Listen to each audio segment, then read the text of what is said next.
ladies and gentlemen of the game. How you all doing? I'm just going to get the rest of this set up here, have a drink, have a pipe.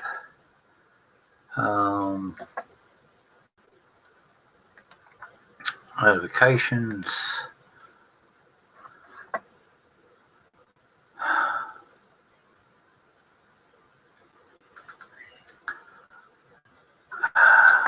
Notifications. Alright, we've got that there.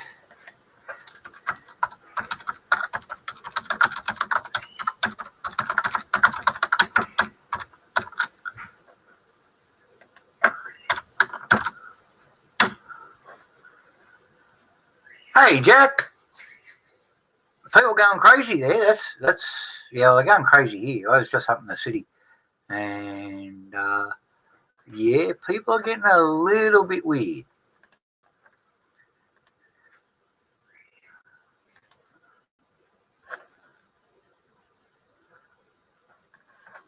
All right, we've got that happening up there. Let me just get my chat happening up in here proper.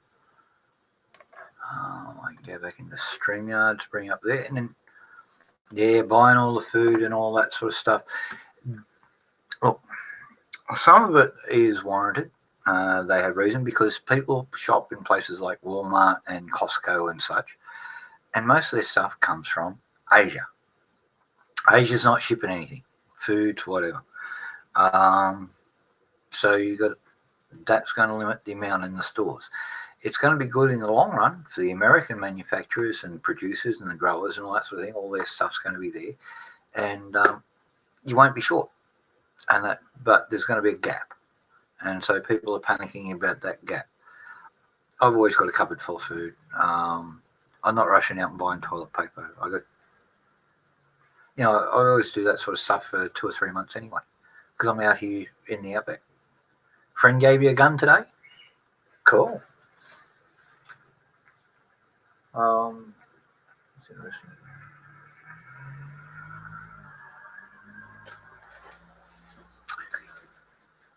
Out of the gun safe. Cool. What sort of gun was it, if you don't mind me asking? Rifle or pistol or?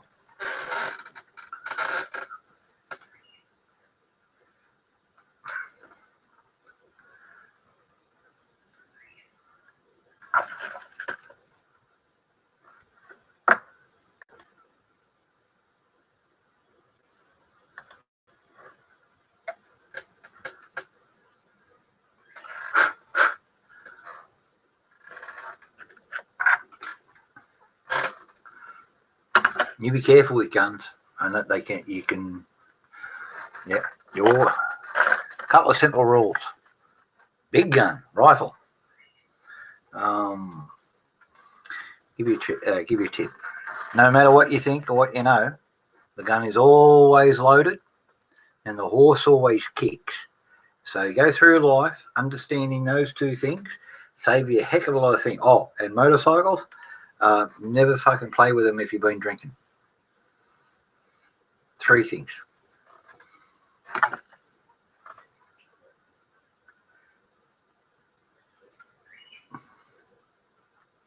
Well, that's good.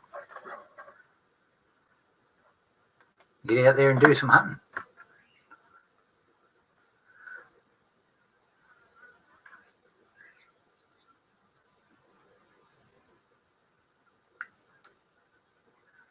Yeah, I was trying to get onto Wiz before and that to see if that knife rocked up.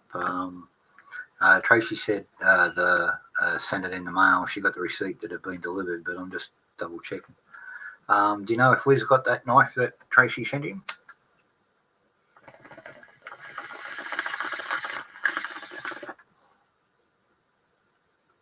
I'll clean up friend's yard. Oh yeah, beautiful. Glad it's got that. So hopefully you can hold a raffle or whatever, fundraise with it somehow. So that's good. That's good. All right. Yeah, just be careful with guns and all that sort of thing. I've bad enough at night. I don't know if you can see my leg there, but I've got a bandage up here covering the initial thing, and it's been bleeding still. Well, that's all right. I got a staple in it, so it's all closed up and all that sort of thing now. But yeah, it was a bit messy putting the staple in a few minutes ago. That's why I'm slugging down the scotch in a big way. Yes, hurties, big way. But if you can't take claret in this game, it's all good. Zoom, it's all good. You get cut every now and again. It's life. As long as you know how to deal with it and move on. So I'm dealing with it and I'm moving on.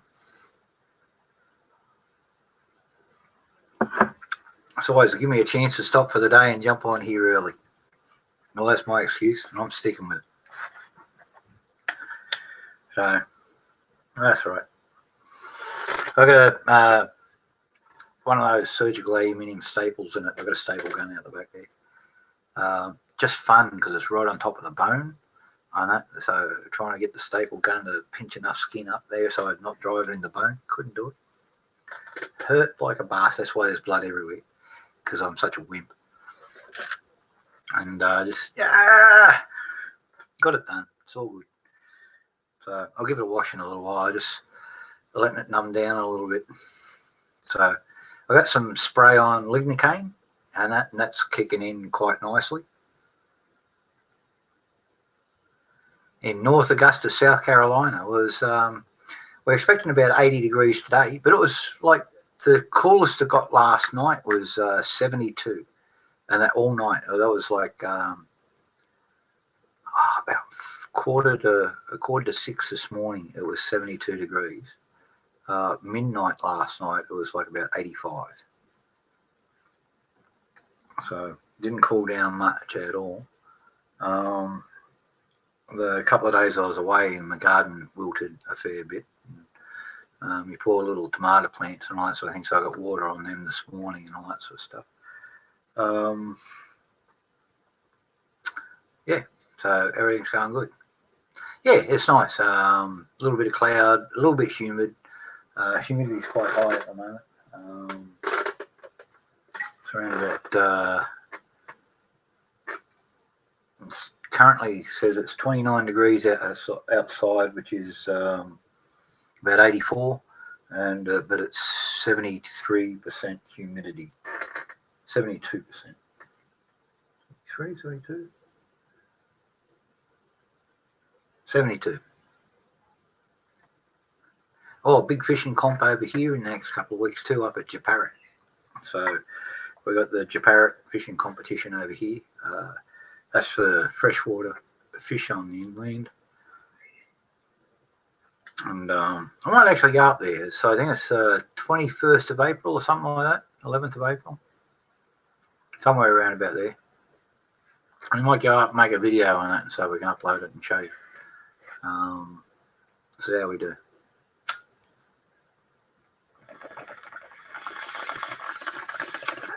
Yeah, you got to also remember, this is outback Australia, so we don't get as fancy as you folks over there with the big bass boats and all that sort of thing. Folks here and that are lucky if they've got a canoe and that, or a 10-foot bloody aluminium tinny to go around the little river with. So yeah, we don't have these bass boats with 200 horsepower motors on the back. A couple of people do. And that's for other places, not our little river. There's some big lakes over here, and so people like to zip around the lakes pretty quick. And a lot of people like to double up as water skiing and all that sort of thing. I used to do a lot of water skiing, including barefoot. But then again, I've never been real smart, so we can get that up and going. Got a few more folks rolling in. How you doing, folks? I got to bring back up the chat here. Is that parrot okay? Yeah. The parrot's all good. They're out the back, the pair of them. More than WD-40, mate. I need a new chair. It's held together by. What's really making it squeak is, you know what a hose clamp is? Well, I got two of them on the back rungs, and that holding on to going through the chair and back out. So I'll get a new chair in a couple of weeks. So I'm a long way out. So I'm going to go to the city and do some shopping. Just some homegrown, man. Nothing flat. This is just a little bit of dried. As you can see, they're all little buds in amongst it. So I just had them out dried. I don't know. Friends tell me I've got a mixture of indica and a couple of Thai strains. I've been growing the same seeds for years. I'm not an expert on it. I just smoke the shit. So I really don't have a lot of knowledge on it. I got turned on the pot, oh shit, about 9 years ago now by my doctor. So he gave me 3 joints, and a little while after that, I got a little baggie off a bloke, and that, and then I realised one of my good friends grew the stuff, and so I had a ready supply there for a little while. But spring came around, and I planted the seeds that I had, and I've been doing the same every year since. So, not an expert, far from it. Just an old man in the bush, and they just smokes a bit of pot every now and again, likes a drink. That's it. So, and the pot's helping numbing down the thing. Like I said before, I had a little bit of an accident this morning. Yeah, it's calming down. A bit of spray lignocaine, a couple of drinks, a couple of pipes, and that's all good. So I'll go out and give it a wash again. I had a tip of a knife I was making today. I'm a blacksmith, bladesmith, and I was sharpening up a cutter bar for those roll balers, and that you go along and that, and they pick up the hay and they turn it into a big roll, and then they wrap it up in mesh. Well, inside that machine, it's got a big knife that comes across and then cuts that mesh off in there, and I'm restoring one of those, and the tip broke off. There was a little fracture in the end of it, so it went flying, went straight through my overalls, right on my the top of my shin bone, so opened me up. Yeah, I saw that. Around Westchester, Rochester, somewhere around there. They say the people aren't going to be stopped. They're there for meals and supplies and all that sort of stuff. Let's see how that goes. Nah, mate, I've been doing this over 40 years. If you can't take a little bit of claret in this game, you shouldn't be in it. I cut myself. Heck, that was last week, and I heal up pretty quick, so you can't really see it up there, and that's just a white mark. That one, I actually got another knife that was in the forge, and I ran the red hot blade over the top of the cut. So all you see now is this white burn mark across there, but that went down to the bone.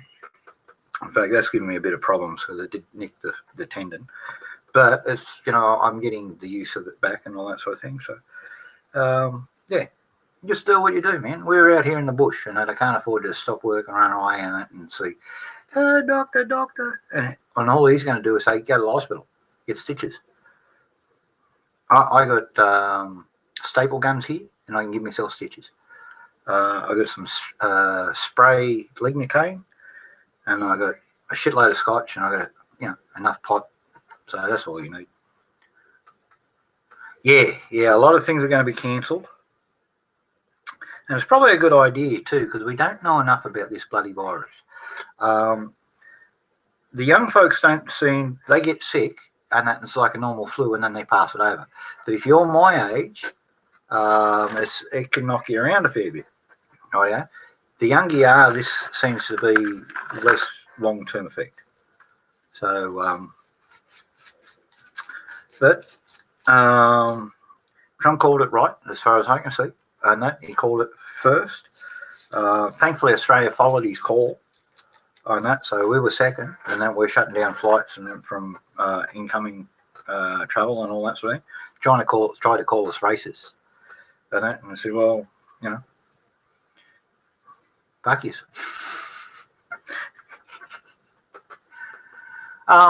Look, he's definitely not a politico, but that's an advantage because all your politicos over there seem to be owned by somebody. Have a look at it.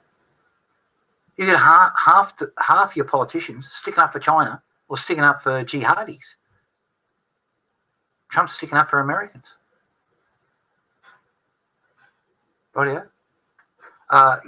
America's a good place to help the world, but not by sending itself broke first.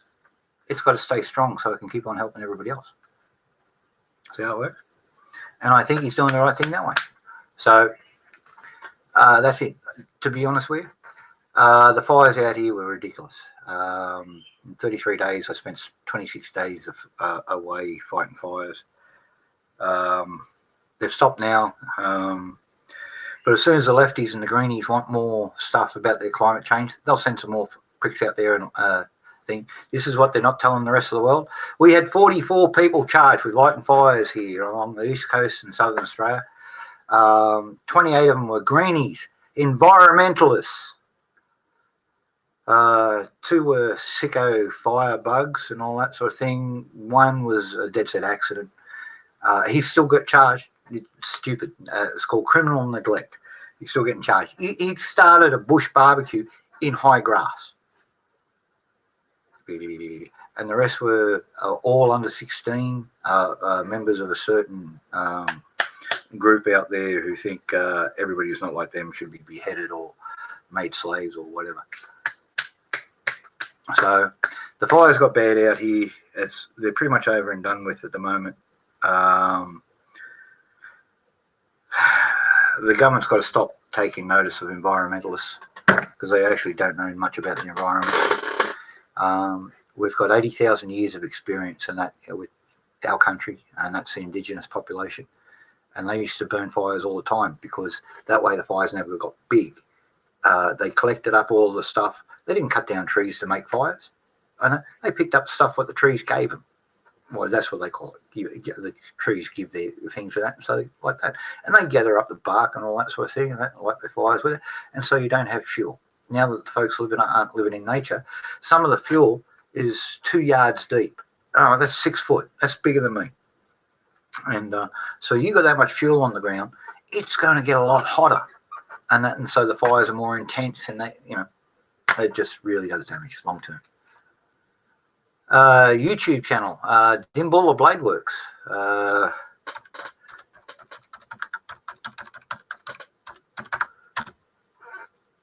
That's me. You'll find my channel there. You can hit just next to it. You see 3 dots will pop up. You can go to channel and all that sort of thing. I don't show a lot of knife making. I show recycling of steel for other knife makers. I am slightly environmental on that. I have massive solar here. I use natural energies. I recycle a lot of stuff, and I get a lot of natural materials out of the bush. I recycle rubbish, turn them into knife handles, plastics, old jeans, all that sort of stuff, seashells, resins, all that sort of stuff. So that's the sort of stuff I'm showing on there. In the next couple of weeks, I'll be putting on some live streams showing folks how to do basic old-fashioned blacksmithing, decorative stuff, simple stuff you can do at home. But part of that, I'll be also showing how to make the tools. So not everybody can afford an anvil, but you can get a piece of train line that long, and you can get a log, and if you've got a mate with a chainsaw, he can cut a couple of notches in that log, and you can put that anvil in, and you can use the train line in, slide into those notches, and use it as an anvil. Yeah, up there, I saw that. We've got a lot of bad wind conditions up there. There was a light plane with 5 government workers taken out by the same storm that's going to hit Emerald later on. Yeah, not until between 7 and 9 p.m. tonight. So it's Excuse me for a second, I just ran out of Coke.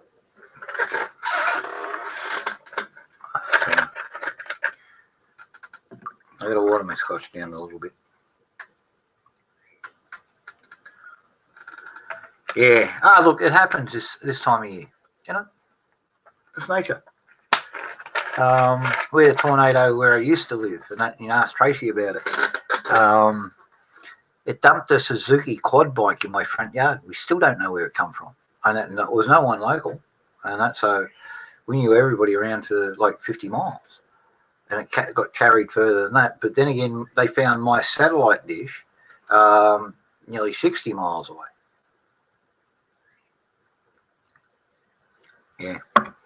Yeah, and these little twin-engine Cessnas, they look nice and stable, but you put it up towards a cyclone or a bloody tornado, yeah, Mother Nature's going to win.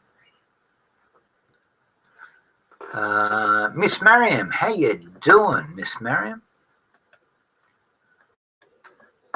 And what's that one there?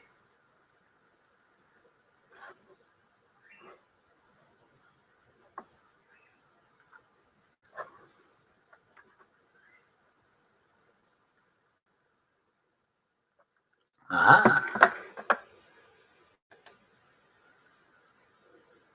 All right, we've got that one there. I give up. I stopped with the ciggies a long time ago. They're socks, and that I'm on a vape gadget type thing. Vanilla oil. It tricks the brain that you're getting nicotine. Vanilla chemically is similar to nicotine, the way your brain works. Receptors, that's the word. Doesn't get all of them. I think it gets 31 out of 39 receptors that the nicotine does. Problem is you have a couple of drinks and you can tell the difference real straight away. Thank you very much, Mariam. And how are you doing there, darling?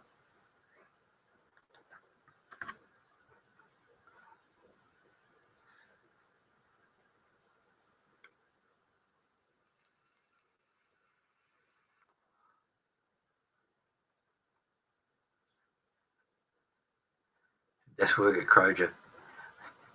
I've heard of them. I've never actually been in one. So next trip over, and I'll make sure I'll stop in a Croger's.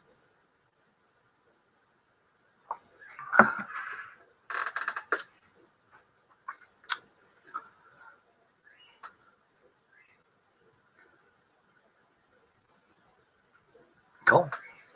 Well, if you're the boss, you know, it's good. And get all those lurks and perks in, especially if you work in a place that's got good food. That's important. But then again, if I worked in a place that served good food all the time, and you know, I'd probably be the size of a house.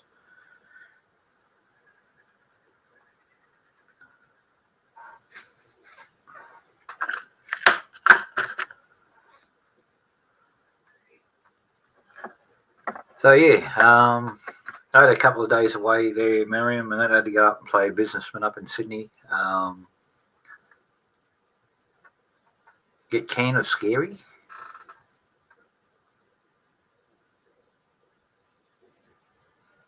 That kind of scary.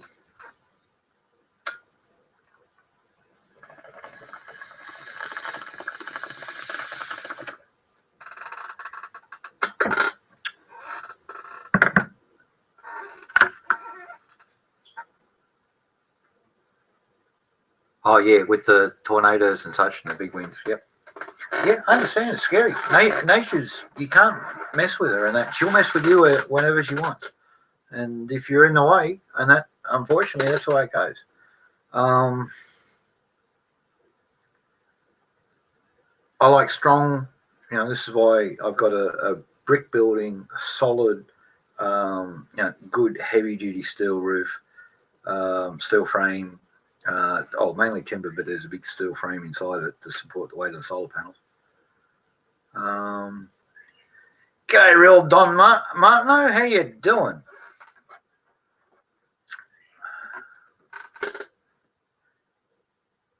Oh yeah, people working in shops and that, yeah, they're going to be at risk and that of getting any bugs and all that sort of thing.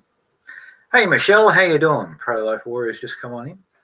I just repaste the link here if anybody wants to come in and join in with the chat. I got things going a little bit earlier today, but I had a bit of an accident earlier, so decided, no, once I sprayed some lidocaine into me and that, and had a couple of scotches and that to get everything sorted. Yeah, I don't know what the heck, I'll kick this in. I got someone can come in and mind the show for a second and go in there and have a tub. I just got to wash all of that off the thing where I had to sew myself up. I'm good, other than being an idiot and slice myself open this morning. I would have got a lot more work done, but sort of stopped at the moment. Was going to go for a drive into Horsham a little bit later as well, but can't do that now. I've had a few drinks. And that lidocaine stuff, and that if you get pulled over, that'll show a positive on you as well. So, yes, mate. Yeah, look, it's part of the game, darling. The worst part about it was me and my shaky hand trying to bloody put a staple in the thing to close it all up. And because it's right over the bone, as the staple, gets pinched around and grabs, it was hitting the bone. I'm going wimpy, and that's why all the blood's there. I just took, if I did it, just chopped in, bang, bang, two staples would have been closed up. 10 seconds, quick wipe, all done, no worries. No, I took my time with it, and that, so it went every week. It's all right. I'm just a sook. Yeah. That's what I'm saying. If I had a better pair and that, I just chop. But yeah, no. I did the wimpy way, and that, so there's more blood than what's necessary. But that scraping on bone feeling, it makes you sick in the throat. It always does.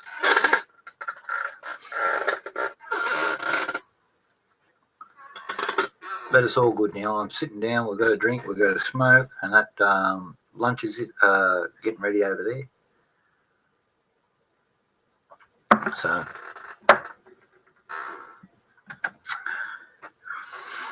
and Zoom tells me that we've got the knife, so that's good. And the rest are now going through customs over here to get their way over there. And yeah. So managed to pull off my little business deal while I was away, so that was good. So I watched the video this morning, the replay on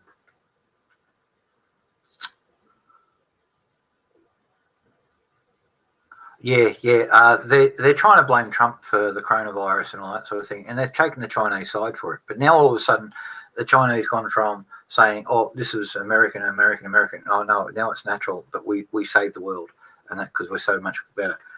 I wish they'd fucking make up their mind. But then again, they're socialists. Well, actually communists, but same thing.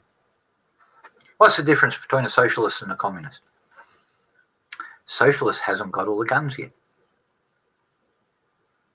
As soon as they do, and people say, "No, you're lying," and I asked to remind them, it was the United Soviet Socialist Republic, the USSR. Where did communism come into the title? Nowhere. It was a socialist state. And that's what Bernie wants.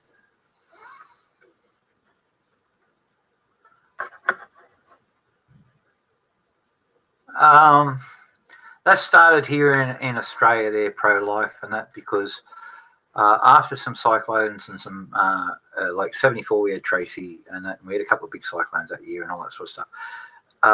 people in remote places, because it knocked out a lot of the ports and all that sort of stuff, and warehouses were down by the ports and all that sort of thing. So mass warehouses were damaged and all that sort of stuff. And so folks in regional areas, I'm not talking in cities, because the cities always get looked after first. It's the folks in the countryside that are always cut off first. Just so there's not so many of them, and some of the stores out there do buy in bulk, so they've got a good supply. But what happened was the folks in the bush ran short of toilet paper. As simple as that. I can show you how to make hand sanitizer and that there Zoom.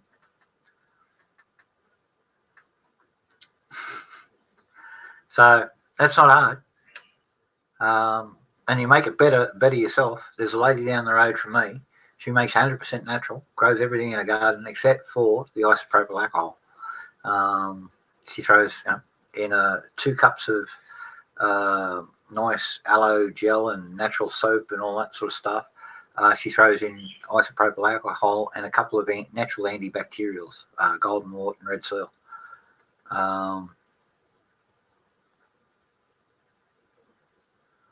You can make your own there, mate. If you've got any rubbing alcohol, mix that in with some natural soap, a little bit of aloe vera or whatever you got handy, and it's all good. The isopropyl alcohol, but the problem with the isopropyl, it'll dry your skin out and you'll start getting cracks in your skin, right? If you continually use. That's why you want stuff like aloe and natural soap to extra carry the germs away that are on your hands and all that sort of stuff. That's okay there, Michelle, and that you find your good book. And but yeah, real easy to do. And there'll be rubbing alcohol out there. You'll be able to get natural soap. And if you've got any friends if you've got any aloe vera plants or your friends, get 4 or 5 stalks of that, squeeze some of the juice out, mix it all up in there. Don't mix up a hell of a lot at a time, just all that sort of thing, because you're not throwing chemical preservatives in this stuff, rightio? Keep it all natural. Make up a batch that'll last a week and all that sort of thing. Make up some more fresh. Amazon tonight.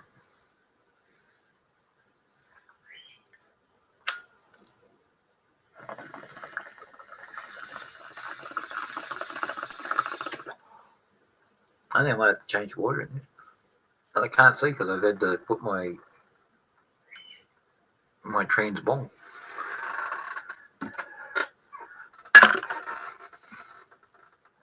So I can't see into it. You'll be able to get it. But yeah, have a look into making it yourself. There's a lot of recipes on the internet and all that sort of thing. A lot of them simple. You probably have the ingredients back at home. One of the things you can do, 2 tablespoons of boracic acid, borax. Dissolve that into 1/4 of a cup of water.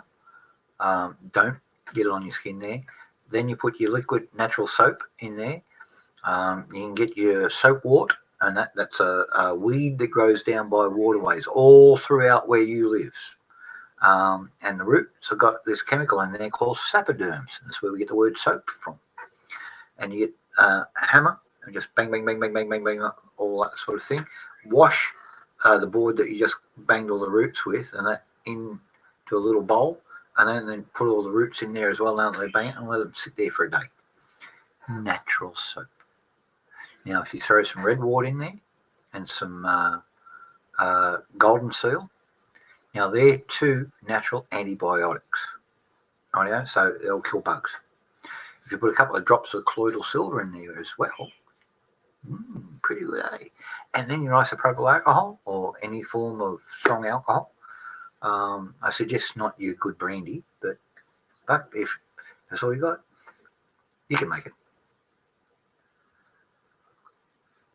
Yeah, so yeah, I'm a bit different. I make a lot of my own stuff. I make my own booze. I make my own food. No need for all that sort of stuff. Yeah, I got soaps here, and I buy good soaps. I buy coal tar soap and that because I've got skin dramas because I'm always getting burned or chopped or whatever. I buy Rawleys. This stuff's been around 150 years. salve. I've got a little bit of that on the cut. That'll stop it getting infected, all that sort of thing. I'll pull the stitches out in a couple of days. I'll make leave them a week, and it'll all be good. I'll rub some more Rawleys on over it, and I'll kick on. I'll be working again tomorrow.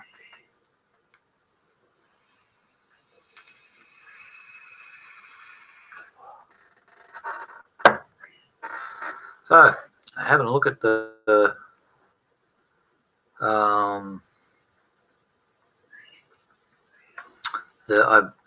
stuff going on over there,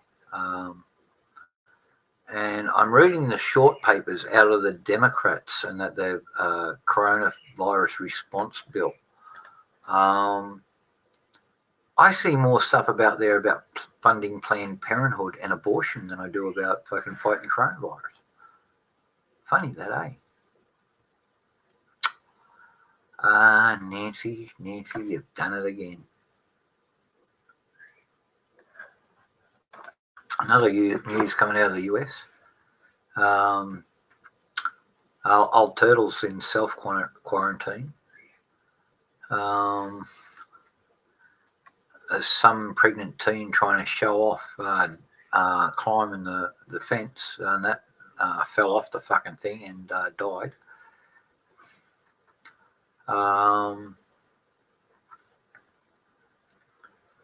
The NCAA cancels March Madness, Frozen Four, all the championships. Big Ten halts all sports. Disneyland's closing down.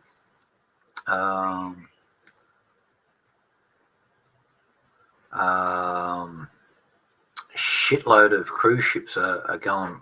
Cruise ship lines are going broke all over the world because everybody's cancelling and they want their money back, and they've got to pay, except for a few countries.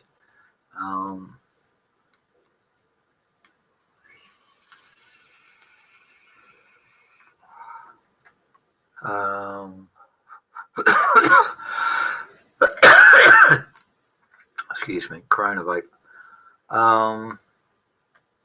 And some doctor has come out saying coronavirus may cause damage to men's testicles.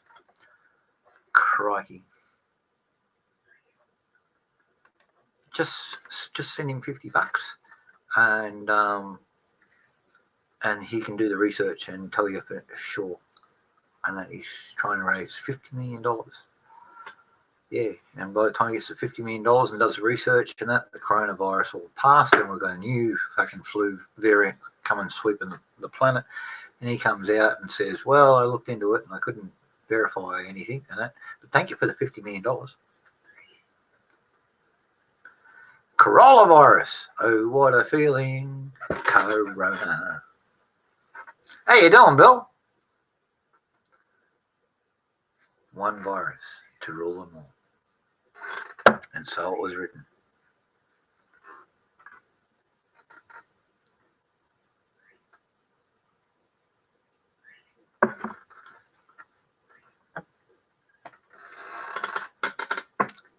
Yeah, media's going crazy. I saw Trump take down Jim Acosta. I thought that was pretty good. You're fake news. Fuck off. That's it. See you later. We're out. How you doing, Bill?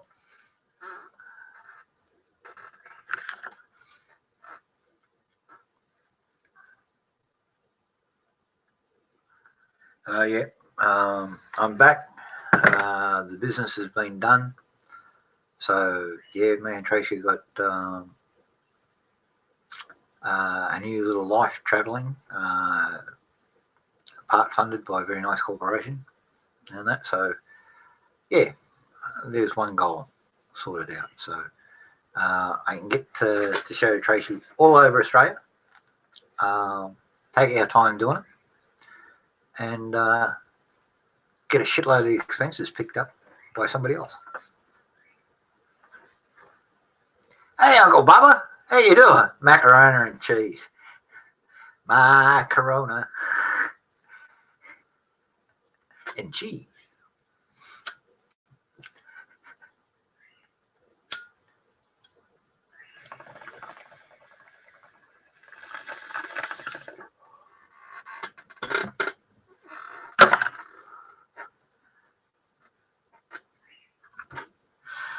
Who was that? The Clash? Cars? One of those one word bands. My shirt. My car. Yeah, now Tom Hanks has got it too. So it's Tom Hanks doing My Corona. And his missus. And they're out here.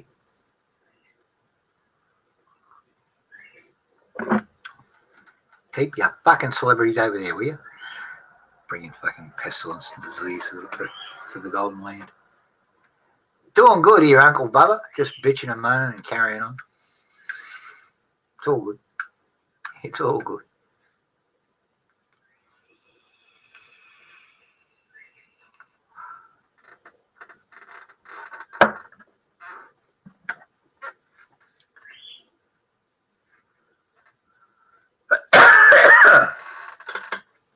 No, it's not coronavirus, folks. I'm just clearing my throat, ready to have another one.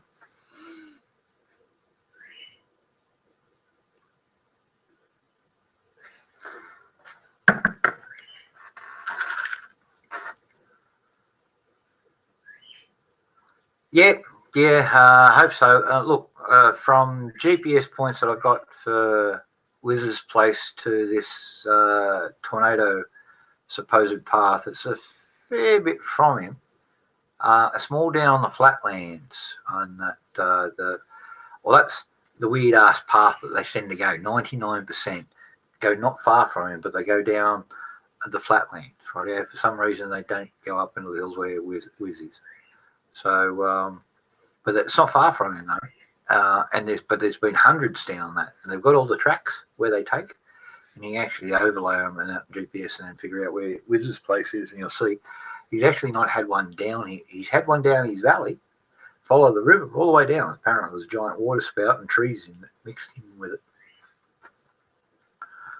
Yeah, if the cell phone towers are down, and that's, remember, he's on the end of them all. So if there's a break in there, you won't get anything past there.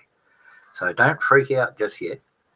So relax. I tried calling him earlier, left him a voicemail message. He'll get back to us when he can. It's all good. Okay. Pray for all the folks in it, in the path of the cyclone, and it'll all be good. Don't blame me. I had to go to Sydney. Fucking ridiculous.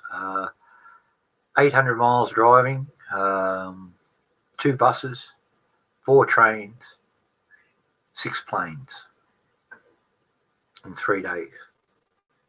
I'm a fucking lunatic. But it's what you got to do to make the business. So I'm a little one-man show, and I've got to look after the girlie. So do what you got to do. JFDI, just fucking do it.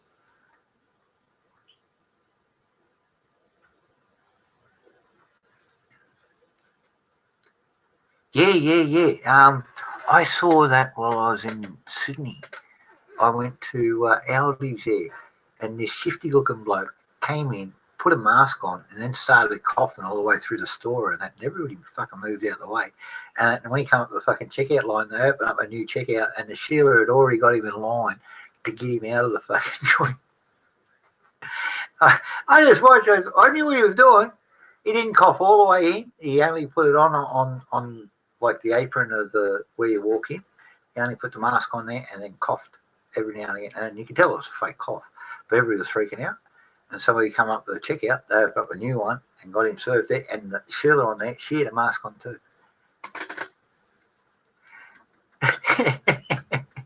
Crazy. Yeah, but look, there's scams to be pulled. Hey, look, Bubba, do you have any colloidal silver? Do you have any iodine? Can you get raspberries or other high antioxidant foodstuffs? Because that's what's going to knock this thing in. I'm older too, so the older folks can do it. But your best defense, first up, your colloidal silver. Right now, that'll kill fucking any viral fucking thing out there. Iodine, bang, instantly. It first effect, it ups the metabolism. for some reason, doctors don't know why. They just all recognise that that's one of the things. That's one of the things they give you in Ringen's lactate. It's actually water, salt, and a little bit of iodine. It kicks the immune system and your metabolism up to go. So the first thing, if they don't know anything about you, stick in an IV Ringen's lactate. Saline and iodine and a few fucking other things. And have a decent antioxidant fucking diet. Get rid of all the free radicals that the fucking viruses can bond onto. Stuff that's good for the immune system. And good hot steamy showers. Breathe in that steam. Cleanse out the nasal passages, the eyes and all that sort of thing, because that's where these things go. Wash your face and hands on a regular basis. Uncle Bubba, that's the best thing I can recommend for you. Here comes AZ. How you doing? Hey, Jack, what's up? What's up, bud? Not a lot, man. Not a lot. I had a bit of an accident this morning, so I thought I'd, once I got the stitches in and all that sort of stuff, and I thought I'd sit down and start this because my little pain regime and that sort of precludes me from doing any working or driving. So I can't drink right now. I'm in town. Yeah, I'm the same way. I was supposed to go to Horsham today and all that sort of thing. I'll have to wait till Monday. But yeah, I was doing the roll balers. They bundle up in the big round rolls. Well, they got the net in there as well, and the blade that comes across there. Well, somehow he's banged the top of the hay baler into something, and when the blades come off, it's knocked it all off the track and torn a bit out the bolt hole where there's 2 bolt holes in there. So I'm redoing the end there, but it's also got a whole pile of other fractures. So while I'm regrinding the end to do it, the tip broke off. Of course, the grinder's doing 120 meters a second, so about 140 yards a second. That's the travel speed of the belt. It's throwing the little piece, and it's only a little piece. I weighed it 7 grams, but it went straight through my overalls into my shin bone. Holy shit! So yeah, that's all of it there. So I got it out. I just pliers, pull it out, all that sort of thing. Washed it all off, and that was all fine. And that all the blood's there and all that sort of things from me being a sook trying to put the staple, the staple guns. I put 2 staples, but because it's right over the shin bone, the staples are actually hitting the bone, and you get that icky feeling, metal scraping on bone, and so I fuddled around with it. It took me about 10 minutes, so I should have just gone dack. You know what I mean? You just reminded me. I forgot to get a staple gun. Hey, handy fucking thing, man. I have suture needles, but I always wanted to get one of those staple guns. Vet supplies, and they can get the surgical aluminium. They're 3031 T6 aluminium. You'll have to look that up. Yeah, it's I think it's around about 6% chrome in them. So that seals the aluminium and bonds everything really, really well. So you're not going to get any Alzheimer's type fucking side effects from aluminium. Plus, nothing will grow on it because it's chrome, and so it won't stick. So when you get your long nose pliers, when you get them out, you get 2 long nose pliers, grab it up the end, and just twist them out, and just reverse the whole lot, and they come out of the same track where they go. It doesn't hurt that much, and and you're up and gone. I'll rip these out in a week, and you won't know anything. That one there, I know. Get the camera to focus, move across there. Let me turn it sideways so I'll get a bigger picture. There you go. There, that one down there. That was. It's hard when you're doing it in there. There we go. There, that one down there, running down to there, and along there. They're staples, and that's so. And because I use the Rawleys, I don't get scarring. I get a bigger mark from where the actual staple's been sitting than what I do from the cut. I love rolling. How much does it hurt putting the staples in? This morning, yeah, I sort of wimped out a little bit, but it's more from the bloody feeling of the staple scraping on the bone than anything else. Okay. It's that feeling. The pain doesn't really get to me, and that I burn myself and cut myself that often. It's not funny. But that icky feeling of metal on bone, no, it just always makes me sick in my throat. You know what I mean? Well, I've heard that the staple hurts through skin, but it's a lot different than using a needle and suture. Yeah, it's quick. It's quick. Well, yeah. I mean, if it's bad, your fingers want to shake, you know? Uh-oh. Who's this? Here we go. The boss is here. Oh, shit. Oh, shit. How's it going, fellas? Oh, I had an early day today. I know I got home last night and all that sort of thing. Got a bit of work done this morning. Had a bit of an accident. I thought, fuck it. I have to knock off now. Oh, that's shit. Right. Had an accident. Yeah, it's not that bad. Have a look. Holy shit. That's bad. No. Most of the blood's come out because I took my time with the staple gun. And that once I got the staples in, all the blood stopped. Right, so it's all good. And that I just took my time doing it and all that sort of thing because I was a bit of a whip. What happened was I was scraping the bone, putting the staples in, and that's how I should have just gone whack and like I normally do, but oh well. It's all good. I'll go in now that folks are here. I'll go in, wash it off. You won't notice it. It's just then I'll stick some more elastoplast over the top of it, and I'm back to normal. It's all good. Oh, God. God bless you. Look, it's the nature of the game. And if you can't take getting cut every now and again, don't be a fucking knife maker. Yeah. Power tool fun. Yeah, exactly. Talking about that, got it, man. Cool. Yeah. Beautiful, Jack. Got it. It's beautiful, man. Damn. Just absolutely amazing. Yeah. It's wow. Well, RRP, if I can use that terminology on those, is 300 US. Well, so it's beautiful, man. Put in your blurb, make some money with it, all that sort of thing. See, that's already over there. Tracy would have dramas getting it back into the country. I can send them anywhere because I'm manufacturer, I'm licensed. She's not. So to save the dramas, I actually offered it out to Patriot to do a split deal with you, and for some reason he didn't want to get involved with it. Maybe knives are a contentious thing in California. I don't know. You were next on the list and that, and I said, well, instead of splitting it, well, you got it all on your own somehow. Will you take it? And you said, yeah. So you've got it. Throw some money.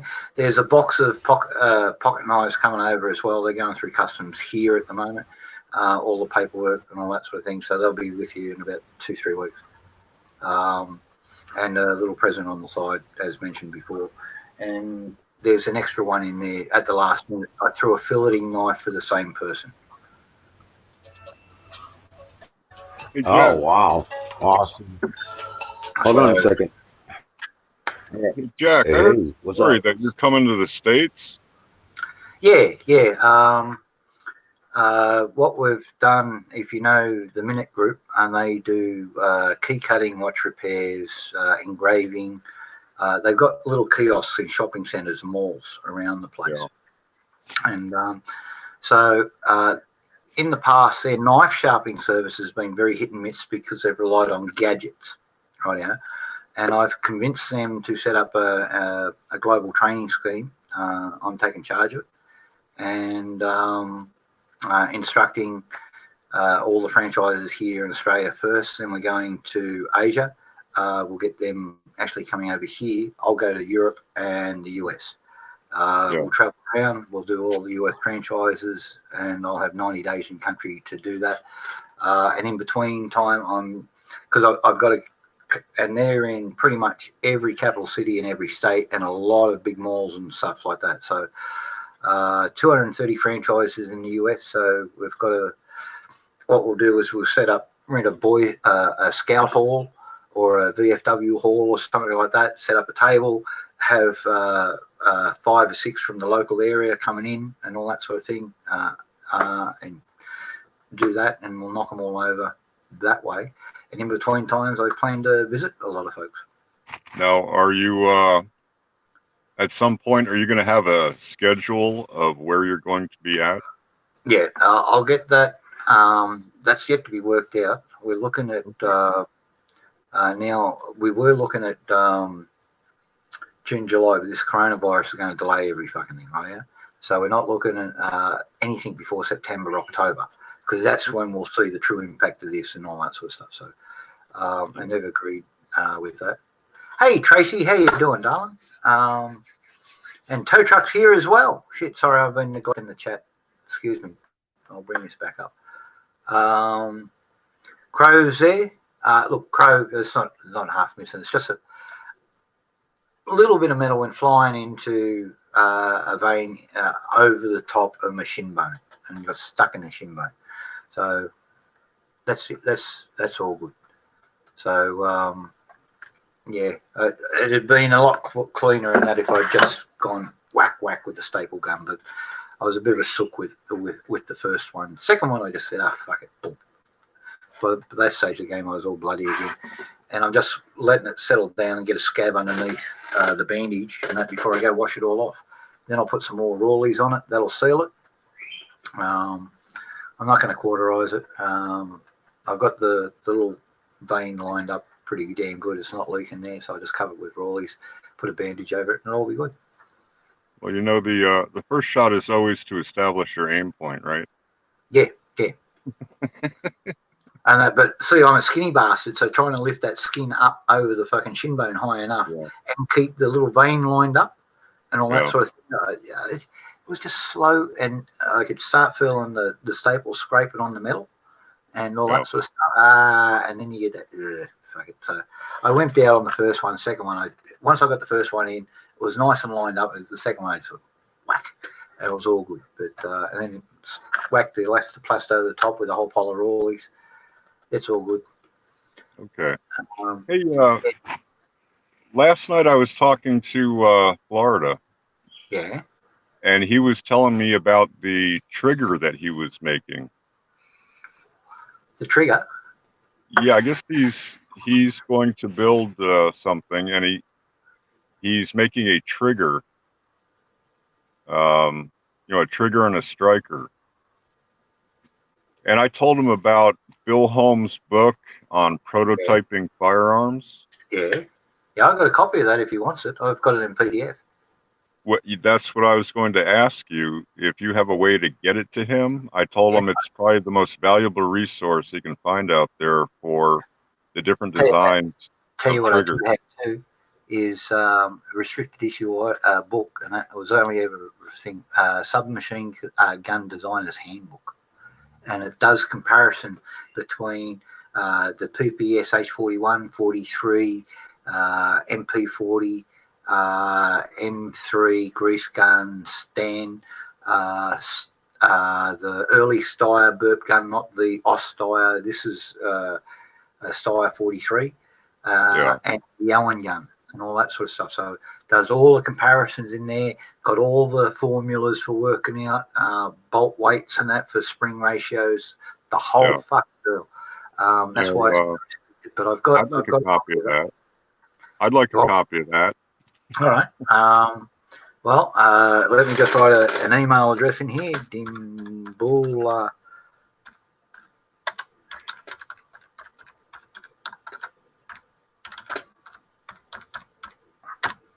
Right. Send me an email. What you think? Just say I want all the Bill Holmes stuff. I want the Machine Gun Designer's Handbook and anything else about gun design. I have all the Bill Holmes stuff, but I haven't run across that Machine Gun Designer's Handbook in my travels. Would you like the original the original Mikhail Kalashnikov's design book and that on the AK-47 in Russian? That might be interesting to read. Yeah, all the dimensions are there for both Okay. milled and stamped receivers. That would be interesting. And see all the numbers you can see. They're not Cyrillic, so you can read them and all that stuff. So, yeah, I'll have to go through my collection and see what I have and what I don't have. It's been probably 5 or 6 years since I've been looking for new material on the internet. well, I'll just go into here. No, I tell you what, there's an even easier way to do this. StreamYards. Go into share screen, share application window. This is my. Yeah, I got a phone call coming in, Jack. I got to drop out. Go for it. Yep, go for it.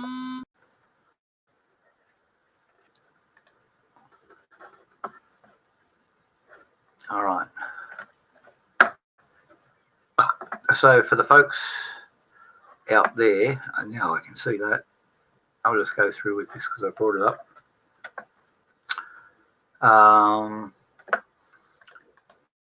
We'll go into blueprints, advisories, build details. That's the blueprints for the Ruger 1022. This is a 12 gauge pistol, 22 single shot pistol. These are all 50 caliber rifle plans. These are the blueprints for the Colt 1911. These are all the AK files. AR 180, which is a things. It has also got CAD files in on these ones, so it's got all the DXS files. Same for the AR 10. They're all the blueprints.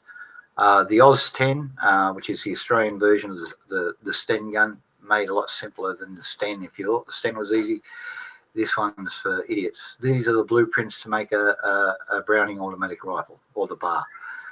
These are all the Beretta designs. These are the Castleman designs. Castleman was an air machine gun. Civil War Cairns, Derringers, do-it-yourself submachine guns, French version by Matral. Home workshop firearms and other things. These are all the infield plans. Bores, Mark 9, all the rest of it. FNFALs, full auto, how to convert so many different semi-automatic firearms into full auto. I've got all the Grand Gatling gun blueprints, golf ball launchers, hidden 22s of many different varieties, home-built AR-15 lower, flat bills, Jayco designs. There are a whole pile of little simple guns that you can make. Lancaster Liberators, and that was the stuff that they shoved in there. Blueprints for the M2 Mardus, M3A1 anti-tank rifle, M4 survival rifle, M16, M42, M60, M203 receivers, M1919, Mac 10, Mac 11, Mausers, Morsers, MG42s, Minutemen. That's a lovely little home-built hardware store gun. Everything comes out of a hardware store. Owen gun, plans, PPSH, recoilless rifles. The Rising, if anybody doesn't know what a Rising is, one of the best machine guns ever made in the world. It's American and saw very, very little use. Remington 700s, Ruger, Sanders Commando, which is South African, all the way through Uzis, Vickers, Walthers, thing, and then individual plans going down. I have something like 190,000 blueprints. Shit. Here, pretty much every decent military weapon ever designed, including some crap ones. So, including some crap ones, huh? Yeah. But it's not until you think bending jig, 8 flats, floor press, and drill planes. Yeah, got all those. How many you want? Send me an email. Ask them what you're after, and I'll scroll through and send on. Of course, this is for information purposes only. If you're manufacturing, please comply with your state and federal regulations where you are, and that's the end of my disclaimer. Not responsible for your responsibilities. Hey, Tracy. Yep. So I've got no dramas. It's just an email. I might have to send you 2 or 3 emails because some of the files are big, and everybody's got file limits. I try to keep it under 15 meg per email, and all that sort of thing. Some of the files are big, so I'll split them if you want real big files. But yeah, like unfortunately, my original Gatling gun plans are original, and that they're straight out of the Chesapeake Armory archives. Oh, wow. I was allowed to take them into town and scan them on an A1 scanner and reproduce them that way. But it took, I wrote 2 months ahead of before I was, and I sort of bullshitted a little bit. Yes, I was with the Australian military at the time, but I wasn't with the Australian Military Museum. Right. I was based where it was at. They got me. It got me through the door and got me the blueprint. Other stuff you'll see on the PDF scans and that University of Queensland and State Library of Queensland and the Congressional Library of Congress. So I spent a lot of time in universities with a scanner. I used to take a portable thing, an old laptop, and I scanned everything. And I spent 2 weeks in the Library of Congress doing blueprints. And I spent 3 weeks in University State Library of Queensland. That's it. No, put it up there, man. Yeah, put it up. Anybody wants to any of these plans and all that sort of thing, pistol plans, homework stuff, how to make your own primers. Look up a thing called it's on screen now there, Bill. On screen now, and it's in the chat. Dimbullerbladeworks at gmail.com. And link to the chat. Yeah, sorry, there, tow truck. There we go. So send that away. Find what you want, all that sort of thing. There's a couple of files there, and that like you really don't want to know how to reprogram a W81, do you? That's the dialer yield. 5 kiloton, 50 kiloton, 5 megaton.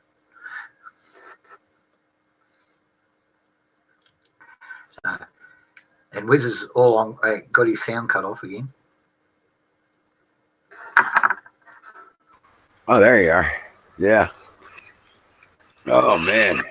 So it's all there. Anybody wants anything, that sort of stuff. I've also got all the military US, English, and Australian training manuals for machine workshops, lathe work, milling machines, plumbing, welding, all those sort of stuff.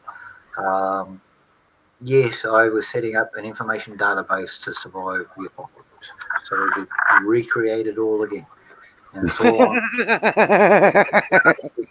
metal boxes with a shitload of copper wire mesh sitting over the top of them, all nicely earthed out. So, yeah. I'm crazy when it comes to this prepping shit. The stuff I got there, and that should last. Well, if someone finds it in 1,000,000 years, and they should be able to get themselves out of the Stone Age, so get up to a reasonable level of technology, even if it's just flintlocks. Right. Just got to be able to read the data. Oh, man. Right. Dude, I'm like, oh, God. Oh. Tired? I got 22 peach trees dug up and potted today. Cool. And we got 2 other ones that were bigger that we got moved into the orchard. So, and we got 12 cedar trees, 12 or 14 cedar trees yesterday transferred and put in place along the road frontage. It's looking good. Now it's supposed to rain tonight and tomorrow. So, Okay, Ryan, how you doing? that'll be awesome. Ryan, welcome in, Cro-Minion. Oh, Crow's been here a while, all that sort of thing. So yeah. So the business trip went well. We all got it sorted. I've got that. The US side won't happen because of this coronavirus until maybe September. So won't be there for your 4th of July. Sorry. I'll be working with the South African folks who are going to be coming across here. Well, when you do come over and when you do come in, we'll know how to properly pull off those salutes. We'll have time, and that gives me more time. And Jerry, a friend of mine down in Arizona, who is pyrotechnician, and that's going to give me a nice 20-pound barrel of lift charge. So oh shit! Yeah, so we can use a pound and a half per 4 kilo Starbird ball. Then we make them, and I'll bring enough magnesium across for that to work, and we'll go from there. Because like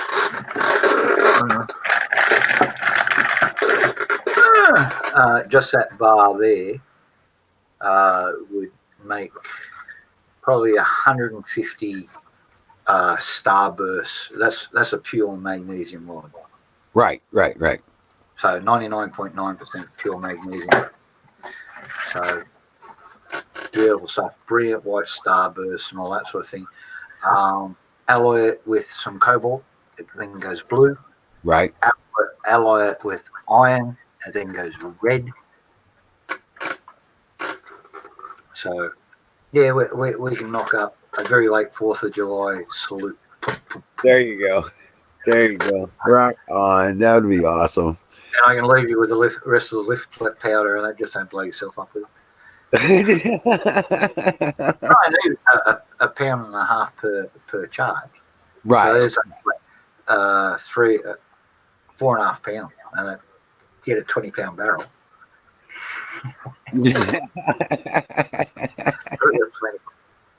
We'll have some fun with that. Hell yeah. He did his apprenticeship out here in Australia because Australia is the big premier event. We did the LA Olympics and the fireworks there and all that sort of stuff. And now there's a lot of folks that we've trained all around the world doing the same things. But fireworks for a period there started to die out, except for the Chinese. And it was just us here doing the big world events. And, right. I worked for them for a little while because I like to play with things that go. Right. Like, how do you think I get this place? And every shitty little job I can get. So, well, I do have my Class A explosives handlers license, and cool, you can buy what you want. Right. What do you need me for?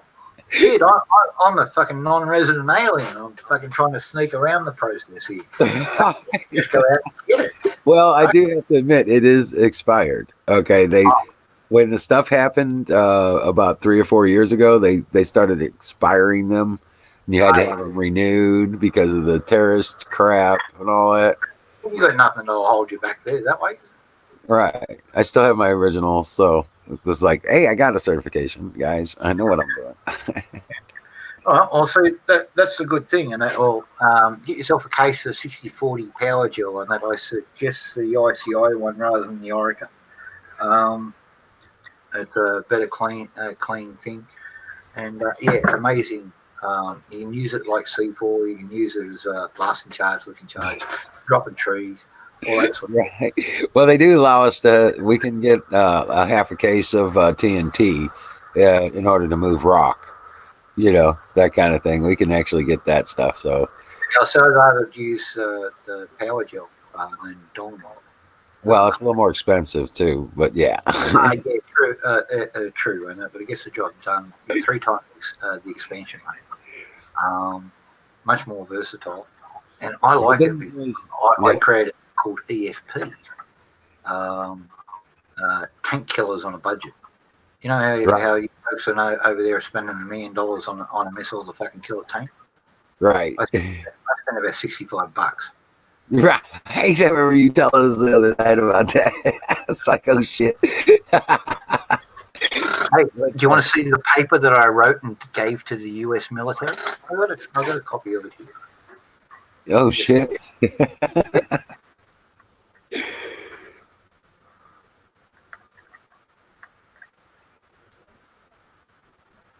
Hey, Don T. Rump. Hey, rock and roll bud, got it today. Good job. That is awesome, man. Just absolutely incredible. Thank you so much, man. So we've got that up in there. I got that back up in there. So Yeah, guys. If you haven't been to this day, you ain't been to Sausage Gravy Biscuit Farm's website, get there, man. I tell you what, it's awesome. I'm desperate. Haven't thought about it there. I'm actually looking at something here called Gorilla Glue number 4 times cheese. Have a look at that thing. It's on the right hand side. When you come into thing, they've got partner network and all that sort of thing. You've got those sort of stuff. That looks like the old Mullumbimby madness. It was something in there that some bloke was growing up there on the north coast of New South Wales years ago. It was brilliant, and that's how everybody told me. I saw plenty of it. I never smoked any because I wasn't a smoker back then. But I got photos and all that sort of thing. We have a thing over here every year at Mullumbimby called the Cannabis Cup. Have had since the 60s, and the people grow the best pot and all that sort of thing. I took some friends up there. I knew they were heads and all that sort of thing, and I know a few of the folks up there are growing. And yeah, a lot of blue here. So, hey, Don Trump. Hey, Don T. Rump, sorry. How you doing, mate? But yeah, that's Sausage Gravy Biscuit. Yeah. So, yeah, I was having a look at that one, and I was just having a look at it, see if he had any purple strains. Not that purple makes it a better or whatever, and that was just always a thing with my friends when they were younger, you know. Late 20s, and that the purple pot that came from South Africa, Durban poison, that was it. They're always talking about Durban poison. Right. So a friend of mine said, "Fucking, what they're getting on this?" And I said, "I just throw. You're growing hydro," and he goes, "Yeah." And I said, "Throw a fucking half a cup of fucking Condy's crystals and maybe throw a fucking little bit less in there, just pour a thing of water because it might poison." And that, but he did, and that just before he think, and they all went purple. And then he dried them out, harvested them, and all that sort of thing, and got twice the price that he normally got for them. Same pot, but everybody loved it because it was purple. Right, because it was purple. All right. Yeah, well, that's Don. That's how you get your plants purple. Throw a couple of tablespoons in your hydro solution on your last feed before you harvest, and that of Condy's crystals, and it'll stain them purple. Maybe give them a second feed and all that sort of thing. If they start to wilt, that's when you harvest them.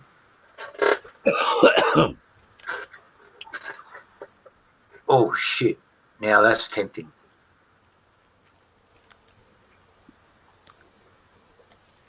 That's tempting. Yeah, you're right. Yeah, this is Well, look, let's pull this thing, and Don, I might stop by and pay you a visit when I'm over in the US, and we'll discuss it.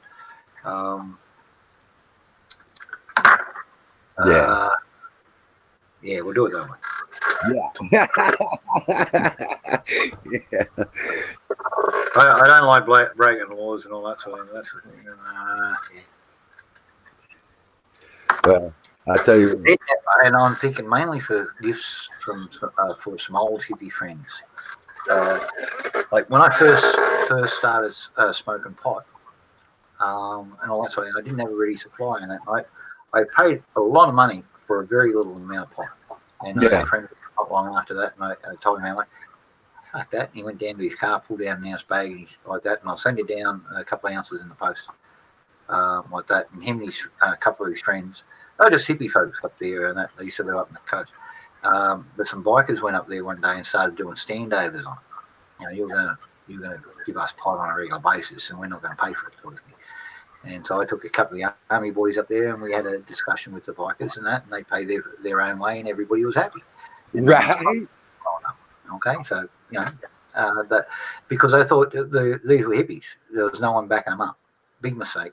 They had a shitload of army friends that back them up, and because these folks are nice, they don't hate anybody. A lot of them were Vietnam veterans, and that had just gone because a lot of them were sick, and a lot of the Asian Orange guys got onto the pot over here as healing.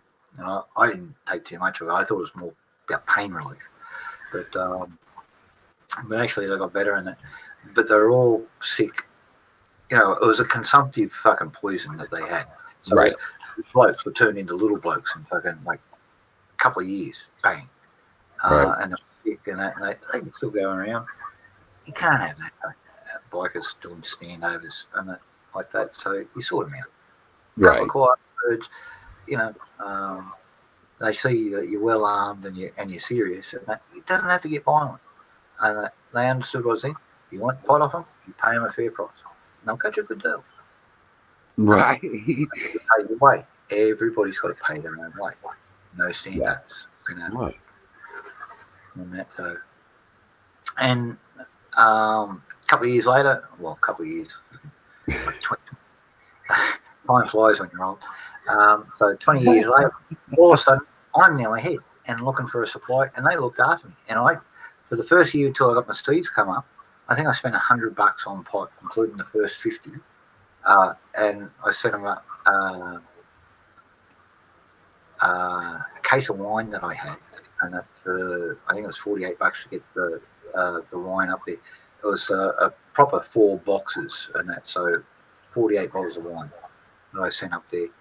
Because I was doing some repairs, cooperage and all that sort of stuff. I get more wine here than you believe, plus cutting staves for folks and that, and the new metal bands and all that sort of stuff, all the general blacksmithing jobs. So I always get wine and that. I'm happy to trade and barter and all that sort of thing. People always don't have money and that. Go in there, fix half a dozen barrels for them. The barrel's $600 brand new to buy. If you can give it another 5 years and all that sort of thing, you're saving them $600. So they give you a dozen bottles, clean skins, no brand label on it, and all that sort of thing. Might have to be put down for a couple of years and that, all that sort of thing. And it builds up here. And ask Tracy. We're always getting. Well, there's my Huckleberry. She's announced the Huckleberry's here. Lizard. Cool. Welcome in. And LA County Blues. LA County Blues. What are you doing? No, Aaron didn't get banned. He's taking a week off or something. I'm not exactly sure, but he's probably in here in a little while. Miriam's here too. Holy shit. How you doing? No, Miriam was here way early. She was here just after Zoom, mate. Oh, really? Oh, I just noticed. I'm sorry. That's good. I'll be back in a second. I just need to get some stuff to water my scotch. All right. Yeah. Don Martineau in the house.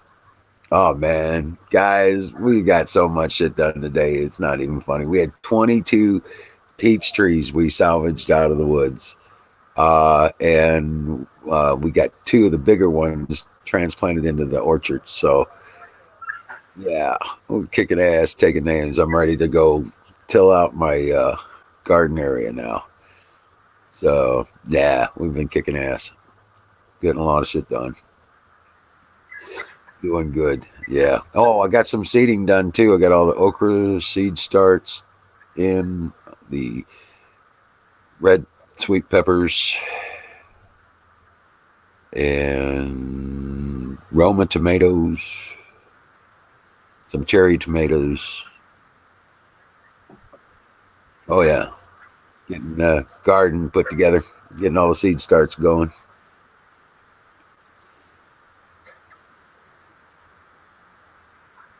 Dude, it's actually pretty kick-ass.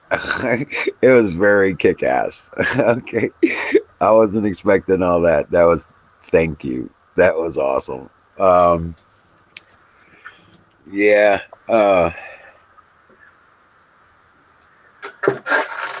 I opened up one of the packages and started. That's Now, I was going to ask you, what is Buckeye Express? I think that's what it's called. Yeah. Oh, check you out with those ancient tomatoes. Yeah. Those are awesome.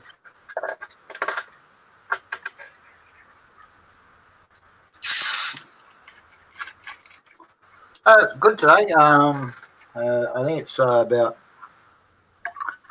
32 centigrade outside, so it's about, what, 89, 90, coming up to there. A little bit humid. High 70s here at the moment. No fires on the radar, not close by me, but I noticed this morning they're starting to demand action on climate change again, so we can expect the fires to start up again by the greenies starting fires, and that proves their point. But again, yeah, other than that, yeah, pretty good here. I was up in Sydney yesterday. That was a city, so it's never good. Can't really tell what the weathers are in cities, and it's just too much smog, pollution, and all that sort of crap. People laugh at me and talking about smog in Sydney, but you can smell it. You come out here, yeah, you don't get anything like it. As soon as you go back up in the city, you can smell it. Baikal Express. Now, Baikal is a lake in western Siberia. It's the deepest freshwater lake in the world. And it's got a couple of nuclear submarines in it, because that's where they're testing. And these are just test bodies and that for nuclear reactors. Okay. Okay. Yeah, I just the brewing's going very well. Next week I'll be chopping in my own home brew and just coincidentally running out of all the bottle scotch here and that, so back in time on my home brew. And home growing's looking pretty good too. Some dried out while I was away. Mind you, I should have really given the garden a very good watering before I gone. I didn't think of it. So everything's a little bit limp when I got back. Tomatoes, pot, everything. Snow peas, but been watering all this morning.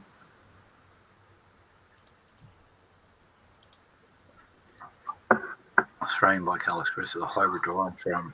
Oh shit! It is. So the thing about the Russian pot, the hand, it's an indica, but it's very short and woody. The stems are very, very fibrous, woody stems, but the whole thing gets from a seed to maturity in 3 months. So if it's taken off any of those southern Siberian strains, because autumn, summer, and spring is 3 months of the year. Winter's 9 months of the year in Siberia.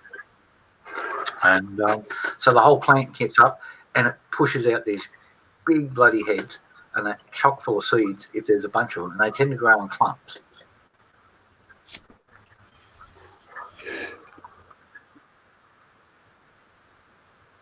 Oh, so this is a sativa. Well, that'd take it out from being woody, wouldn't it? Sativa, yeah. So once you clear the schedule before attempting this strain. Yeah.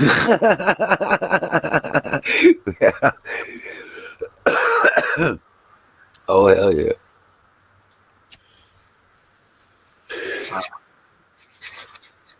Oh, well, yeah, I tell you what, I woke up this morning and I felt great. Zoom bit worried about those tornadoes that are starting up north of you and heading down south and that, but they don't actually head your way. I followed all the tornado tracks, and they follow the flatland down to your west and east. Yeah. Yep. And they move from west to east, usually in the northern direction. Yep. Yep. So, yeah, we're that's good. what moving north, not north of you. So yeah, I had a look as well. I give you a call this morning to make sure the knife got there, and because Tracy sent me the message that she got the message that got delivered. So it got here yesterday, and I messaged her back and let her know. All right, cool. Oh, she didn't. Well, that was when I spoke to her there. And now we're chatting again. I did have a chat with her this morning, but I was just mainly explaining what we're doing with the travel and all that sort of thing. So we didn't worry about the knife so much. But yeah, as long as you got it, it's all good. You're happy. Make some money. Oh, you know it. You know it. Yeah, I tell you. Do you have a community Facebook thing up there and all that sort of stuff? And that you can say, hey, look, we got this. It's made by a well-known Australian knife maker. It's made out of 12 chrome steel. Cooper wattle timber handles dyed with blue India ink. 410 stainless steel bolsters. Handmade hand sewn sheath. How is the sheath on that one, by the way? Is it one of the original good ones, or is one of the ones I got fucked over on? No, this one actually. That's cool. No, yeah, cool. All right. Seems like really nice. I know what you were saying before, and no, it's no. I got one of those the crap ones here, and they got islands. That's the crap one. Rightio. And that was the second batch. So you've got the original batch of sheet. That's good. Yeah, it's much tighter on the belt loop area. Looks nice and clean, nice and catch. Just all solid, and there's no strap out. They're made by an old saddler up in Dubbo, Western New South Wales.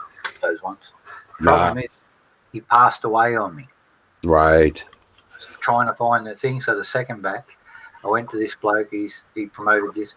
I think what he's done, he got an El Cheapo done in India or Pakistan somewhere, and that brought him back over and farmed them off to me, charged me full book for them. Oh, geez. I pay a lot of money for sheaths.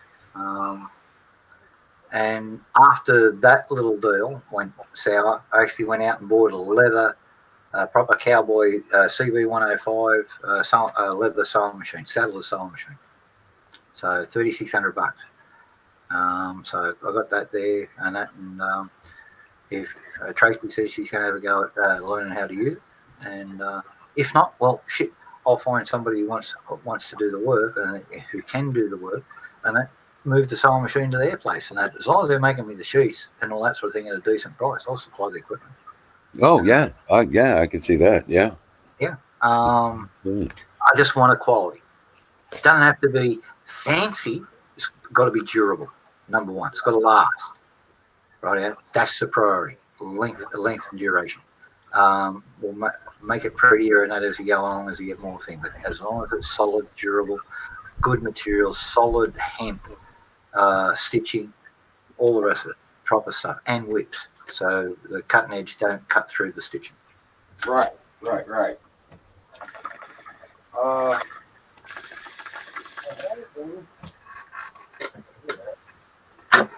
Oh yeah. You're a bit far from the microphone, so repeat when you get back. Oh, I was gonna say, Don was asking if I got the other package. Oh yes, with the stickers and all that stuff. Oh hell yeah! In fact, my cousin already took one of the stickers. He was like, there you go. Crikey. Son's Sausage Gravy Biscuit Farm. Sausage tray. Cool. Yeah, it looks much better than it does on the camera. Yeah, and I got a bunch of different stickers and oh heck yeah, there's the bigger ones. Yeah, well, that's the one on the website, SGB Farms. Right. And that'd be great. Oh yeah, and I've already started. Like I said, I already started seeding and starting all my seeds and stuff today, and I'll be doing more of it tomorrow. I'll get some of these started tomorrow too. Yeah, I'll get about 2 of each started and see where we go from there. Cool. And these guys are really badass little ways. These things are awesome. I don't know if this is some kind of industry standard or what have you, but dude, they were packed up, incredible. Got some business cards, of course, and yeah, that's some shit. Those are awesome, cool stuff. I love these little stickers, man. But these are the ways. Let me go get my wallet and get one of the business cards out for you. Oh, but he's got these. These are how they package. They're swinging. It's how they package the seeds. It's really Well, see, ingenious. he's got a professional outfit, right? Yeah, I mean, look. This is how they package the seeds. This is awesome. This is perfect, and it's got the little label here on what it is. And where is me? I've got this old offcut from the back of all the political bullshit and all that sort of thing. I just recycled it and printed out on my own little printer here on old paper in it. So in the back of every political registration book and that, there's about 18 to 20 big pages and that, which cuts down to 4 A4, and then I can print straight through my little printer with that. So he's a nice professional outfit. Me, I'm total professional shop. But I tell you what, totally professional. Nice, discreet in the packages. You know what I'm saying? Everything showed up perfectly. Everything's just I'm impressed. I really am. Beautiful. Nice, discreet packaging. You really couldn't tell exactly, other than it's just from a business. You know what I'm saying? For battery addiction, when he gets in, remind me, and that I've got his coins. They came in the mail while I was away, up in Sydney. I went down to the post office because I had to sign for them. But they're here now too. I'll go out and get them. Oh.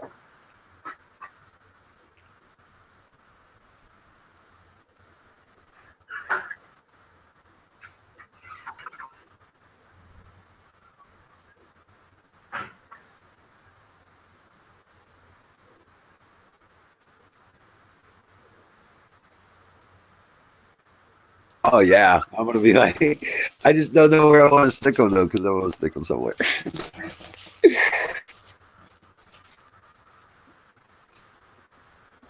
But yeah, I'm completely impressed, Don. Thank you so much. It was awesome.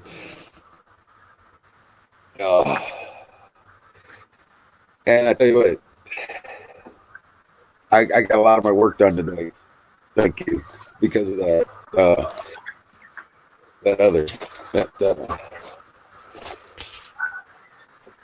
Here we go. Crazy. And just to tell you how badly I needed it was like, you know how it says you clear your schedule before you take this strain? No, I was like, we've 22 trees done today because I wasn't hurting. That's what I'm feeling about. I have to change my. Oh wow, what are those? Coins? The Australian Olympic edition $2 coins. Oh wow! And they've all got color inserts. And that's the one's battery addiction was looking for. Yeah.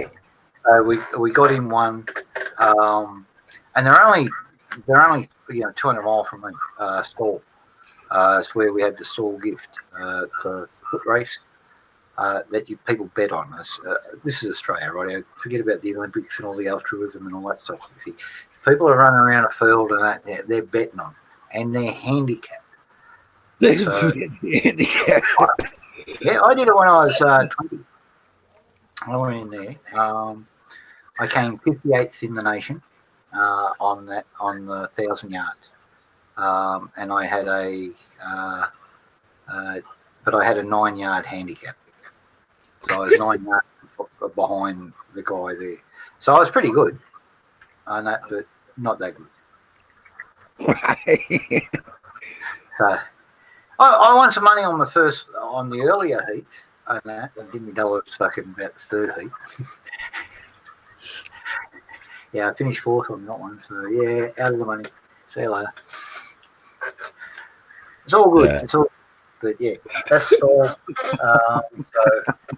that came in today. Store Victoria. So down there. So it all came in. Nice padded mailer.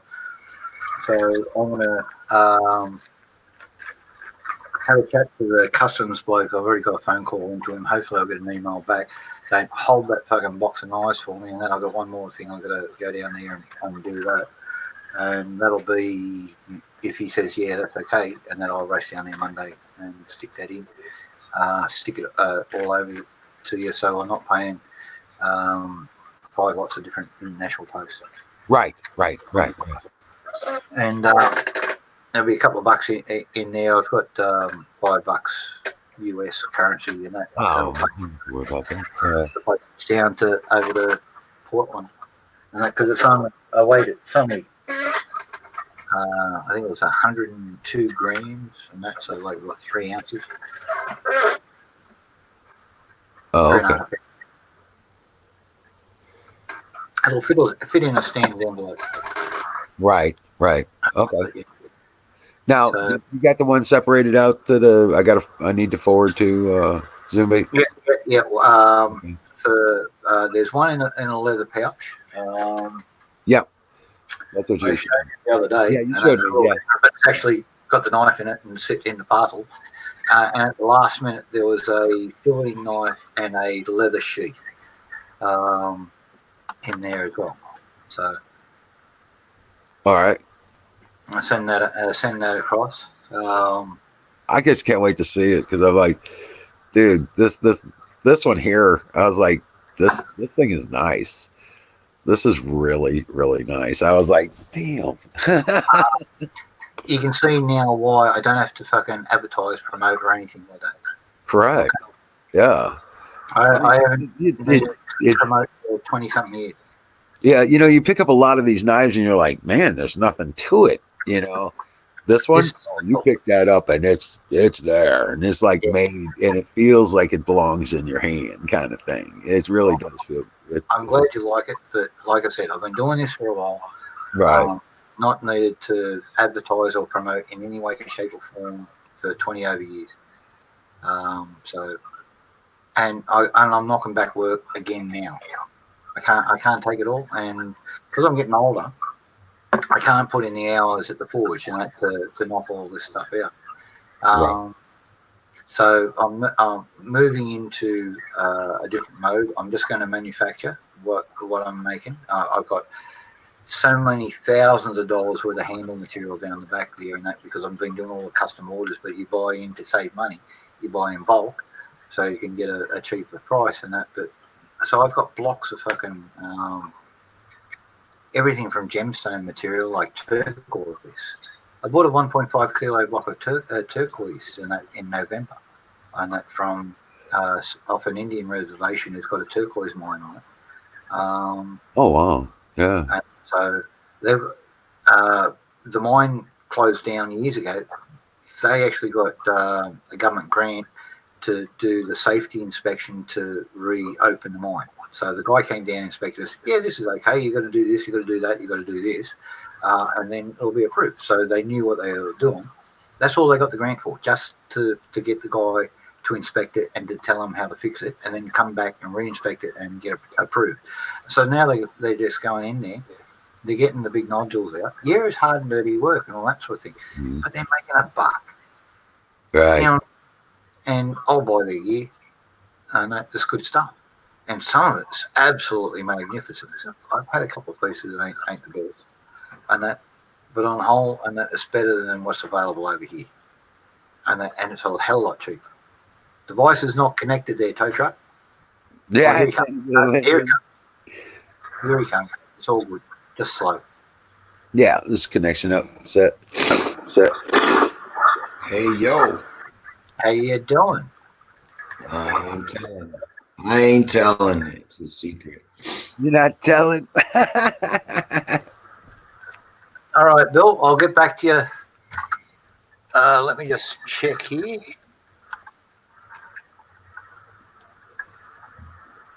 loading. Because I've got the video going and everything. Things, yeah, there it is. Alligator beta. What? All right, yeah, no worries. All good. So I got that. Now, as Bill, you forgot to say what exactly you wanted. So you just want the as much as you can get. You want homemade stuff. What's your focus? If you're sending me an email, tell me exactly what you want. That way I can respond. I've got a shitload of files. Or as Arnie says, I have it. I have it. I have it.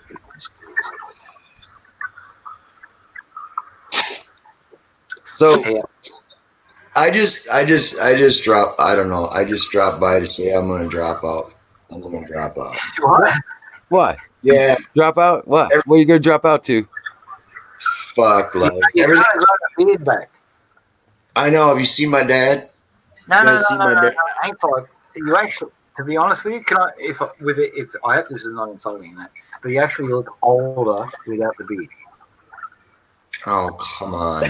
True. Gray hair never looks young. Come on, man. No. You're saying that to pad yourself. No, You're now you see the tough, wrinkles man. on your cheeks and down here and all that sort of thing, and that actually makes you look older than your beard because your Those are beard. not wrinkles. They're lines of distinction, my brother. Lines of distinction.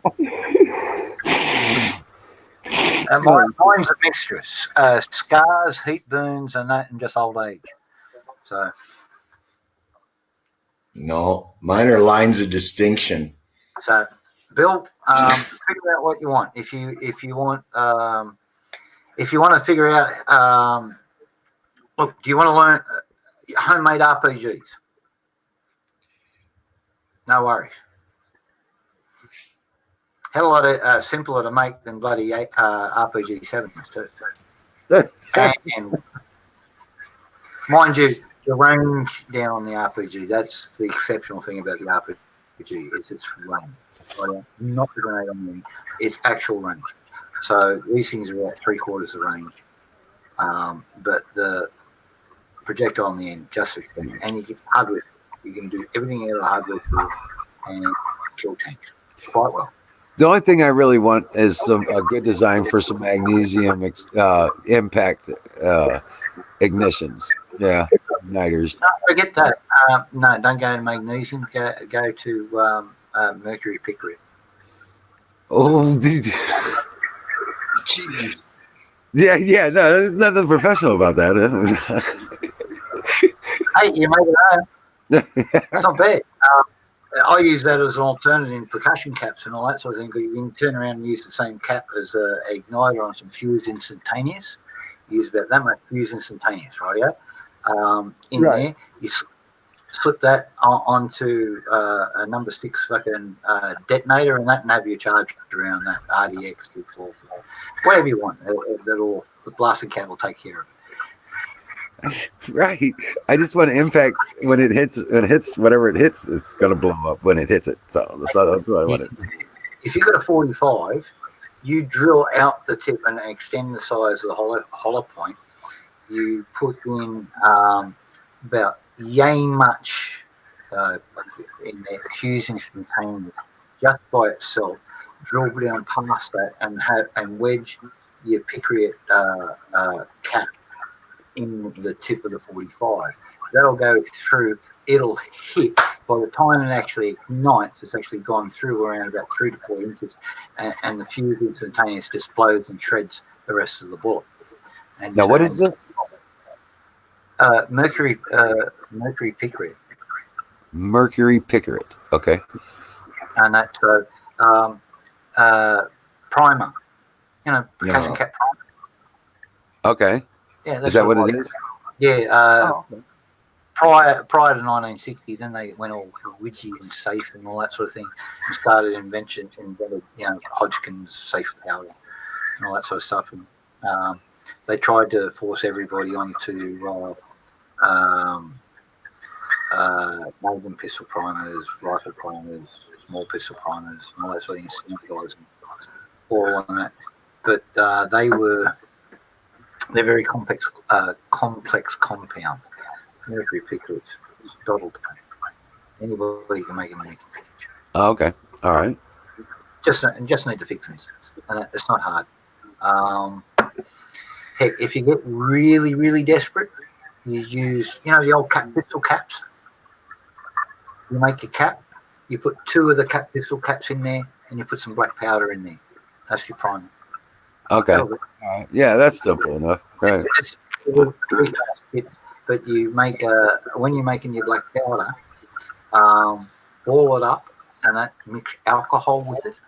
Alcohol will dissolve the saltpeter, put it into a solution, and the sulfur on it. And if you use a good hollow timber charcoal like willow wood and all that sort of thing, it'll get inside of there, and you can actually put what they call forming. And so you get fly screen wire, you rub it all into a ball, and then you rub it out, and then you get a nice grain size by stroking it through the fly screen, and you get a standardized powder size. And that's what So if you get slightly oversized fly screen wire, you can actually buy brass gauze and that's to the set size. So you want a number 22 gauze size and stroke it through there. Let it dry where it's in position, and it becomes a nice, solid, fine, controlled grain pellet, not ultra fine powder. What you do is a little bit. So I roll them in the cigarette tabs if I'm doing muzzle loaders, and I put my ball in the end. So I took 2 cigarette papers, roll them around a mini ball, and that's so the mini ball sticking out one end. Put my dose of powder down the end, then twist the end of the cigarette paper, and they all go in the little leather pouch. So I pull the ball out, and that I put majority of it in there, but I keep a pinch back. When that pinch comes out, and I put it into the pan, and I press it so it breaks up the grain, so it burns a little bit faster. Right. It gets down the touch hole, and then tip it over when you're doing that. Oh yeah. Your 2 cigarette papers goes over the top of the barrel. Your mini ball goes down. You press it down with your plunger, ram it home, and your cigarette papers are white. Bob's your uncle.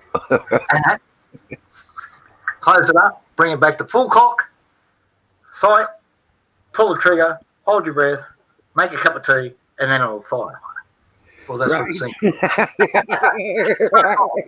A lot of people think it's an instantaneous reaction when you pull the trigger with it, but none of those. Boom. You got to hold the sight picture for anywhere up to a full size. Yep. So it happens. It's all good. I love my smoke poles. So, yeah, running around. Yeah. Mercury. You got it. Yeah. So the training went well? Yeah. We had, you can see this, bring that back up here. We had a training, 7 local field management and franchisee reps with all that sort of thing, debrief training and all that sort of thing. That was the thing that we had for the schedule. Chief Executive Officer was there, we had lunch with him, and then I had a private discussion at the end of the day with him and all that sort of thing. They like how it's going. I had 3 franchisees there. One of them was a lady. Actually, her curve lines, retipping the knives, were better than anybody else's, which is not uncommon for girls.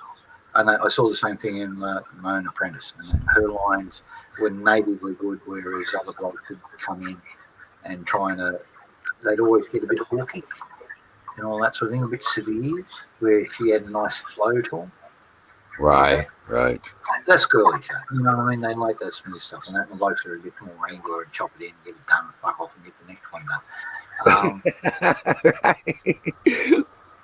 Yeah, how to disarm and rearm a grenade, yeah. Unfortunately, I had to fucking do that myself one day. Would you believe it, in a toilet stall? You know those locks that turn and all that sort of thing? Well, they're actually down about that height there, and I had 4 grenades in the bloody thing, and one ripped a fucking pin out. And even though I bent the pins out, but because I was walking out the thing, I got it caught, bang. But it's all in the holder because it's got the strap around it. So I didn't bother getting the second pin out. What I do have is a match. So I put the match, which is a straight wooden stalk, and that's all the pressure you need to hold the spoon there. I put a matchstick there. Right. Back in those days, and I took it straight down to the range. I was actually in the toilet stall at the range, and that's why I'm loaded up. And I big crook, and I'd just come back from Cambodia, and I was eating Western foods for the first time. And it goes straight through you. I'd been eating Cambodian food for like 9 months straight. So I'm just back out there and all that sort of thing, and I had to rush to the toilet, which is probably about my third trip for the day. And that, oh fuck! So yeah, I just went down there, and I went to the exit thing. Range officer number 4 open. Range officer shouts back, number 4 open. All right, took it out, spoon in there, clear, right, throw it, and then down, duck, pull the matchstick out, and the thing, and just went off like a normal grenade. But yeah, because if you notice on the Australian web belts, and that our grenade holders have actually got a thing that goes around the spoon as well. Okay. Yours slip in and leave the spoon fly. If that had happened on a US web thing, that spoon had flown in the bathroom while it was still connected to the belt. Oh shit. You know what I mean? So right. Never hang them by the spoons. Never hang them by the pins. Nah. Well, we had wraps. Second still detonation. Crikey, you blokes are that thing. Ours are between 3 and 5 seconds. I think that's on 11 seconds. Yeah, that's a long time for a fucking grenade. 5 seconds. 5 seconds fixed on a white frost, and that way 2.5 pound. Yeah, ours were set to 5. Yeah. Here's the thing about Pickrit. 3 to 5. It can burn 5 to 7. Yeah, there was a range. It was 5 to 7. I think 5. You're in America, so if you get exposed to snow and it gets a lot of moisture to it, that'll slow it down. So 5 to 7, yes. Right. This is Australia. Stuff dries out here. The drier it gets, the faster it burns. Right. 5 to 5. 3 to 5. Yeah. Don't play games with the fucking things. Pull that fucking pin and keep a good hold on that sucker and that until you toss it. Yeah. Right. Exactly. Because you know what? You stop thinking, I can throw that. I used to be able to throw those sons of bitches before they would still go off in the air. Yeah. You know what I'm saying? Yeah. So, yeah. Pretty good at doing that. No, yeah.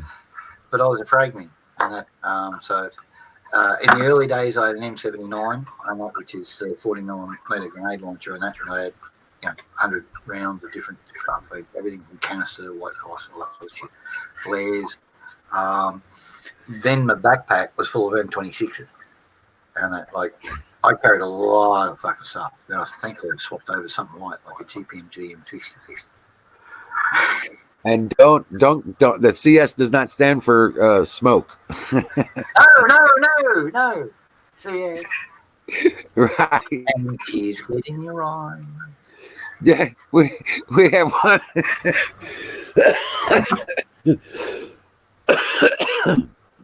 When you're getting shit in the Australian Army, you all of a sudden become quite commonly a CS gas training instructor because you do it day in, day out. CS gas training. All the people on CS gas duty, are in shit from somewhere else. Right. Right. Because you're exposed to the stuff day and day. I tell you what, it toughens you up against the stuff. Oh yes, it does. You get exposed 7 or 8 times and all that sort of thing. You can take for a good couple of minutes. Well, during our training, they, once a day we had to stand in there and recite the Declaration of Independence. Yeah. Well, here we make them sing the Australian national anthem. As may the suns live, oh, rejoice, for we are young and free. With wealthless toil and no toil. Yep. Our home is cursed by sea. Try doing that when you're spewing your guts up. About the second stanza and that people are throwing up. Right. And you make them go through until everyone has said it. Or sung it, or spewed it, or whatever. Close enough. But they've all got to do it. Boys, girls, young, old, everybody. And you've got to do it with them. Oh, yeah. And prompt and all that sort of stuff. So, and then they go home and all that sort of thing, back to where they came from, and they think they're an asshole and all that sort of thing. And the next group comes through the next day, and you've got to do it all over again. I lost so much fucking weight in the first 2 weeks of that. Because you never want to eat anything. You don't want Yeah, you always feel like shit. Yeah, absolutely. Don't even want to drink. And for me, that's an impact. You know what I mean? That's an impact. Right. Yeah, I can see that. Oh man, it's just making me hurt right now just thinking about it. Boy. Getting shit on a regular basis. Hey, Tow Truck. Welcome back, Tow Truck. What? Oh yeah. No. There you go. All right, ready? Watch me disappear. Oh shit. Yeah. Hey, look. 2 weeks of gas training, constant, every day, and all that sort of thing. It'll turn you into a Mormon. No offense to the Mormon folks, but your lifestyle is pretty strict. So yeah. I thought Mennonites were bad, and then I met the Mormons. Hey, Tow Truck, come back. I know I gave him my number through, I don't know if he got it. I don't know. Through. Let us know in the chat that you got Wizard's number, please. He's like, poop, I disappeared. Watch me disappear.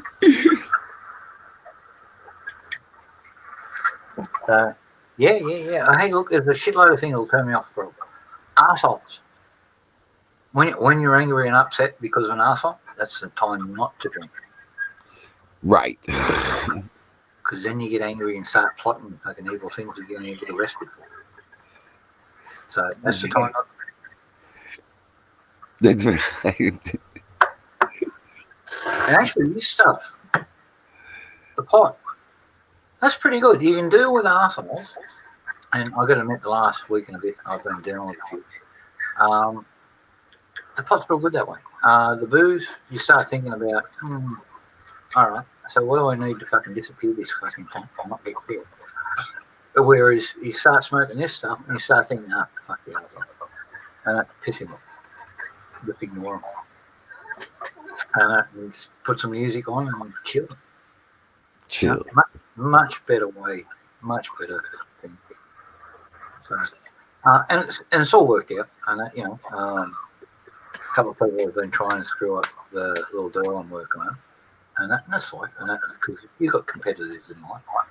But see, the advantage I got is they're selling gadgets. And the history of these folks with gadgets has not been good. What I'm offering is skill and knowledge. Right.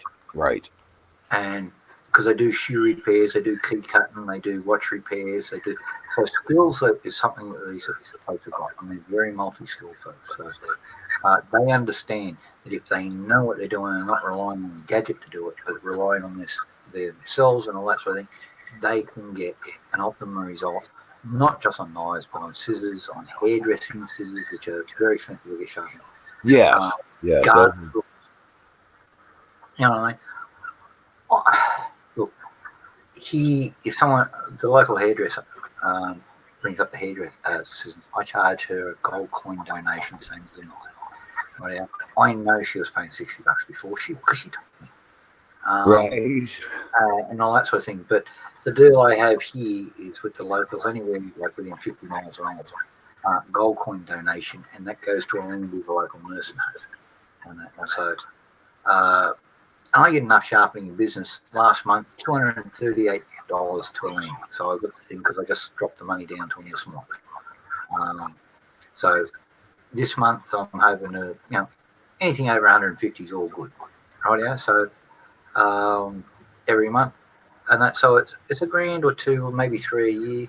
So, but I've got my commercial arrangements. That's my business, but I've got to pay tax on that and all that sort of stuff. So I charge a full bill. So the abattoirs, I charge $5 a night, but they send me, a nylon box, and it might have 250 knives in the bloody thing. So, oh wow, right. So 200 knives, $5 each. There's a grand, and that's one day's work.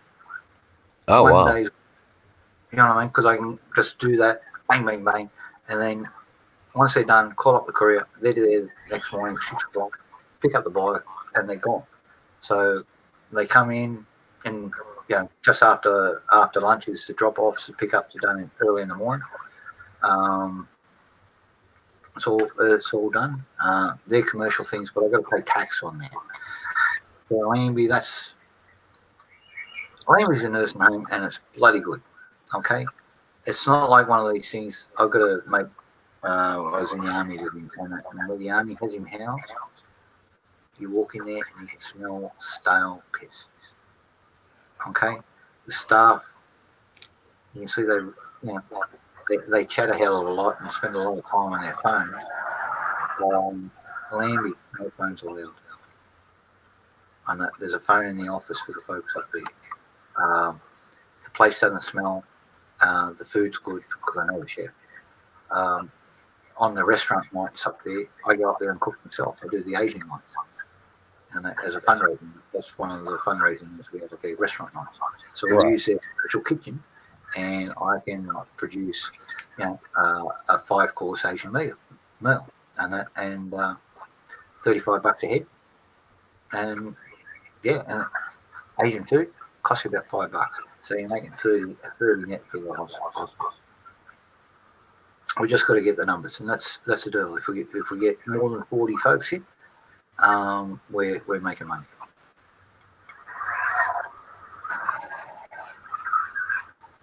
Right. Well, that's awesome.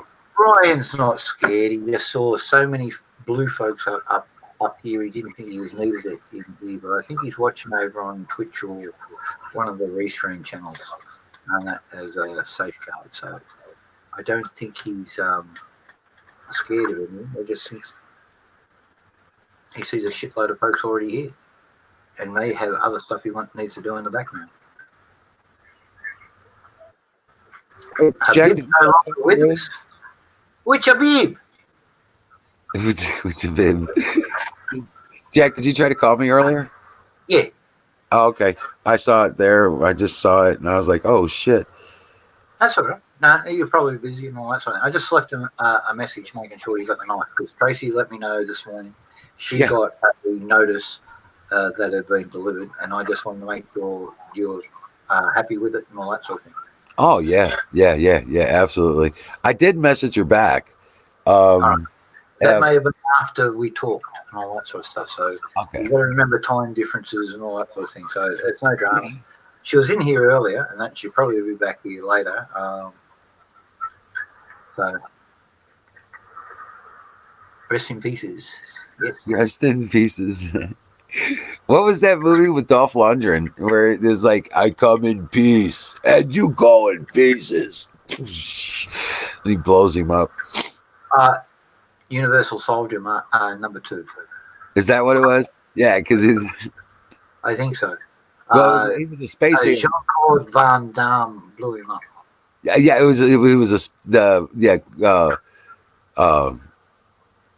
Dolph Lundgren was a space alien or something, wasn't it? Dolph Lundgren, maybe? Oh no, different thing. That was. He was a space alien here, and he was harvesting. He doped him up with some dope, and then he took this thing and drained their brain fluid or something. Oh, the pineal gland. Yeah. Yeah, that was an alien thing. Yeah. I find it interesting that they do what the Satanists do. They grab the pineal gland out of it, because the pineal gland produces adrenaline and adrenochrome. Yeah, they said it was the aliens get high on it and stuff like that. Yeah. Well, That's why he was doing it. Yeah. in Las Vegas, look up the adrenochrome scene. Right. I'm familiar with that kind of. Yeah. Yeah, I know. So that's an extract of the pineal gland. And that's that farm they found where they had all the kids strapped down all the surgical stuff, and they were tapping them and they were torturing them and all that sort of thing, and they were doing live extractions of adrenochrome out of them. Guess who is now the biggest producer of adrenochrome in the world? China. Yeah. Yeah. Where are they getting it from? It works best if you get someone under the age of 16 or 17 about that thing in life and that, but they've got to be older than about 6 or 7. The young ones produce some, but fucking teenagers, and that seems to be the thing. And so preteens kind of thing. A lot of these folks, the dissidents, their kids disappear and never seen again. Right. Figure that one out. Wiz is whack. Why am I whack?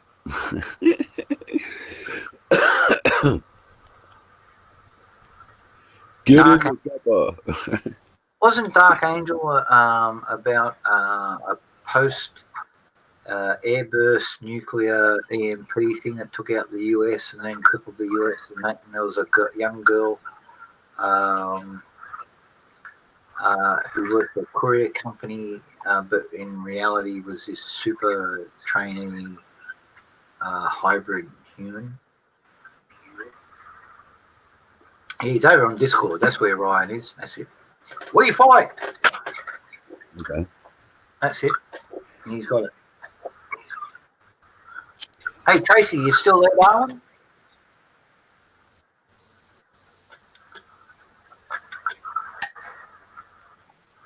Oh, shit, Ryan. What happened to the tow truck? Where did the tow truck go? Did he was supposed to call me today, and that's why I didn't get a chance to say something. Oh, I'm sorry. I know. No, you're fine. No, not like that. Anything. It was just he just took off. He just dropped out like dunk. No, what, darling? We've just been yabbering as usual and all that sort of thing. I've seen if Tracy's still there, but if not, I've got a couple of. So that's all right. I'll catch her there later. I'll send her an email. But yeah, not being rude, this is starting to itch up a little bit, so I'm going to duck in and just wash off that dry blood, and it's also getting Oops, I think I froze up. Yeah, a little bit. You refresh, I'll hang around from there, and then I'll play idiot for a while, and you refresh, and we'll all be good.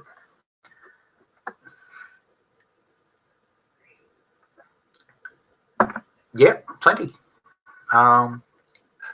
Yeah, I'm not short here. It's a T1000. No. I'm Wiz might be a T1000.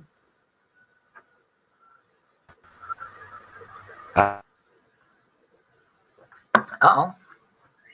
Welcome to the Jack Show. Wiz will be back in a minute. I'm sure. Other than that, yeah, everything's good. So I'm not a T1000. yeah. I'm not getting into the toilet paper panic. I do have a goodly supply here, probably about 3 or 4 months worth, even when Tracy's here. But I live out in the outback. I go shopping for such things, and that once every 3 or 4 months anyway. So I got all these farms up the road. I got plenty of folks around here growing veggies. I hunt. There's enough meat going around that I can trade for veggies. I've got a veggie patch out the back. I think I'm pulling up about 25 pound of taters a week at the moment. I've got to make room for the next lot because they're all going back in. Yeah, if you keep them below in a dark, cool, it's like around 45 to 50 degrees. Yeah. It'll stay good, definitely. Yeah, there's barely chance of getting down below 45, 50 degrees. This is Australia, man. I'd have to put a cellar in it. I know. With about 5 doors in the way. And then spray moisture, water, and that on all around in the bottom area. Keep it cool. And that'll get sucked away in hours. Right, but what's your temperature, 4 or 5 feet down in the ground? I'm in the desert. It's like 60 degrees, 2 meters down, 6 foot. Constant. My connection is shit tonight. I don't know what the hell's going on. But I'm breaking up. Yeah, you've had some tornadoes come across your area, and what's the bet they've taken out? A couple of junction boxes somewhere on this fucking network, and so it's all getting rerouted around the place and slowing down. You're looking okay at the moment. You're moving, but yeah, it's dropping. $100 a roll. Hold on. You're kidding me. $100 a roll for toilet paper. Holy. That's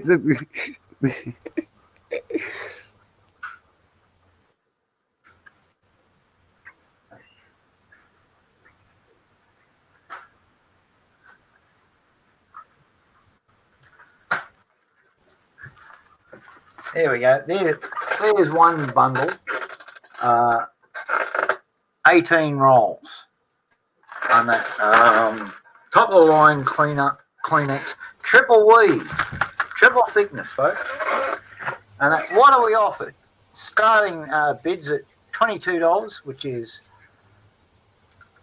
4 times what I fucking paid for it. I don't know, they're scam artists. No, I'm not selling it.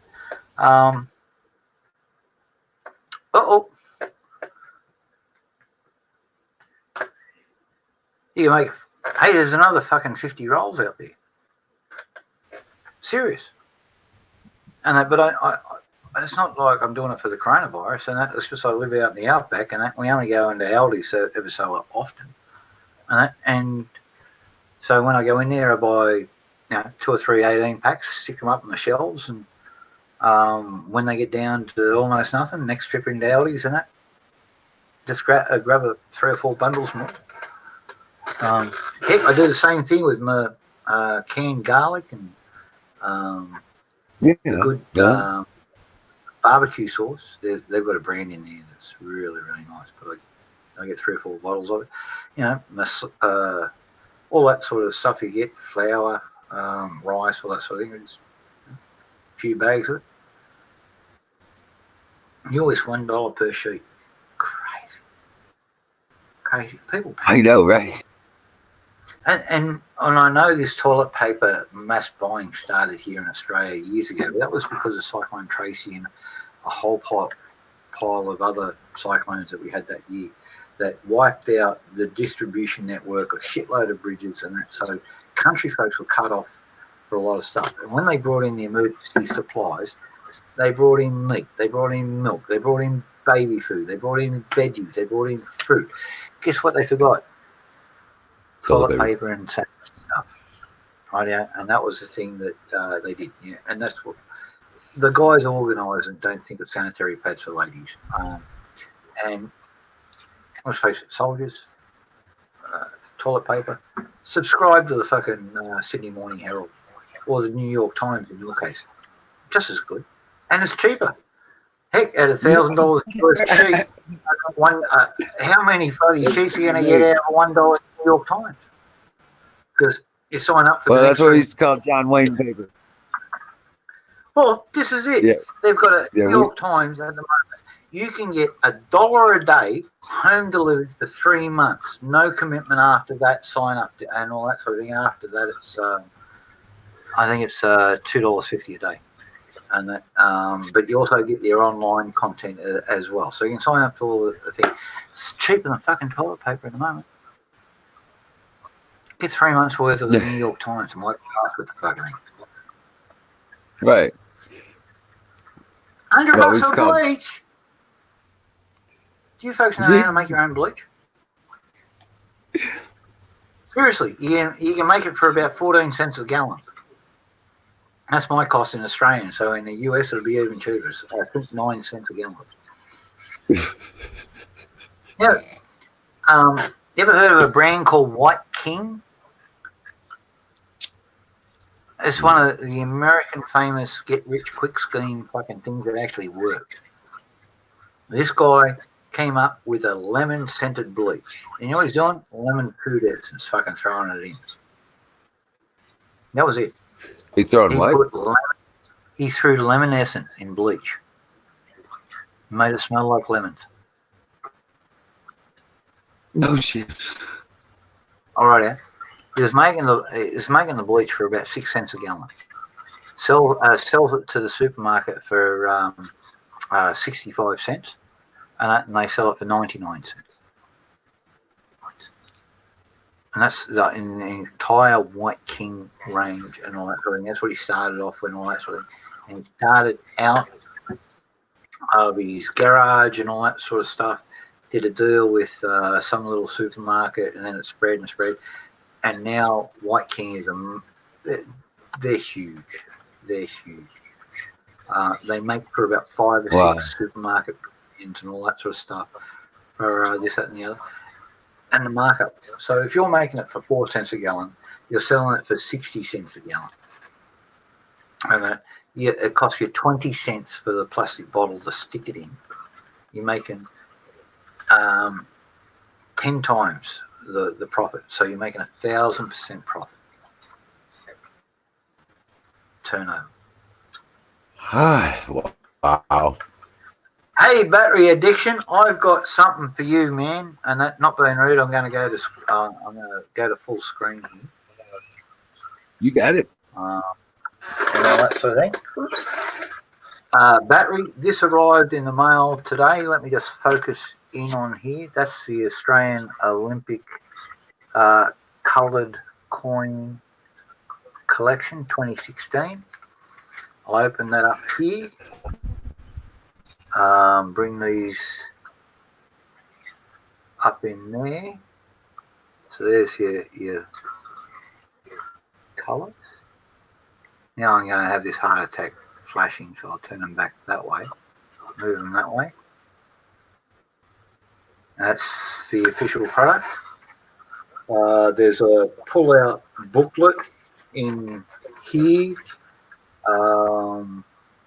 That's all to do it. Road to Rio, all that sort of stuff. So I'll just put that back in there like that. And it's got a voucher in here as well for if you want to order stuff off the Australian Mint, and that you can get a discount off your next order if you want to order direct.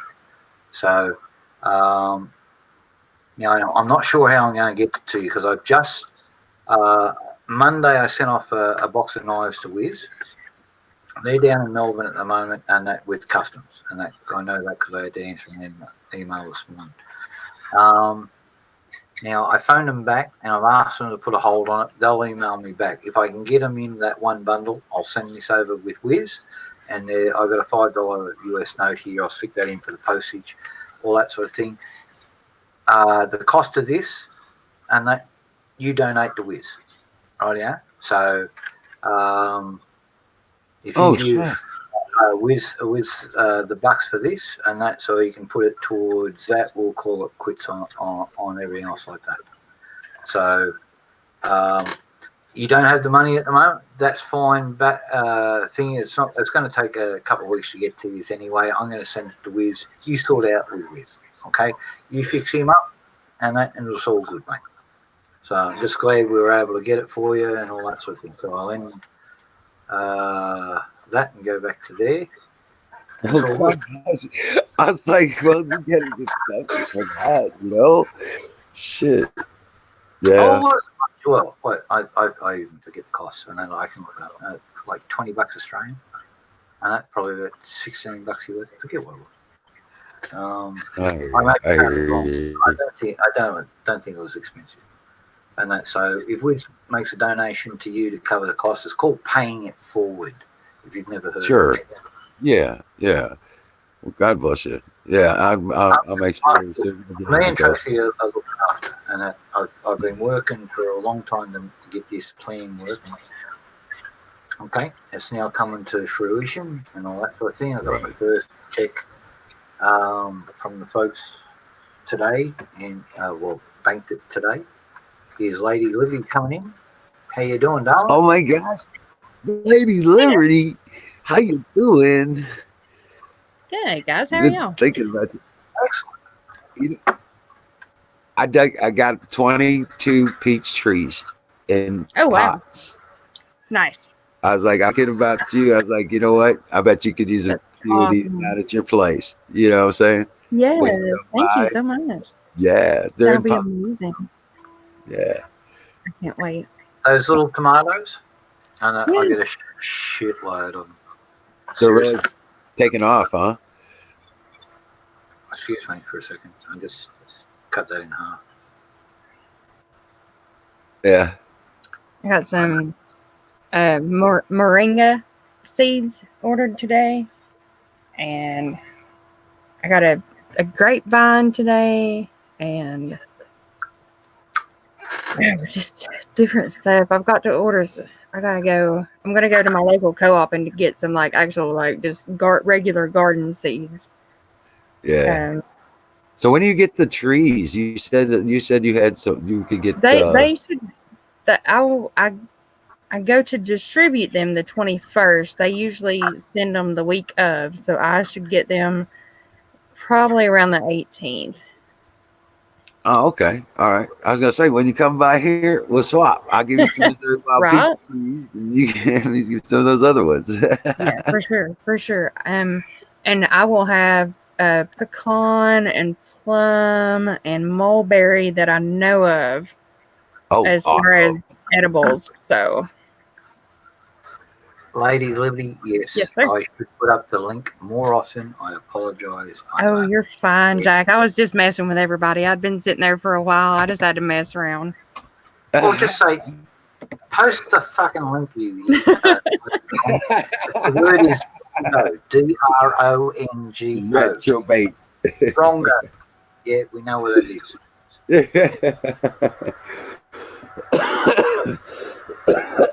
You guys are fine. So, well, now you're here, not being rude, I'm going to duck off to the bathroom and actually clean myself up a little bit. Cause what did you do to your leg? I saw that. I was repairing the cutter bar in a roll baler. So, you know, the balers that pick up the rolls and then wrap them in mesh? Yeah. And there's a knife that goes across and smashes the thing. But what happened is the sheet metal front and surround of the whole lot had been bent in. They smashed it into something, obviously. The knife had come across to cut the first bale and broke off its pinions. So the two holes in there. So I'm actually trying to restore that blade, but because it had been smashed into something else, it's got little fractures in there. I'm grinding the blade and a little bit flew off. Oh, man. The grinder's moving that fast, it turns it into a bullet, and it's got a sharp edge. Yeah. So it buried itself in the machine bay. So pair of pliers, pull it out. I cleaned myself up and all that sort of thing, got the wound cleaned up. But while I was putting the staples in, the stitches, I got a staple gun here. I was you got to line up the little veins that you cut as well. So when I put the first one in, I took a little bit of time about it because I was a bit of a wimp doing it because I felt the staple scratching against the bone.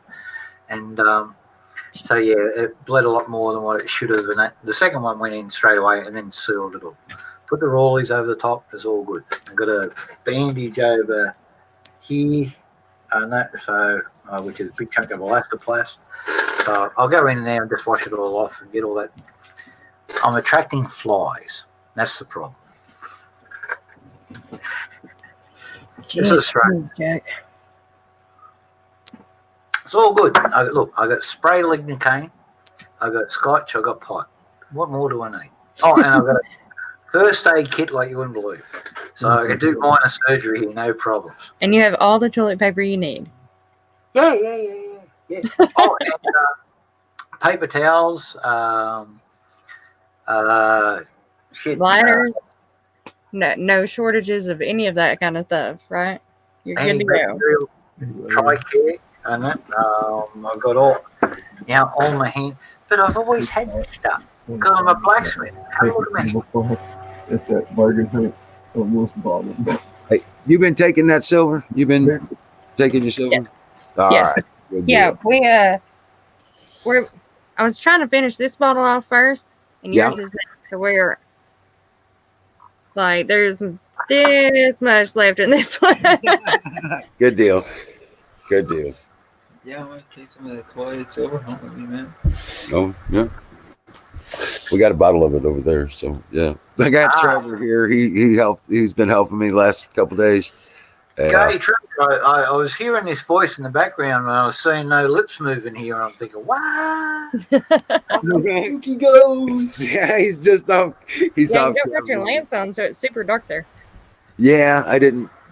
He's been involved in all this. Yeah, I just been. I'm feeling really good about all the work we got done today, and yesterday we got all the cedar trees are all the way across the front now. 5 days work within 2 days.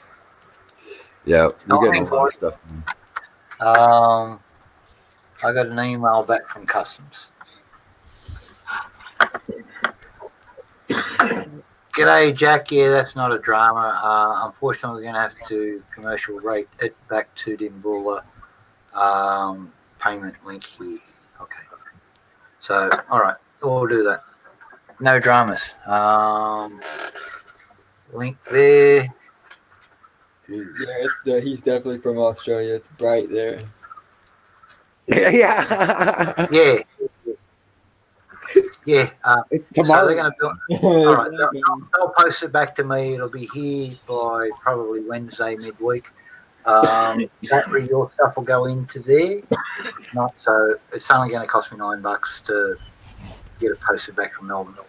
And $9 was probably about $6 US. Cheap. A hell lot cheaper than sending it individually. So I'll send it all. Right. So that's there. That'll all go in. I'll just repackage it a little bit. The box will be a bit bigger. I'll make a cardboard box, but I'll double thickness it all and all that sort of stuff. And a shitload of those, styrofoam beads. Yeah. Help me get rid of my styrofoam beads. I made a massive mistake of buying a $45 bag worth of that on them. I bought them to the US. A little bit of Right. I'm gonna go oil up my light so I can turn on my light because we only get maybe about an hour or two of sun here today, so I'm on kerosene light. I'll be right back. That's it. For those who suffer from trichotillomania, today is Friday the 13th here in Australia. Yeah. Hello, Can I tell you? That's poor leg, my goodness. I was born on a Friday. Friday the 13th. And then I should have just sat back and started drinking scotch from fucking 5 o'clock this morning. Tornado. Didn't. I went to work. There's a tornado coming my way tonight, Zoom. Oh no. Gotta be careful with them tornadoes. Tomorrow. I don't know where Lady is exactly, and that's why I can't say that. I'm currently in southeast Tennessee. Southeast Tennessee. You better be careful with them tornadoes, girl. I've looked up Wizard's place, so I've got a grid reference for him, and I then did a track. And so all these tornadoes actually miss him. They go east and west of him. And that. So I don't know about yours. Oh, that looks like you're enjoying that. Indeed. Uh-huh. Well, I'll join you. Yeah, we just got back. We went out and kind of made the rounds, picked up like one of the very few packages of toilet paper my local Walmart had. The shelves were empty, but they had like a pallet that they were letting a few people have some off of. And I was lucky enough to get one of the very few packs of toilet paper they had. I mean, we have some here, but I figured why not since they had some. We went around like the local Harbor Freight had masks the last time I was there. Today they were out. So, and I mean completely out, like not one single pack.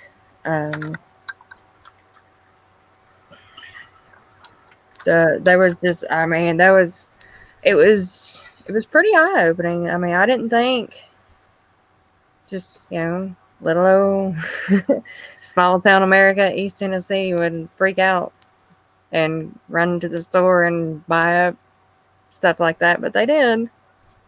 Yep. Chrome Indian, yes, that was a railway spike knife. That's one of the things I had to do this morning here and that. So I did that one this morning for some folks. I got a little bit of work done. Now, as for Bill's Ghost, look, I'm ducking up the conniver next week. I'll get a roo, I'll tan the hide, and I can lace it up because I've got a thong cutter. I'm making myself. It's just a little wooden thing you feed the edge of the hide through. Give me a week to process the hide and get all the hair off it. Tan it. I brain tan, so it's not a veggie tan, it's not a chrome tan, it's a brain tan. And if you're not objectional to it, do you know what trying to think of the word.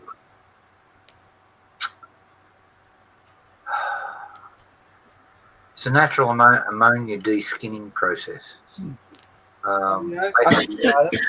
You piss in a bucket for a week and you let it leave in the sun, let it start turning into ammonia, and you soak the hide in it after you've got it all salted and dried and all that sort of thing.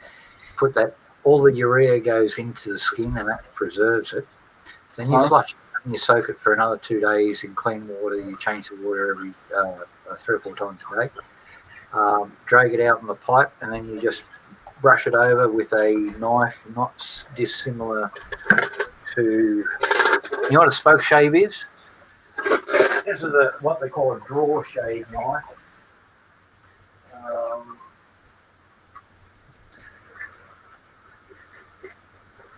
Now this is shaped to go around a 28-inch plastic pipe which goes, oh sorry Bill, you didn't see down there. Come on in mate, sorry about that. That goes around a 28-inch diameter pipe that's supposed to fit into the old 30-inch concrete pipe, which is plastic. Oh. This is nice and smooth, and you just scrape off all the fur off the animal then once it's been soaked in all that combination. Hey, really? 1,000 years ago. Oh, what's that one? That's kangaroo. This is the lacing right here. Yeah. I use it for like buck stitching. Yeah. For doing buck stitching. So this leather, I don't know if this is actually kangaroo or not, but kangaroo's the most sought after. And I don't know what you charge. I don't know what you charge to get me some of it, but that's what I use. I didn't know if you have it available around there or not. I do. I make it myself. Because I'm not able to find it. I'm not able to find the kangaroo stuff. You got to tell me what color you want it done, because that's the only expense.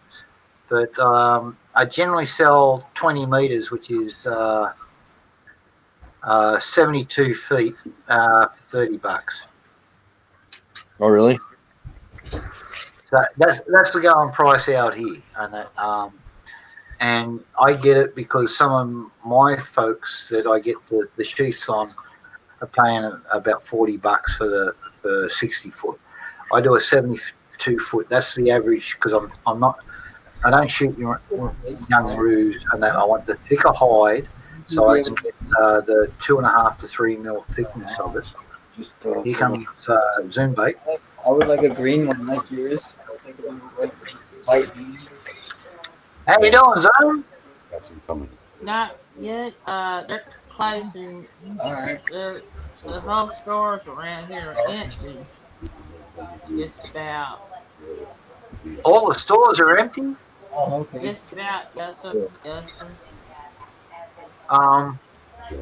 We can But, just barely hear you, Zoom. yeah, you got to speak up a little bit louder, or increase your volume, or get your mouth closer to the microphone. Yes, sir. The stores are just about empty in my town. That's because people are going silly. Yeah. You'll get more supplies in. Yeah, some of the stuff from China won't be there and all that sort of thing. Yes, you'll have to buy made in American stuff, but that's not so bad, mate. Just think it's good for the economy. Yes, sir. Well, they are thinking about closing the Masters. Not gonna have it. The Masters South Tournament, I think they're not gonna have it. It'll come back, mate. Don't worry. I know. Your industries over there are gearing up now. The folks from what is that? They do a lot of stuff. Paper towels and all that sort of thing. Scots, Yes, something sir. like that. Yes, sir. There's ads in the papers now, and that for 800. So they, instead of putting on one shift, they're going to 3 shifts. They haven't done that since the 70s. Yes. They're hiring 800 workers Goes. come in and they can do this. They're looking for an extra something like 50 contractors for drivers. All this stuff that you used to buy from China is now going to have to be made in the USA, and that's going to be bloody good because more people are going to be working, more people are going to be paying taxes, more people are going to be able, the government will be able to spend more back on looking after the folks there. That's how it goes. That's how you build an economy, even in dark times. So people may be bagging Trump out for what he's doing and all that sort of thing, but have a look at it from the outside view. He's in the middle of a crisis. He's making more jobs. He's making you more independent of all the outside influences like China and India and Pakistan and all these other places that are making you drugs and all that sort of shit. We're doing the same thing here. All right? Get the little companies out there, build them back up again, bring the jobs back to America, start getting people employed. Okay? Look after yourselves. Then you can help the world. If you can't look after yourselves, how can you help the world? Simple as that. So it's going to be tough for a little while, and people are going to fucking do some silly things and panic. But the supplies will come through. And let's face it, once people have got a couple hundred rolls of fucking toilet paper, they ain't going to buy any more, are they? And start stocking up on other things. So one of the things that'll go, and that booze, because all the international shipments and all that sort of thing, a lot of your booze is actually imported. Look at all the scotches and all that sort of thing. People will start stocking up on scotches soon. And other imported stuff. Right. You know, so the toilet paper will jump off, and then we'll get into more practical stuff. Cigarettes for the smokers. Booze. Ammunition. That's what people should be fucking stocking. I think Jack and Zoom bait. I got a feeling we're going to start getting our machinery back that got shipped over to China. So machine shops are going to be opening up. Hey, Lizard, how you doing, mate? Yeah, you got booze. Sorry, I was going to say g'day before, but forget who was talking about, and then I forgot because I'm a little bit wasted. So. Because we're not going to be able to start making anything until we get our tool and die equipment back. You know. and it's coming back. Already, Black and Decker power tools. I just They wanted moved to back to jump. Texas, and I just wanted to Cool. jump in to let you know what was going on in my area. Just let you know that they're probably not going to have a lot of stuff happening. Hey, look, Zoom mate, don't stress. Yes, sir. People are a bit silly at the moment, and that because of fear. Fear is the mind killer, right? Don't Yes, let fear yes, rule your life. Think practically. Do you have enough to look after yourself? yes, And like I was saying before, the cheapest source of toilet paper in America at the moment is the New York Times. Yeah, they'll give you a 3-month subscription for $1 a day. How much toilet paper you can get out of 3 months of fucking New York Times? That's cheap, man. That's $90, and it yes, gives you the equivalent of $1,000 worth of toilet paper. You have a good time. yes, sir. Yes, sir. I just wanted to come on for a minute, let you know what's No going worries. on. Hey, Zoombait, good Lord bless you and yours. Yes, You take Thanks yes, for the heads up about the weather, Zoom. yes, sir. It's just about in your area. Eastern Tennessee, just crossing into the Tennessee Valley right now. Oh, that is getting close. I Yes, appreciate sir. it. All right, everyone, have a good night. You too, hon. Yes, sir. Yeah, Zoom. right, Yes, Zoom sir. mate. Cheers. Yes, sir.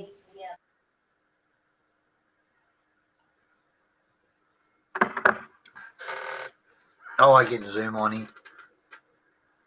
Yeah. People.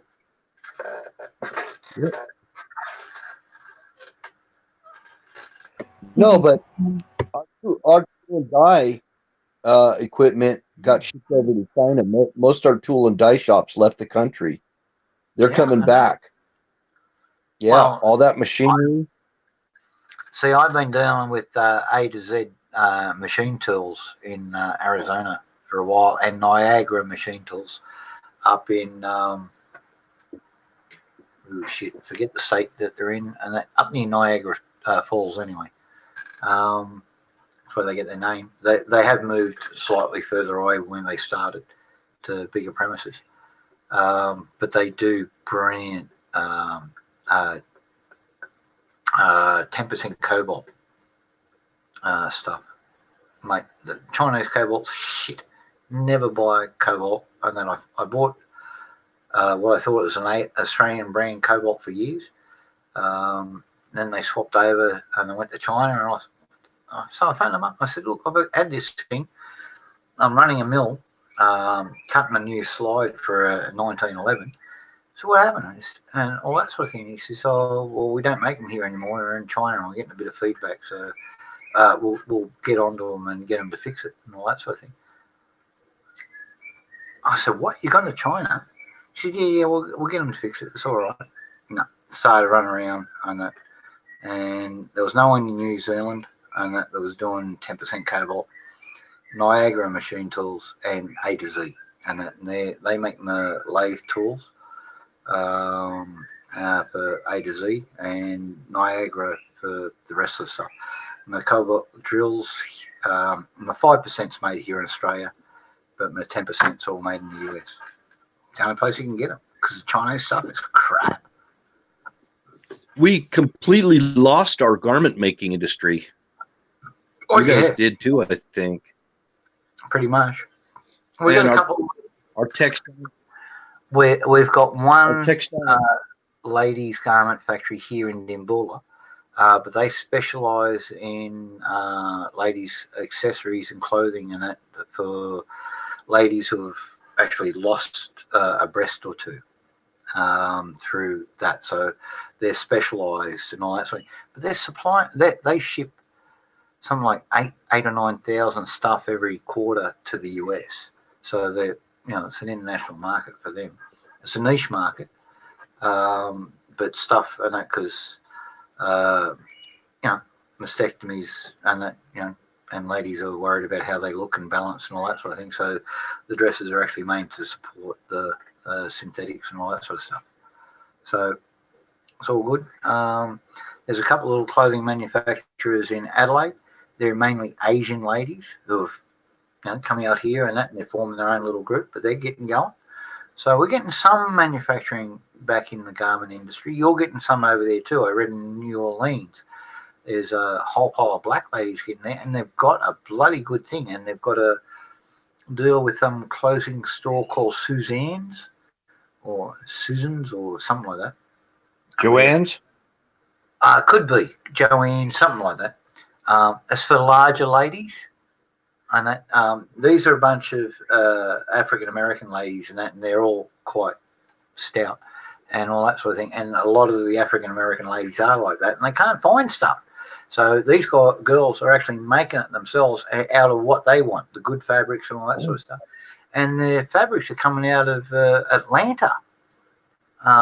Someone's doing it in Atlanta, Georgia. They're making all the things, and they've got these good high quality screen prints and repetitive screens and continuous prints and all that sort of stuff. So look, when it comes down to it, this globalism was always destined to fail.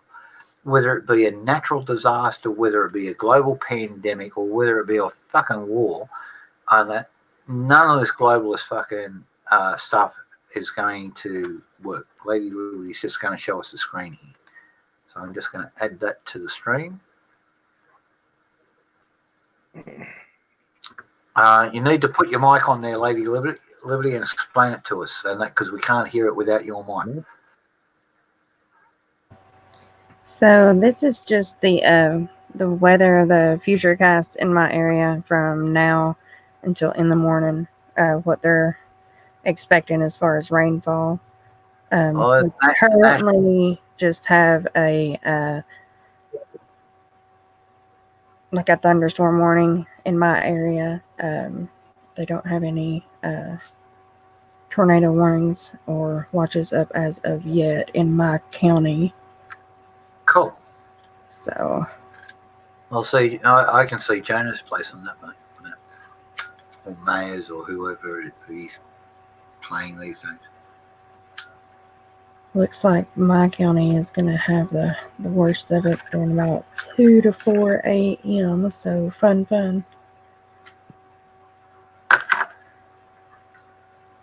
Well, actually, I got an email here. Let me go and check this because I can tell you who it was because I know one of the ladies.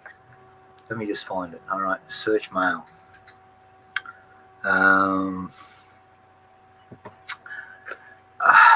Yeah, that's my nephew. Yep. Cousin. He says nephew all the time. Right? Cousin's nephew, second cousin's nephew, third cousin, I guess, right? Yeah, something like that. Something like that. It's all good. It's all family. Right. What? He's kicking ass though, man. He's helped me with all this work recently, man. Like really kick ass. I'm Wizards. Oh, cheers to you today, Trevor. Hey, Jack. How you doing there, mate? I'm doing good, man. How you doing? Oh, yeah. Getting there. Just pouring myself another one. Right. Down the hatcher she goes. You should see some of the big ass bottles he does because he does his own brewing. Oh, does he? Oh yeah, he's got these things as big as hell. These big old. They're 2.5 gallon jugs. On camera, they look like 5 gallon jugs. 2.5 gallon. Yeah. They're called Bodines. A 2.5 gallon jug is a Bodine. So if you know anybody from Alabama or down there in the thing, and they're talking having a swig on a Bodine, you know what they're talking about. It's a 2.5 gallon jug. They used to be made out of thick local pottery and then baked and all that sort of stuff. The stoneware jugs, these ones are just glass versions of that.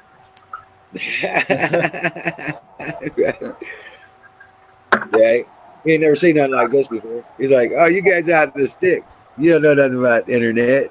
He's still freaking out. Oh, you can't get much. But I've got satellite. I've got a satellite dish on the roof. Years ago, I bought one of these outside broadcast fans. and that what the TV studios do, and that, and they got this satellite uplink and all that sort of thing.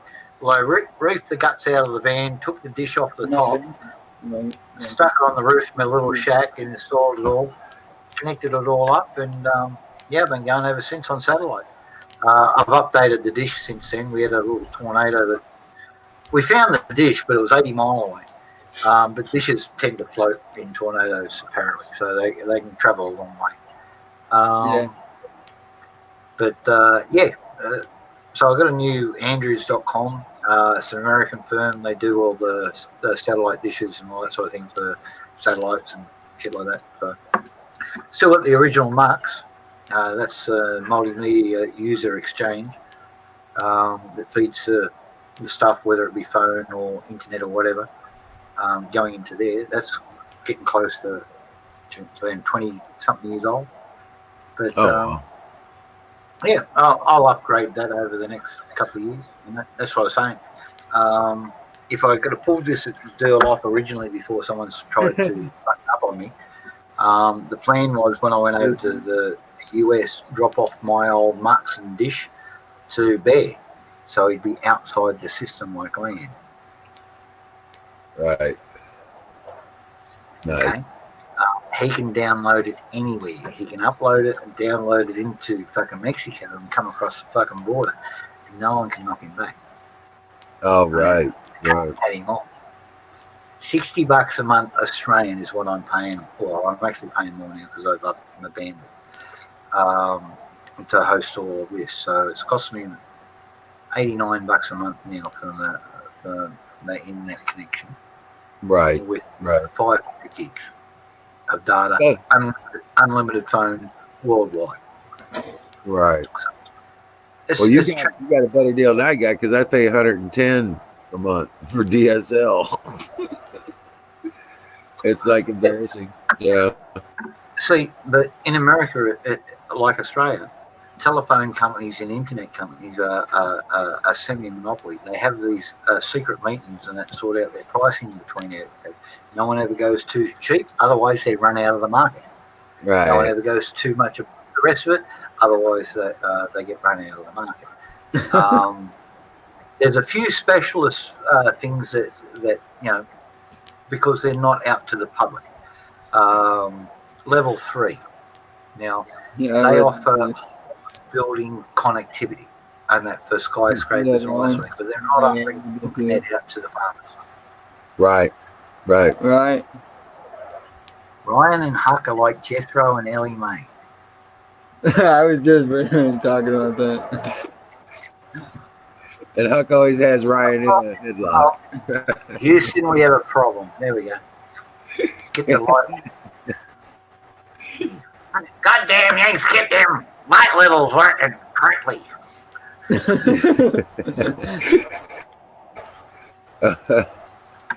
So I'm actually on the 13th basement level and that of Houston, and that because the world's actually flat, and but Australia's all just a hologram. Right, it's just the underside of Texas. Says the bloke who launched himself into a rocket and killed himself in the process. Right. The flat Earth theory. Yeah, he actually launched himself up in a rocket to prove that the Earth was flat. Only problem is he came down in hard. Yeah, he came down faster than what he went up. He became a spot on the map. Yeah, about 9 foot down underneath the map, actually. Right.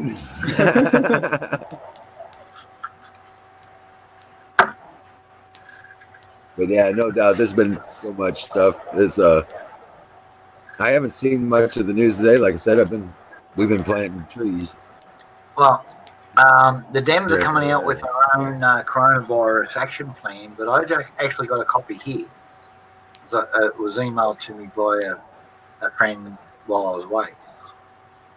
And I'm reading it, and it's got more to do about funding Planned Parenthood and abortion than it does about fucking fighting the coronavirus.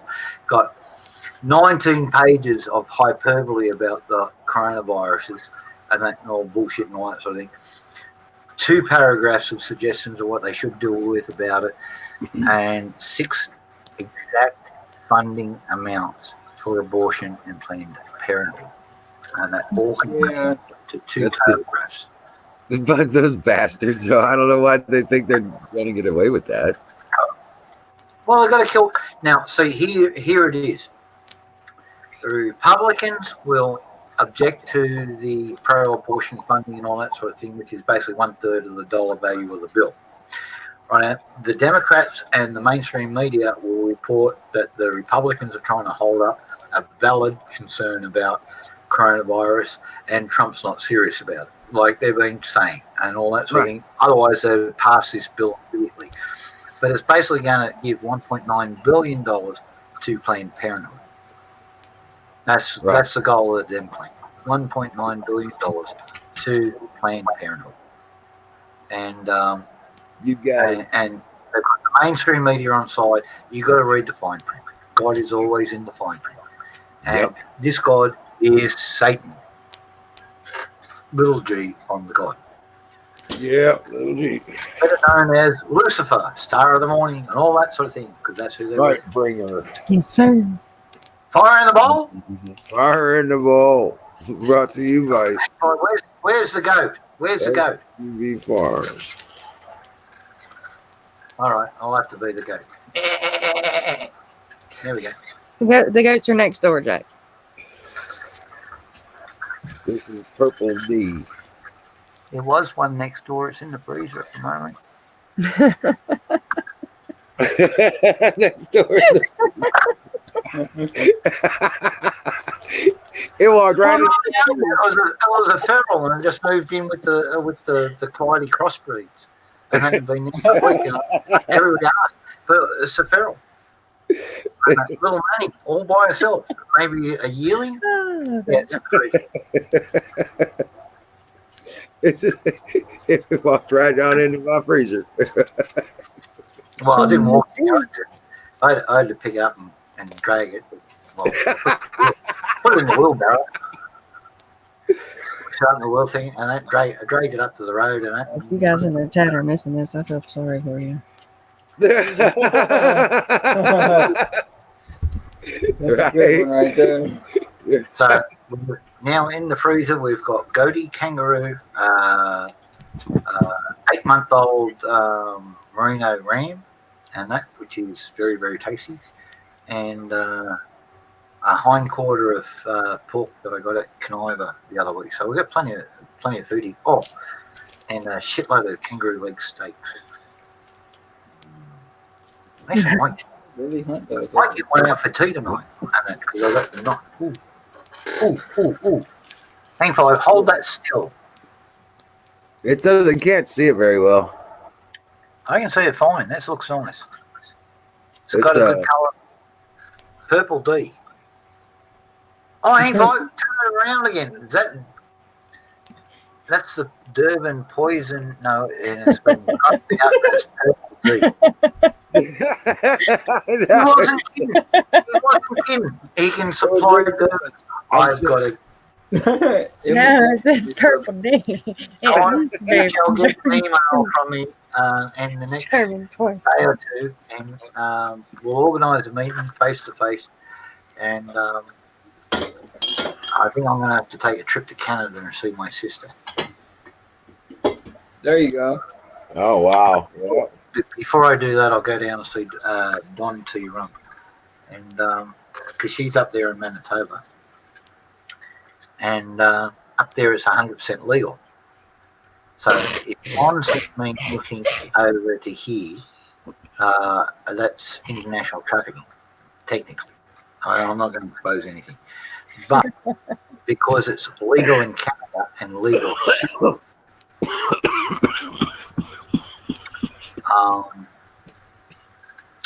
I might actually be able to do it legal. Canada to Australia. And I got a medical permit. Actually, my wallet right in front of me. That's my license. Oh, I'm gonna find my current one. No.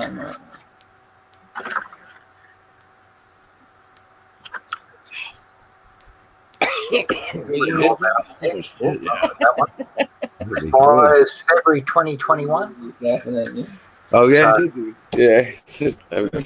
There's a number down there that I had to cover up because you got to report that to the government and all that sort of thing. And if somebody sees that and copies that, I can give them shit. So I covered up the important number because that's my state of Victoria medical access card. Now, because it's legal federally in Canada, we're not breaking any federal laws from the US. Remember, pot is technically federally illegal in the US of A. Okay? Yeah, federally. I can be charged a third party if I receive anything directly from the US. I'm as conspiracy to breach the laws of the United States of America. I don't want to do that. But if I go visit Don, me, myself, and I, and sort of end up in Canada and drop it off to my sister, and she ends up with He said so. well, you know the border. Right. Man, it's got more holes. And I know a town in the US where on one side of the street is the US, and on the other side of the street with this probably about 30, 40 yards wide of like park, and it's got trees in it and all that sort of thing. That's the fucking border. Across the street is Canada. There's no road directly going across there, but you can jump out of the car. The line. On the street. Canada. There's no fence, there's no nothing. Right out. Right. Now, if you walk up there about a kilometre, about 1,000 yards, there's a gas station, which is also a Greyhound bus stop. And from there, I can get to Manitoba to my sister. No drama. No drama. Come back the same way. And come back the same way. No paperwork required. From what I understand, there's a bookstore that's actually half in Canada and half in the United States. And the line actually goes through the center of the damn library. This is the same town.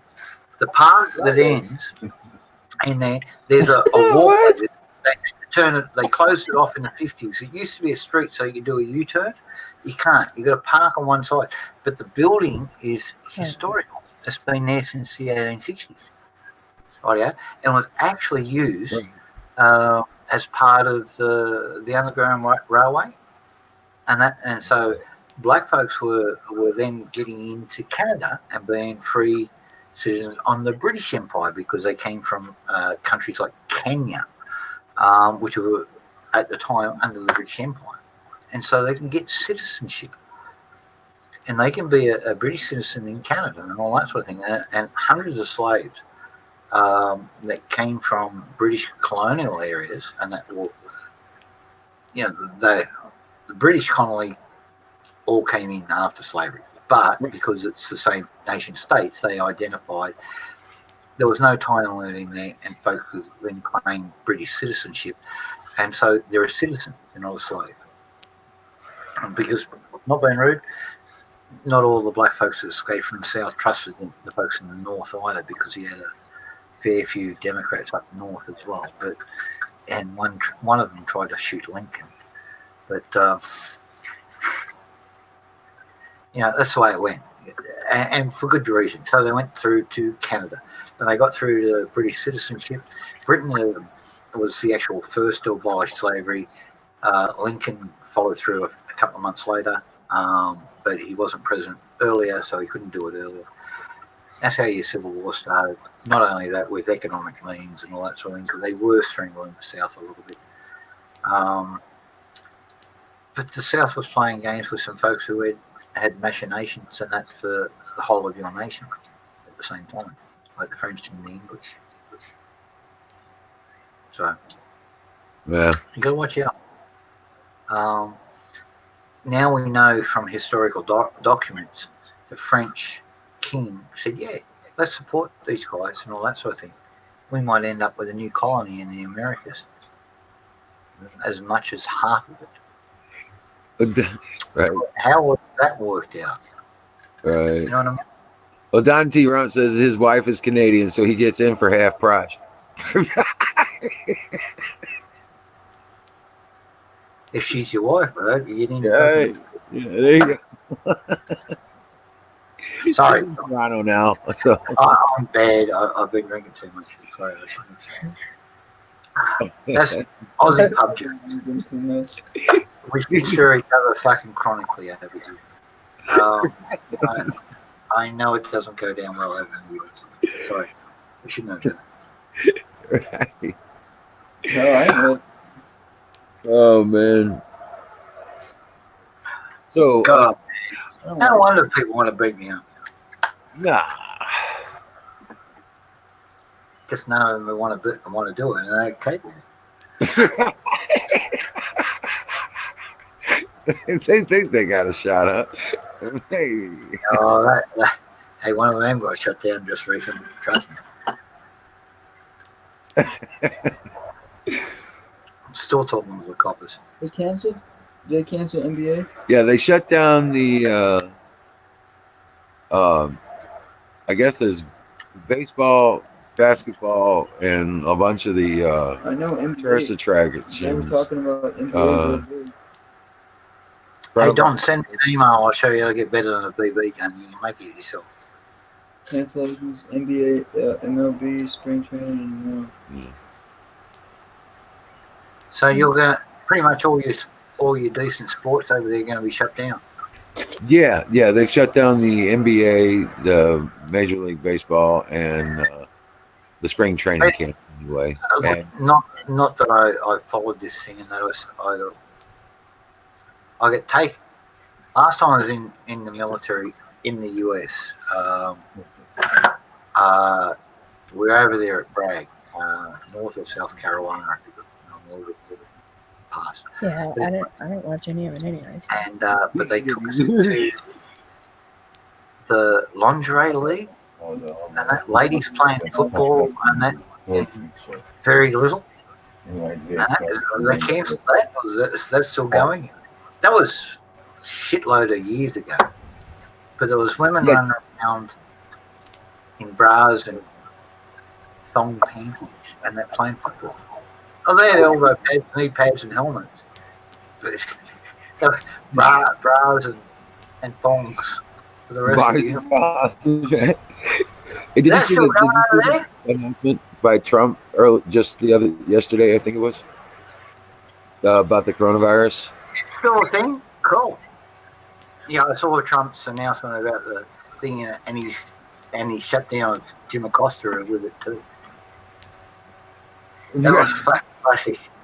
Well, he's out there putting out forwarding policy that to help small businesses get through this time. And we've just done the same thing in that news clip. The Australian government, anybody who's got an apprentice working for them, they're going to pay the apprentice's wages for the next 6 months. Small business and all that sort of, and that includes me. But I don't see a need for it because most of my business is, at the moment, it's pretty much international supply, chef stores all that here in Australia. I'm shutting down the markets thing anyway, and I'm moving more into training other folks as I'm getting older. So like this business that I'm doing now, training all the minute group around the world to train tonight. So I'm going to be okay. I don't need to do it. They say they're going to throw me $2,500 a month for the next 6 months for the through there. I'm going to tell them I don't need them. Keep me money.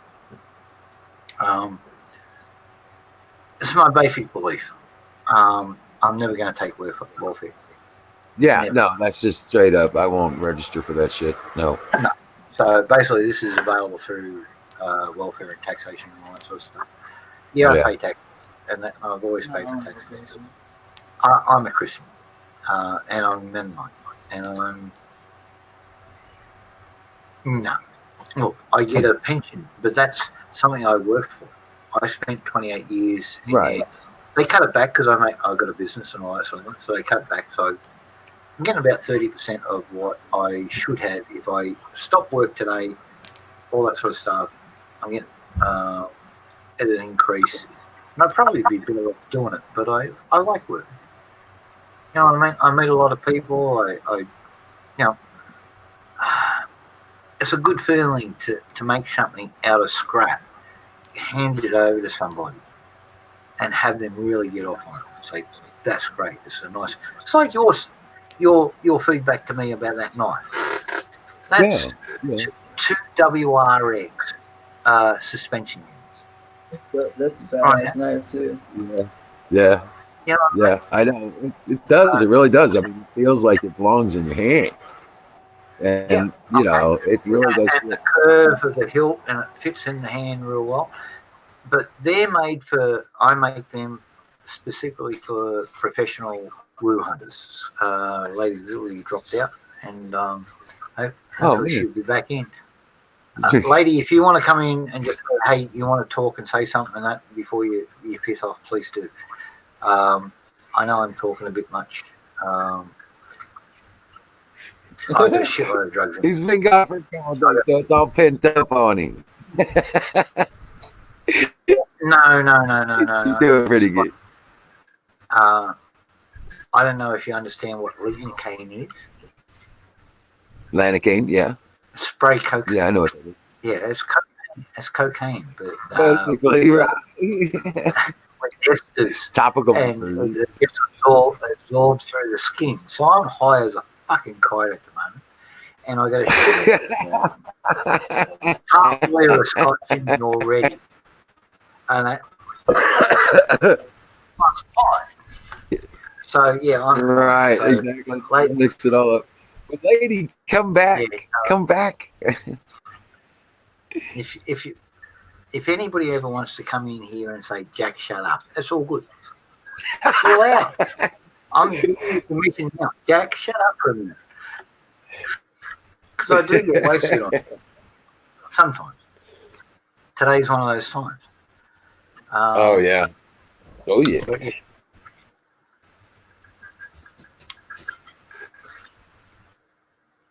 The squeaky Lego? Oh, no. So that's the good part about Lego. They're quiet. You get loud when you step on them. Oh, shit. You know what's worse? Fucking Meccano. That's metal. Oh. So I when I was buying this place, one of the things I had when I was a kid, all my relatives gave me Meccano. And that was the one thing that I wanted. So they, all that sort of thing. And I had one of the best Meccano's collection for years. All right, lady. You take care, darling. Yes.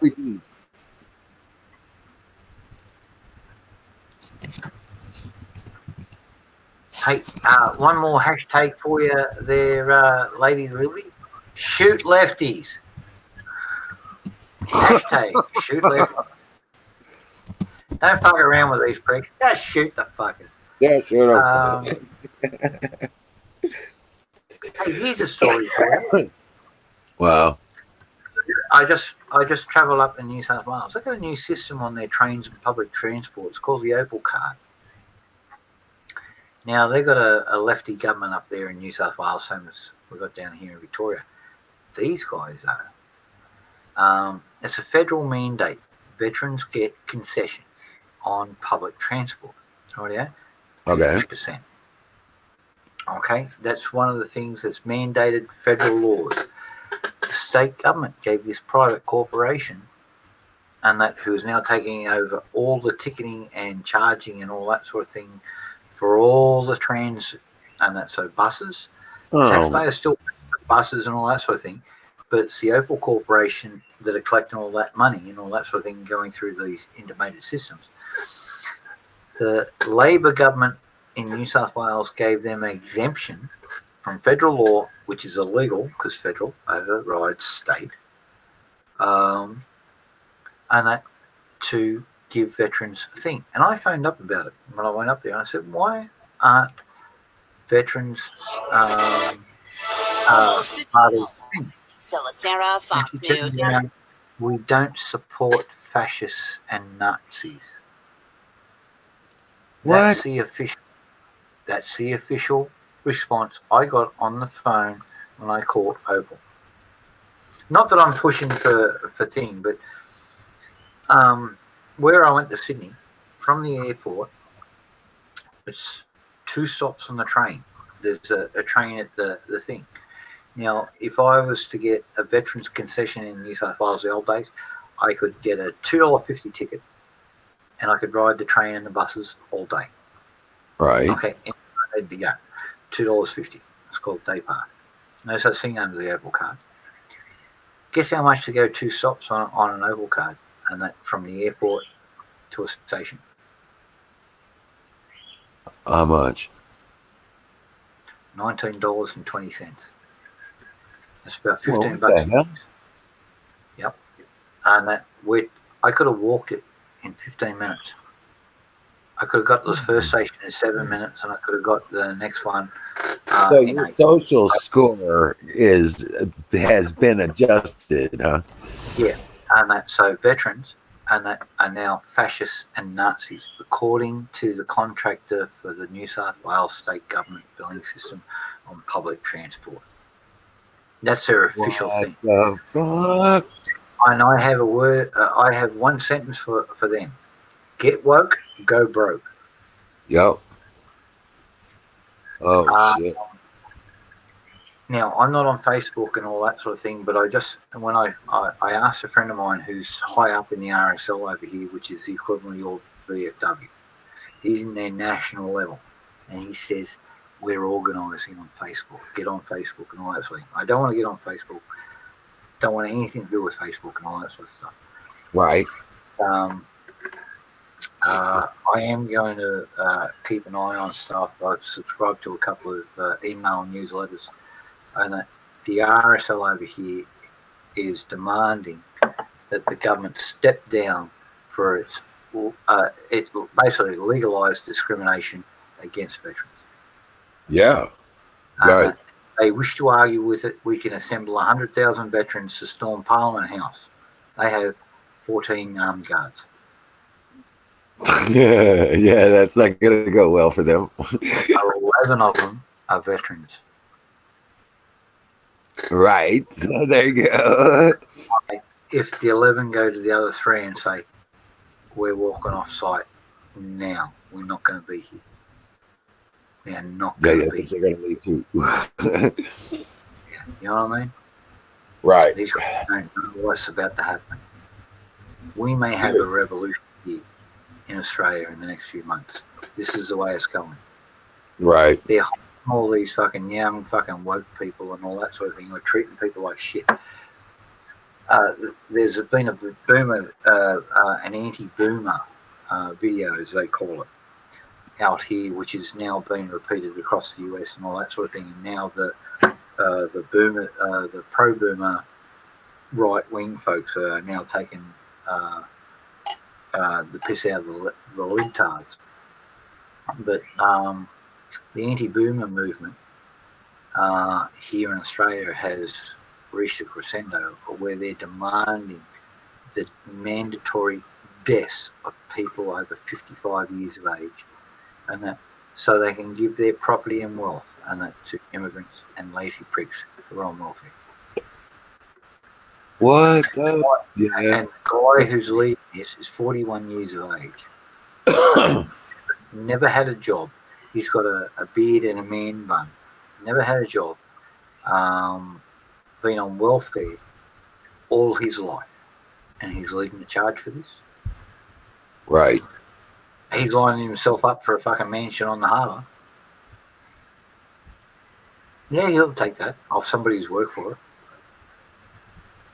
You know, I'm a boomer. They want to take my house and my little workshop down the back and all the rest of it and all that sort of thing. Because I've worked hard all my life. This is not much of a place. Have a look at it. There it is. Right. Right. A few artworks, some old furniture, all that sort of thing. But it's mine. I've paid for it all. Right. Every fucking cent of it. But because some bastard's been on welfare all his life and thinks, well, I can't afford fucking $200,000 to buy a house, so we're going to have to kill all these old folks and that will do it. That's not my house.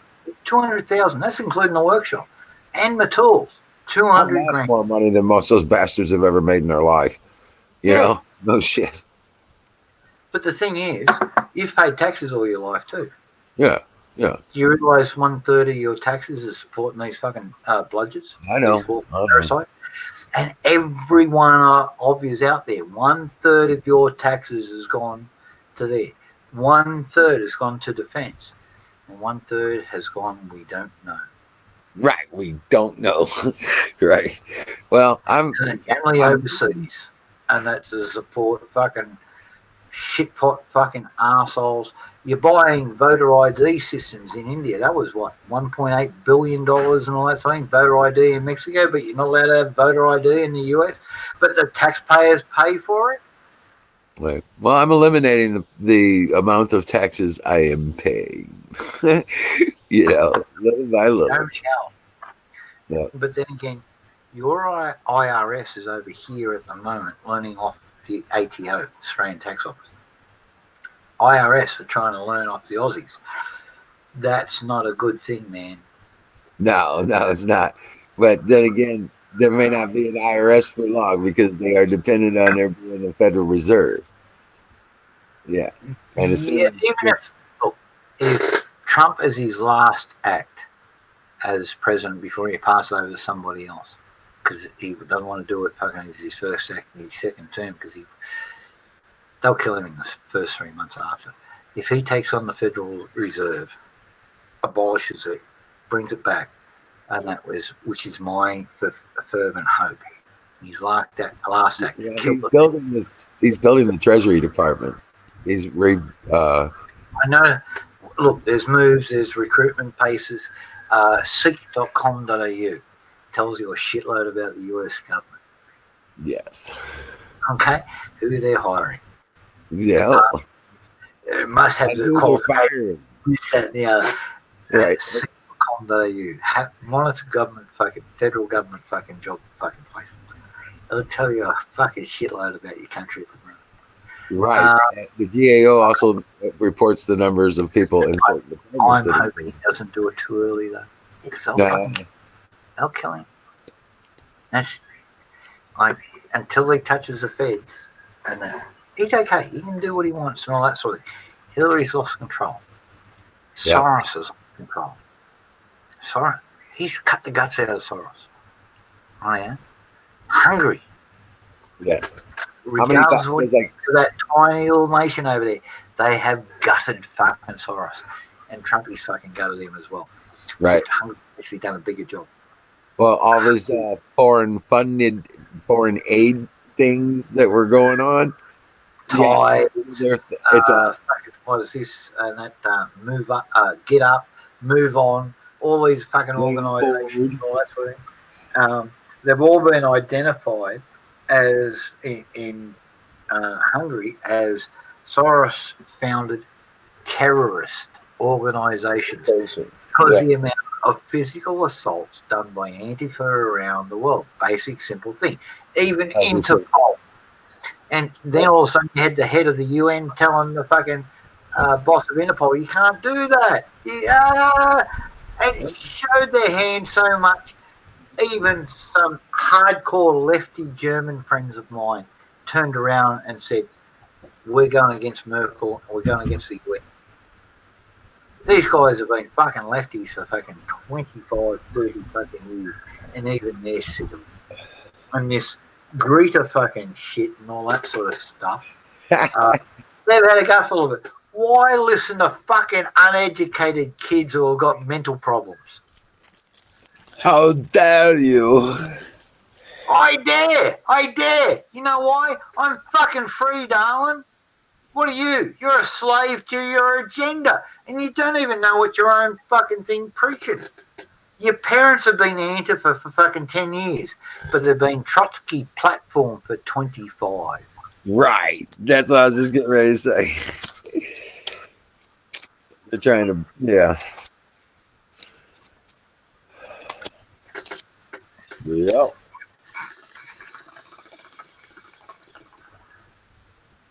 Oh, that was a big one. That's what it-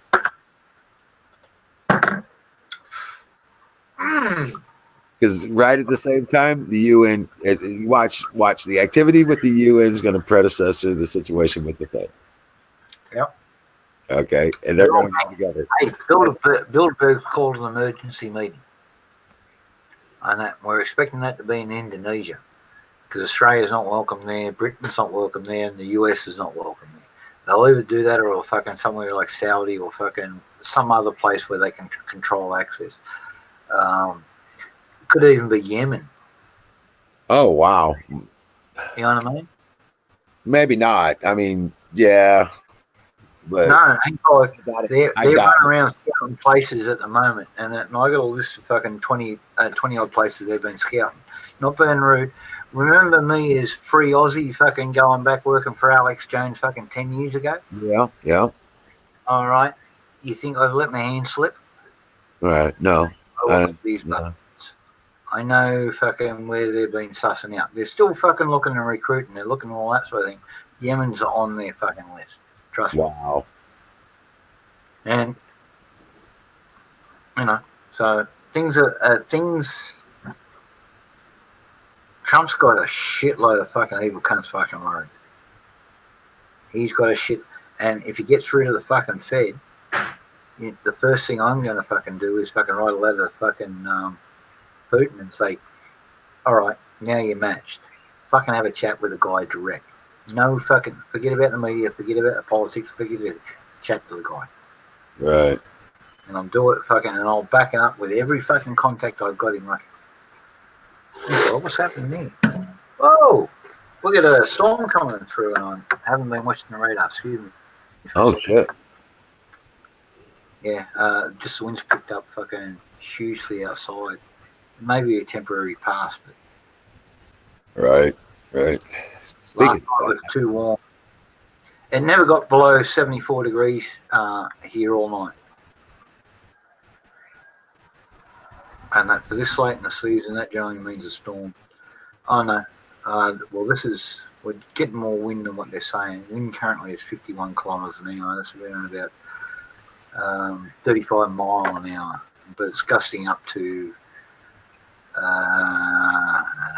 that's 60 mile an hour. So I'm getting a few gusts through at the moment. But if it stays at that, that's okay. But you can hear the back door banging. If it gets any worse, I'll have to go put the storm shutters up. Oh wow. Right. So that's all good. So well, yeah. It looks like I might be able to get a little bit more work done tomorrow. Well, federal actually does override state over there, but because Oregon, and I don't mean this as a shot at anybody or whatever, because Tracy's over in Oregon as well, because of your leftist-leaning government, they're ignoring laws, and they can all be charged for doing that. They all swore an oath of office to defend the Constitution. That's federal. They're going against the Constitution. So, hey, right. Florida, how you doing, man? You thought you smelled something? Yeah, some of the purple D. Oh man, what's happening, Florida? Grab a link. Come on up. Let me just post that in there. Paste. Enter. And there we go. Oh, Huckleberry. Yeah, Huckleberry's all over it, man. I'm so slow.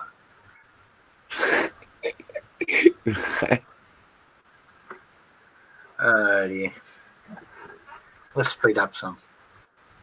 No, I'll go the opposite way. I'll slow down some more. So, it's all good.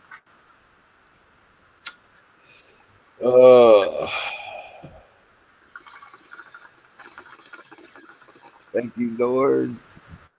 Thank you. Good to hear, Florida. Yeah, I'm doing okay here myself. Hey, come on in, chat with it. I can duck off and that, and I can go have a clean up. I've been trying to do that for 3 hours and 35 minutes, something like that. Yeah, no worries. Hey, look, you got to put a shirt on. Even I do that. Yeah, unfortunately, you got to have a shirt on. Yeah. Can't show boobies. Even scary white ones. I just... I was just scratching then. It was like an autonomic reaction. Can't can me for that. We was out digging trees the other day. I was transplanting all these cedar trees. And it had gotten up to like 67, 70. Getting out there working. I started sweating. I pull off my shirt. I didn't think nothing of it. Next thing you know, here comes this lady down the road. She's in a van, right? She pulls over asking directions. And I was like, she's all smiling. And she's like, well, what's your name? She lives down the road now. Shit. I was like, what? Cool. But yeah, that's the problem here, and this is where Tracy and I have had a few fucking disagreements, and she doesn't realise, and that she does now, and that's but these were early days. Oh yeah. I move into town. I buy a house cash. Rightio. Hire a couple of folks, part-time, fucking casuals and all that sort of thing. Not often, you know, a couple of days, probably average each between the pair of them, 8 days a month. Right now, so it's not a big business, but just polishing, packaging, posting, and all that sort of thing. I got some help with and all that sort of stuff. Yeah. I had everything from 30-something-year-olds and that with a couple of kiddies looking for a sugar daddy to genuine lonely folks, but just not a real good match and all that sort of thing.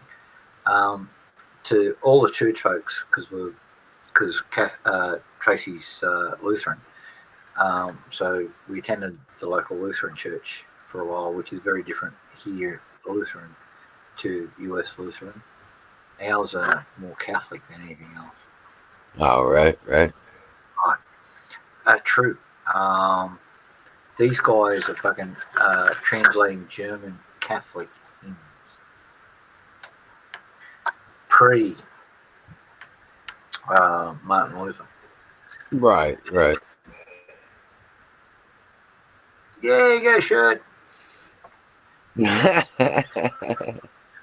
But yeah, so that's all good. But and a couple of times we go to markets, and the other thing is, and that girlies will adjust pull their thing and plump themselves up, turn around and think about something, and then turn around with their lowered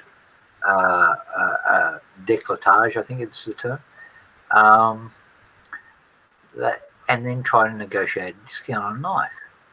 Tracy got shit for Bendigo markets, and she had the shit with me all the way home. That's a fucking 300-mile drive, and that with her fucking with the shits at me, and that because of this Sherlock pulled this fucking stunt. And I said, look, not being rude, darling, when you were younger, did you ever fucking readdress yourself and that and try to get a discount? She goes, oh yeah, I did for a fridge once. And I said, and you'll go and crank at me. See how I deal with that sort of thing. I try to sell them a second knife and then offer a discount on the pair. Right. Pair of boots. Not being rude. My first missus had the best set of tits you'll ever see. So, everything else is like just second rate. So like I've been there.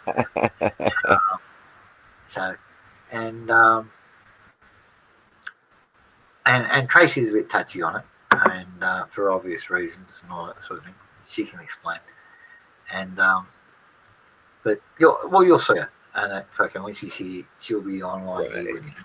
Right. So, and but you know, this is the way girlies play. And I said, when you were younger and all that sort of thing, you did the same thing. Yeah, fucking fine. And that, don't blame me. I'll turn it into a few extra bucks if I can. That's how I do it.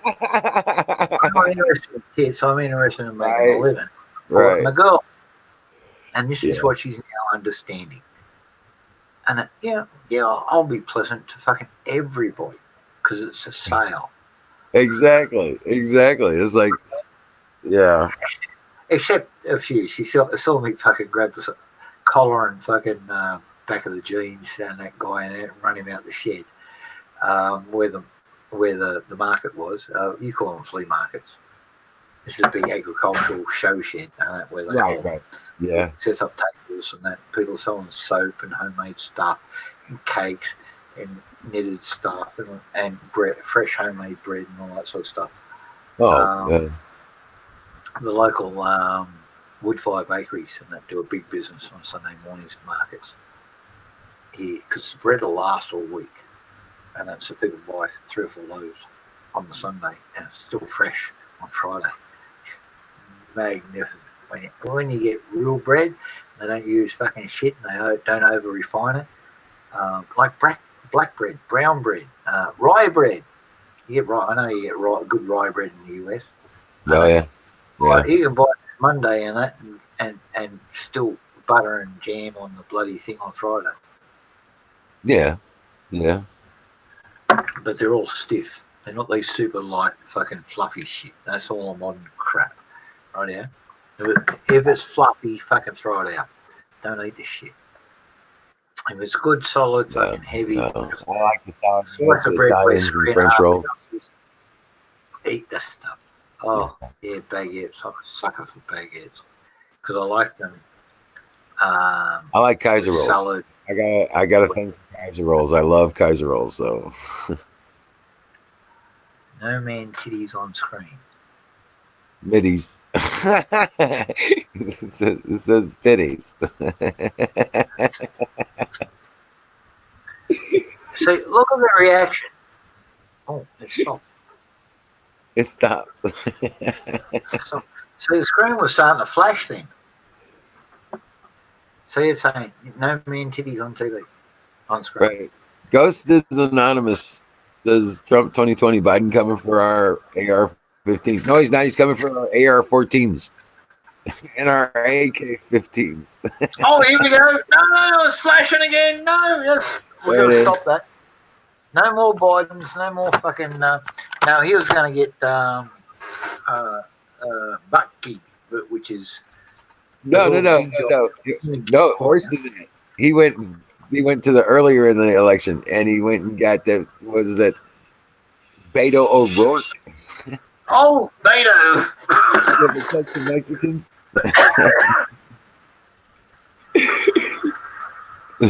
The Irish Mexican, right? Yeah.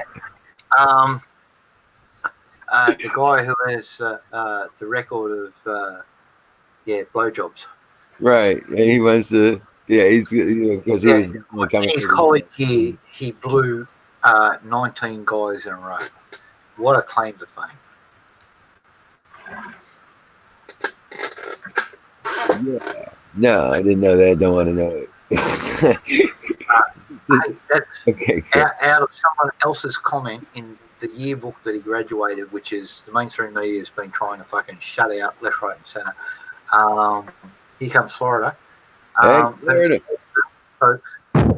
folks who are now fucking dumping on butt kick. Not butt kick, fucking Beto. Yeah. Howdy. Hey, Florida. Good. Yeah. Good. Strong in the belly like me, eh? Oh man. Hell yeah. I don't know how long I'll last. This is about the best signal I can get if I stack all this shit up. And okay, you got it. Don't move it. Don't touch it. Don't worry about it. Hey, if you give yourself that hard and really get slapped, you can make some good money. I do it out here. On what?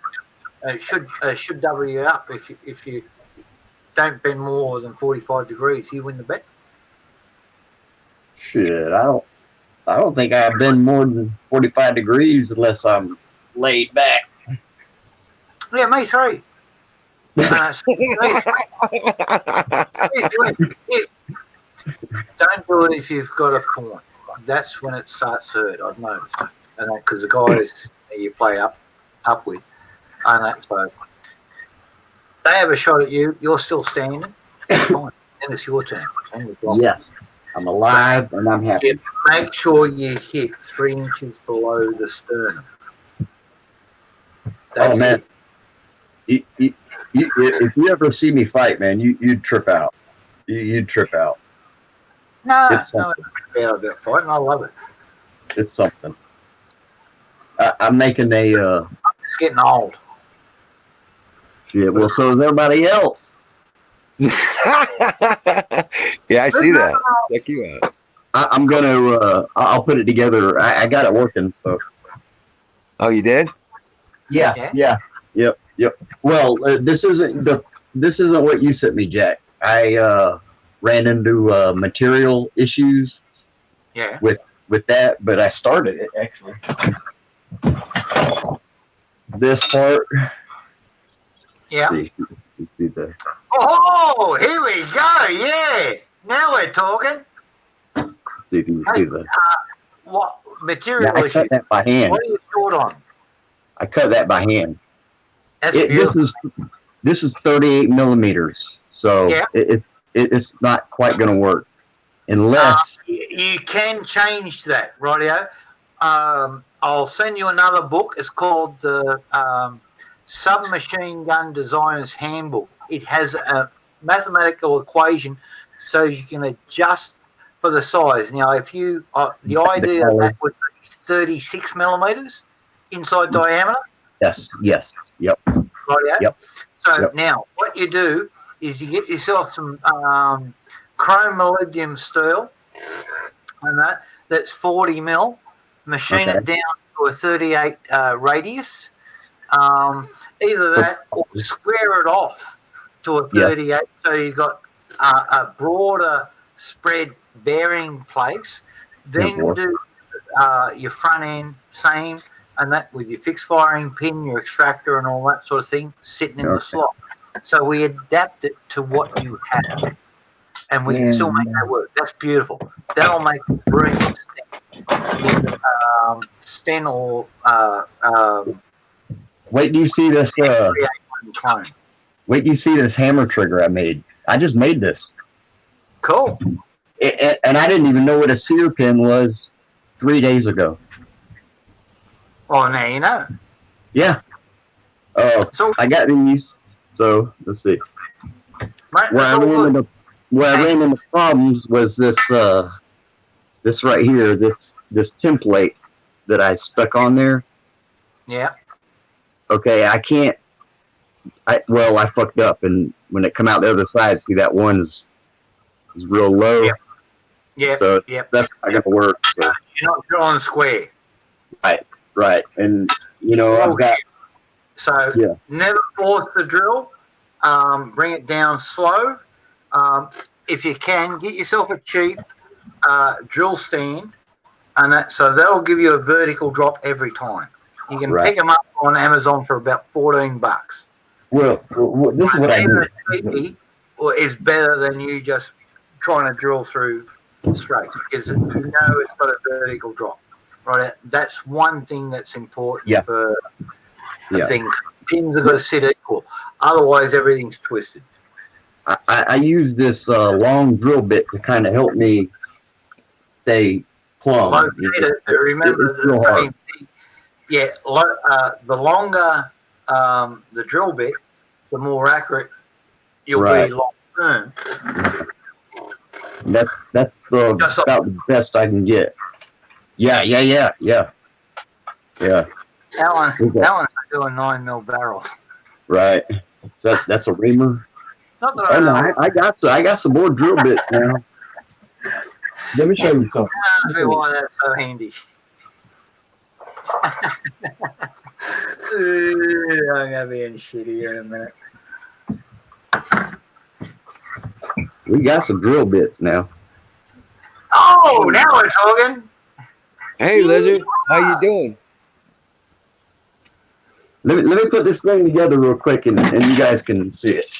Yeah, please. Because I got it working, so. Well, let's bring him up to solo view. And well, wait, it'll take me a minute. Oh. Take time.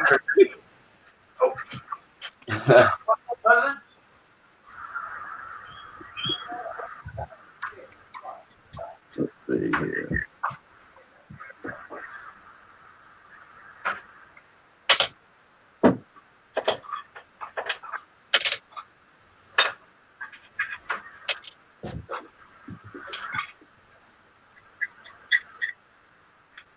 They haven't got me on full screen. Oh shit! It's the Florida Explorers Really Stone Show. This is for a crossbow, by the way. Okay, cool. For a crossbow. Yep.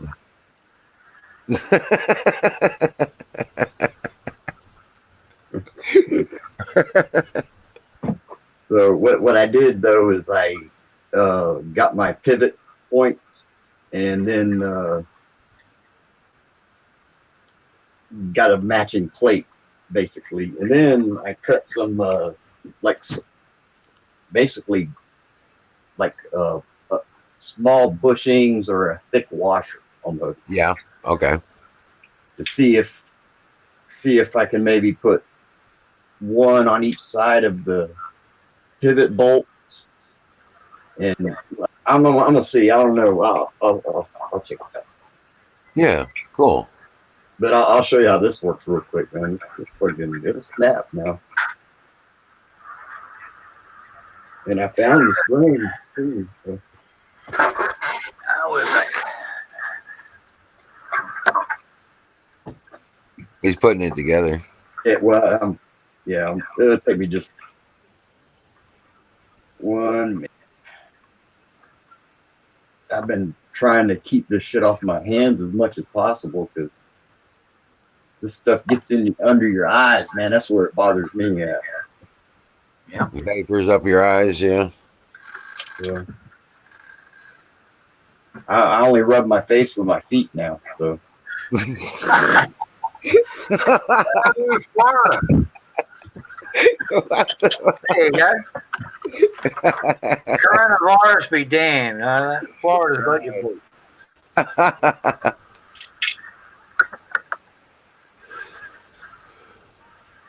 Cool, man. This is cool. I wanted to show you guys this because I actually just got it working, and I don't know what the hell I'm doing. That's all good. You know, I did not know what a sear pen was until 4 or 5 days ago. That's a trip, ain't it? I want to build one of those air pressure arrow launchers. That's what I was looking at the other day. I was like, man, I could do something with that. Shit, you probably do it with like an aluminum cylinder. Yeah. Just build it into the butt of the weapon. You know what I'm saying? Yeah. Yeah, it's going to be kind of thick, but you know what? You just screw it on. Yeah, you can change. Yeah. Fresh tank. They got those quick release systems, and boom, right there. And you can have a valve in there where you could actually air it up on the And gun. I had a air gun cylinder you probably could have used for that.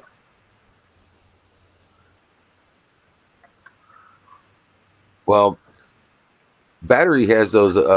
He's got those mobile battery packs, right? Yeah. Okay, that would easily run a 12-volt compressor for like you run out of your car to air up your tire, right? Yeah. You know, they make a motorized skateboard. It's got like 48 18650s run in series. and that's what's under the deck. Right. Electric skateboard. Yeah, it's badass. I imagine that'd provide quite a bit of power. They wouldn't be last all that long, but yeah. It actually, well, it just come out maybe 6 months ago, 8 months ago. It's the GTX Bamboo, or I think they make it in Australia actually. Yep. And it's freaking badass, man. The way they got it. How do you control it? With a little, like a hand trigger. Okay, so it's got a cord. It's got a cord on. No cord. Nope. So Bluetooth. It's a coil of string steel, like sort of like a choke cable with two electrical cables running up inside instead of the actual choke or. Right. Okay. I get that. Okay. It's just a little stick in a trigger. Yep. And, so with the slider. Yep. Got a slider. And it's got basically a potentiometer in there, but instead of a screw top on it, it's got a little gauge on it, and on the trigger there's an arm that comes off with teeth that engage with the cog on the bottom of the potentiometer, and that's how they're controlling the speed on there. So it opens it up, so it opens up on the I forget what it's called. It's a type of resistor, but you can increase or variable the input and the output of it. VDO, that's what it's called. VDO, variable, something over there. Speed controller, anyway. Right. So that. Thing's badass.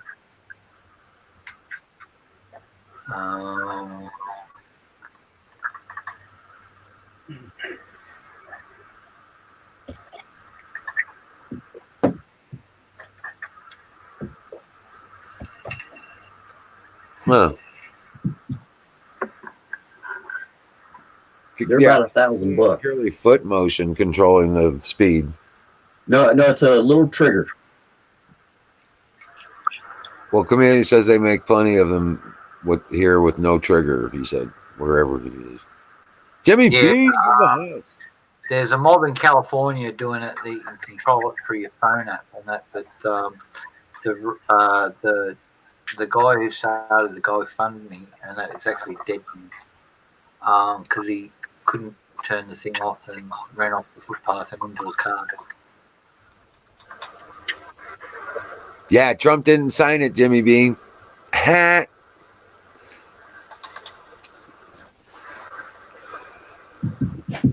What's that one? It's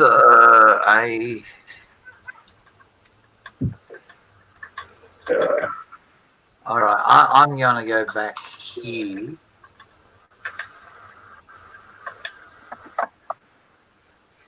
Oh, yes, they will. They will give a shit, Jimmy Bean. While you're working on that, how long are you? 2 minutes. Oh, he's got it together. Yeah. Cool. Okay. That's your cock. Yep. Cool. You have a half cock on it. Yeah, well, I got this. I'm using this as a way to find my straight up and down. I forget what that's called. Yeah, but you're vertical. Yep, and that's going to be where the hammer strikes at. So let me. Can I make a suggestion to there as well? Drill one extra hole and put a pin that goes all the way through, but do it as an interrupt so your trigger cannot pull back once it's cocked. Okay, so you slide it across. You might have to cut a notch into the round and make it a half round just where the trigger is. So you slide it across. where your notch is, your trigger will then slide back and pull back. But if you push it back through the other way, your trigger can't come back and release it. So you now have a safety. So you're not you're in spec with federal firearm laws to have a safety device in there to prevent the accidental discharge. Well, I'm not allowed to have anything like that. So. Well, then don't fucking show it on screen, man. To be honest with you. This is my a lot more folks here than what appear in the chat and all that sort of thing. We don't know who any of them are. I happen to know one lot are Australian Federal Police. Okay? Thankfully, because of some people a few weeks ago, if you remember all that drama and all that sort of thing. Got some snap to it, don't it? There was a thing put out to the Australian Feds that I showed firearms on there, and they know that they were illegal. Actually, no, all the firearms I've shown are legal. All the documents I'm offering are for information purposes only. If you wish to build something from a plan that I send you, it's up to you to comply with the state and federal regulations where you are. I'm just supplying you with a document. Simple as that. I'm not telling you to build it. I'm wishing you good luck if you do, but I'm also advising, please comply with state and federal regulations when you do so. And if you do build it, pay the applicable tax. Got some snap to it, don't it?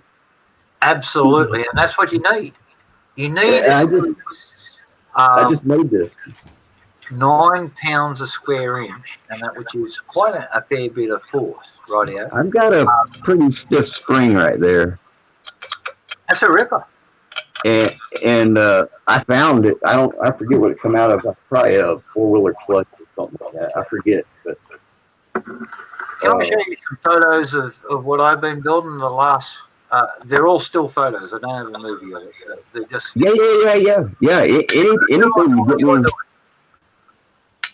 Okay, exactly similar to what you're doing. So I'm gonna first of all I'm gonna bring up one picture here. So I'll go to share screen. I'll bring us back all to that first. Yeah, I was gonna say, get me off that full screen. I'm one ugly fucker, man. Share screen, application windows. This may help you a little bit. This is a hand-drawn thing that I did years and years and years ago. Simple flash hole, 1/16 diameter and all that sort of thing for your stuff. If you can see up here. Now, to get that a cone flash hole is exactly what you want, because you want an expansion rate from the external, whether it be on the side, like this is written for side hammers, and that whether it be percussion or whether it be flintlock or whatever. Okay. But you want to put it in the back, ignition chamber, channel, and breech block. You can do it in line, so at the back. Okay. So, but you get the idea. So cone flash hole is there. So to do it the easy way, thread head file off once the liner is there, but you pre-drill it and you hole all the way through there and screw it in. And then you file the head off. Grub screw, we can do the same with the grub screw. Okay. Yep. I see here, that. Side one. Okay, so I'm going to close that one there. Okay, yeah, I see that. Yeah. And you can always come back to the video here and capture it again.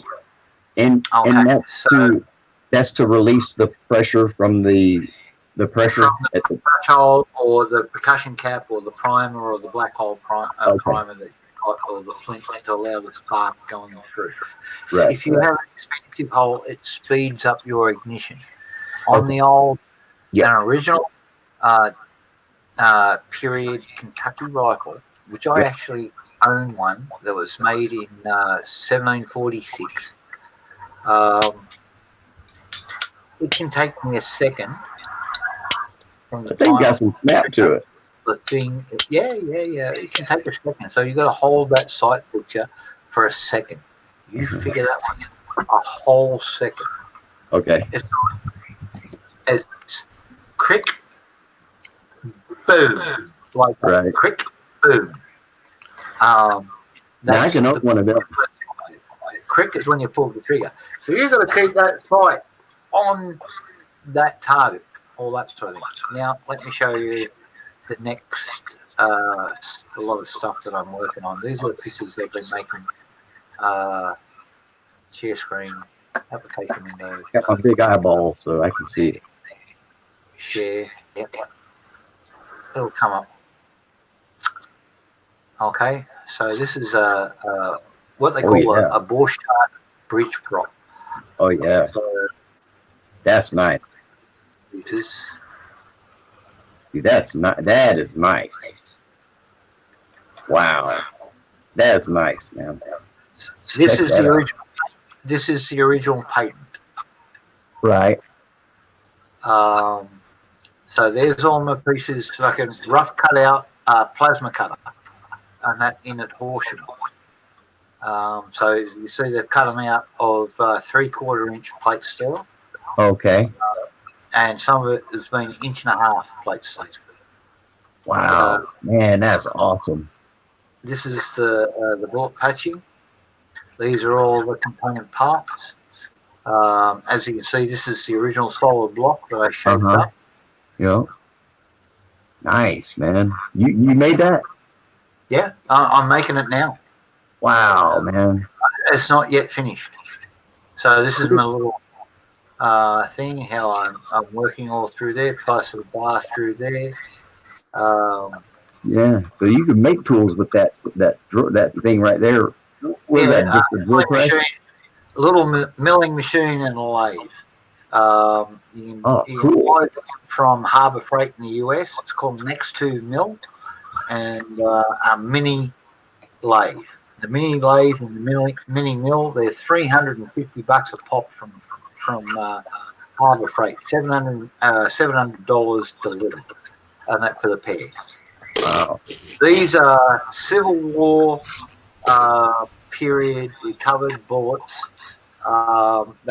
These aren't fired for this rifle. The Borchardt, I painted it up through there. Part of my block for mounting, how I get my angles. I make a lot of my tools. Yeah. Because I mean, you could make something better than you can find it. Oh yeah, any weapon that was made before 1947, you can make, and that using Harbor Freight tools. Man, I'd be afraid to buy something that big from Harbor Freight, man, because they got some junk. Actually, these two are. I mean, that looks nice. German machine, the SEIG, SEIG. They're made in China, but they're actually true to form. I have them here. I know the same company makes them for Harbor Freight. My lathe is 12 years old, and I use it weekly. My milling machine, sometimes I'll use it non-stop for 4 or 5 days at a time. Wow. And they're $699 here in Australia, $349 in Harbor Freight, exact same machine. See, I like when they have solid bolts and stuff, that. Oh yeah, man. So this is how I've been working out the machineries, the tools, guides, that sort of thing. See how I've got the T-cutter? Yeah. That's Niagara Tools. If you go to Niagara Tools, they have them as standard items. And you can buy them that suits making 1911 slides as well. So you can buy an 80% 1911 upper and lower, $40 worth of machine tools from Harbor Freight, and the milling machine and a lathe, and you can make yourself a 1911 A1. Man, I'm just fascinated. I started reading those, your email, and then I kind of sat back and tried to really get into it, and then I did. I started understanding a little, and then I watched a couple of videos by the Army from like the 60s, but which was great. That was great. It's not rocket science. People have been making fucking firearms and that for fucking 300 years. Yeah, right. Yes. I had never heard of a sear pen until freaking I read your email Monday. I think it was Monday when I started getting into. Yeah, just before I had to go to Sydney. Man, I wish I could make something like that. That is precise right there. Hang Fiver, let me bring you up. I'll stop sharing for a second, and then we can bring that up. Florida. What was that? Oh, you want to see this? Yeah. Okay. Well, this is all I got so far. Hey, look, that's fine. Yeah. Mate, seriously, that is enough. If you can start making your own mercury picriate, you can make percussion caps, right? If you put a nipple on the back of a barrel, screw in, and that high-end gauge, you can make yourself an inline fucking firearm, whatever caliber you fucking can drill out, as long as your fucking drill capacity is. So you've got some drills there, right? Yeah, that's what I was thinking. Half-inch. So you make a 50 cal. Then I'll send you how to make a rifling jig. So you can cut your own twisted rifling into your 50 cal barrel. Then you buy standard 45 caliber bullets and 50 caliber sabos, S-A-B-O-T, sabot or sabo, depending on what people do. You now have a 45 caliber inline black powder fucking firearm. Yeah. It's never going to appear on any registry, but that should knock out, if you wish, anywhere up to 1,500 feet per second muzzle velocity from a 10-inch barrel, because I think your drills got the maximum capacity of about 10-inch. The last couple of inches, because I think from looking at it, you've only got about 6 or 7 inches of thread. So every time I left it open. Yeah, well, you're going to have to drill out and keep on removing. Once you've got it, can't come out by itself. You got to plunge cut, draw out, clean, plunge in again, draw out until you're all the way through. But if you get a 10-inch barrel off that, and you can get some 777 or 5.7 fucking alternate to black powder, and that's cheap and easy to get. One of your friends, anybody with a firearms permit can get that. Put those things down it. Put one of those 45 things with a sabot wrapped around. That's cheap.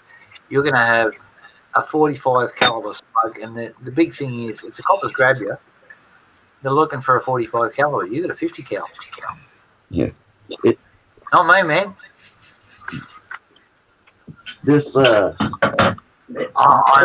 crossbow. We ain't gonna see this. Say again? I said they ain't gonna see this. Oh, yeah. we ain't gonna see nothing. It's all good. But I got the other side. I'm gonna try to put it together, and then I can take off more material, but I just kind of left it. Yeah, I just let it run wild. I get, hang out there, because I don't know what I'm doing. But I figured if I can get this part to working, then. That's cool. Oh shit! You got a spider on you? No, I'm just cutting tomatoes, but. Yeah. And for folks who don't realise, that's fucking shit. Yeah. I tell you, I do not touch the edge of the blades. I do not do that. It's a good thing. Yeah, it's not a good idea. This morning, and I've still got to go in there and wash myself off from it. Oh, man. Damn, what got you? A little piece of a blade I was sharpening, and it was a damaged blade out of a roll baler. They roll the hay up into round bales and wrap them with mesh. the mesh gets cut with a knife, but they'd Oh stayed yeah.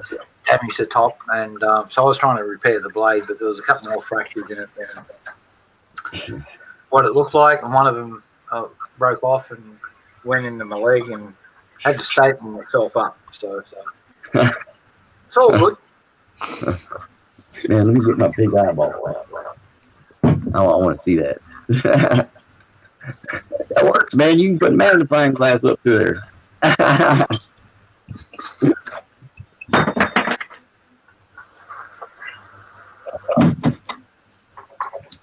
But what I just did is I made. I'll go back to sharing this and finish where I'm up to with that. So hit share on that.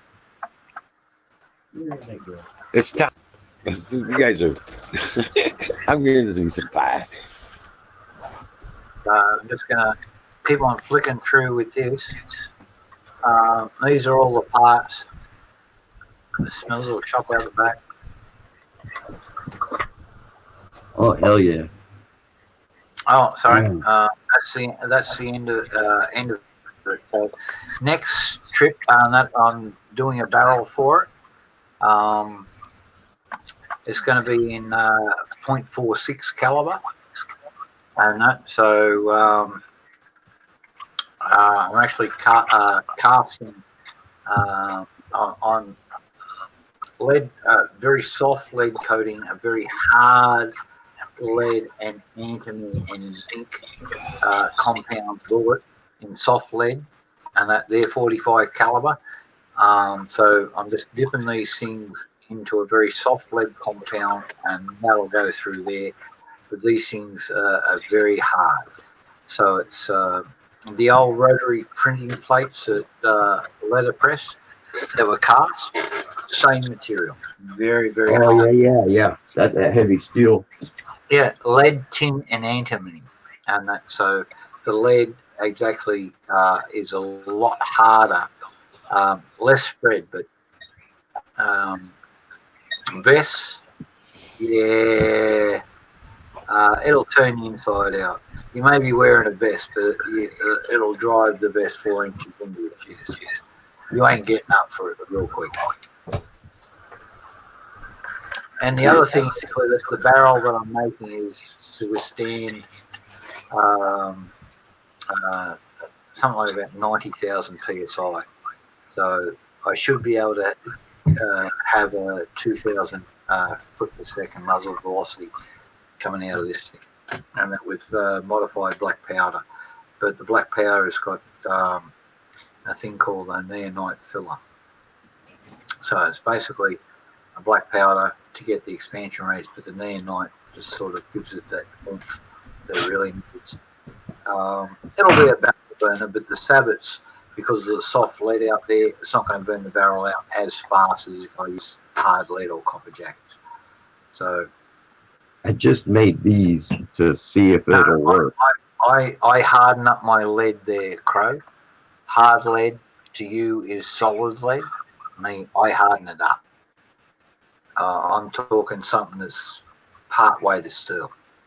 So lead, tin, and antimony in a combination. 96 and 4 is the combo. Lead, tin, and antimony in that combination. Cheers, folks. Fire in the bowl. So, calls Don T. Trump. We're lacking a goat here still. Yeah, made these little spacers. You can't tell. I don't think you can tell. All right. Well, that's an anti-scotch blast. I am having pie recap right now. Oh. Man, I gotta pack one up, man. You guys gotta wait for me. No. It does. I'm thinking about getting a snack myself. Pie. Yeah. Oh man, it is like. But pie's got to go on. It's got a fruit meat pie. I get no camel. I do have beef. I'll get a beef pie out of the freezer and that and nuke the fucker and all that. So Mine's all. really good. Don, goatees and camels make wonderful pies. Okay, I'll return it. Oh, shit. I'm going to give me a leg of wash too.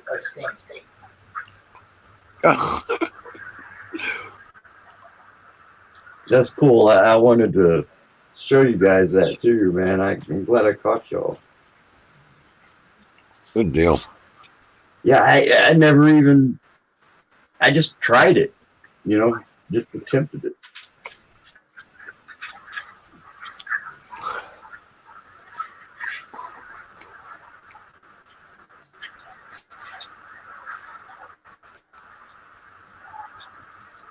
That's the hell. The worst I can do is fuck it up. Right? Hey, it's all about experience, bro. Yeah, I never even attempted it before, really. Honestly, I didn't even know the basic 8 funk, you know what I mean? None of it. Right. Only because, hell, shit, I was 16 when I caught my first felony, so you can't. I think I can own a black powder rifle.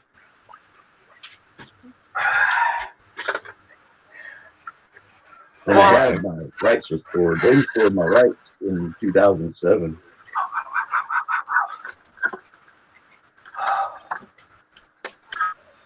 Where'd I put that? Man.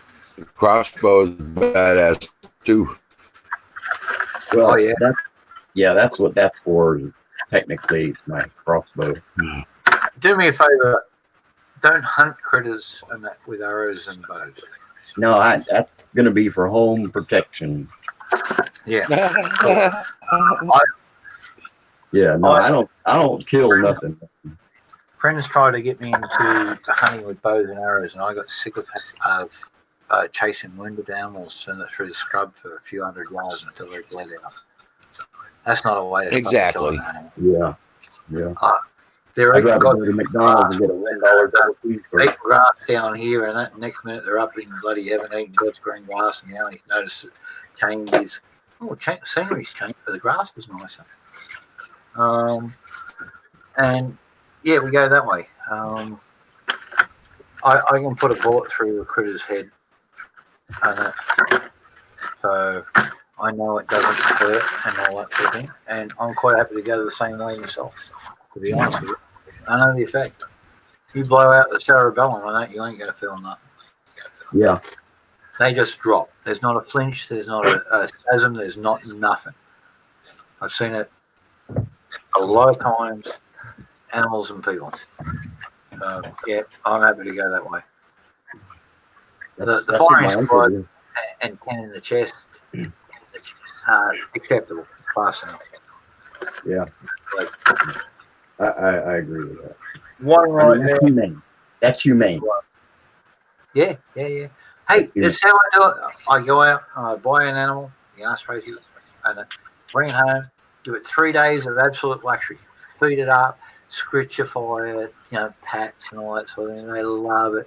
A little tail shaking and that, and gets down to its bowl and that, and you're scritching behind the ear and sticking the finger. You get the ear, just in front of the ear, there's a little hollow in there and that, and you scritch in there, and they go to goo. While they're eating their favourite foods and all that sort of thing, and then you stick a 22 in the back of the skull. Bang. It died happy. Yeah, I would take my rabbits out when I was doing my rabbits, and I would cuddle them. Rabbits are easy, and you get them a lettuce leaf or a fucking weed stalk and all that sort of thing. Bang, bang, bang on the thing. The back of the tomahawk, that square edge on the corner, bang, and that just whack, because their skulls are paper thin, man.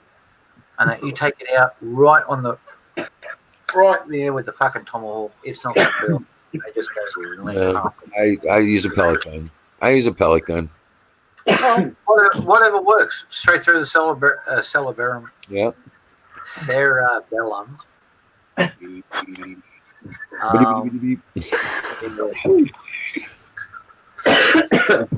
all that Novocaine. My uncle, he Lignocaine. Novocaine's what they inject. Lignocaine is a Lanacane, yeah. Sorry.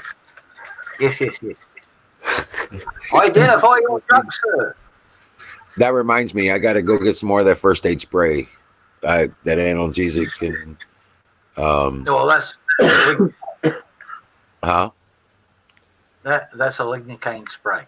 Yeah. You can also get lignocaine in a liquid form, which they inject at dentists. So if you go to a dental supply place, they may not supply you over there, but over here they do. I don't think so. Not that.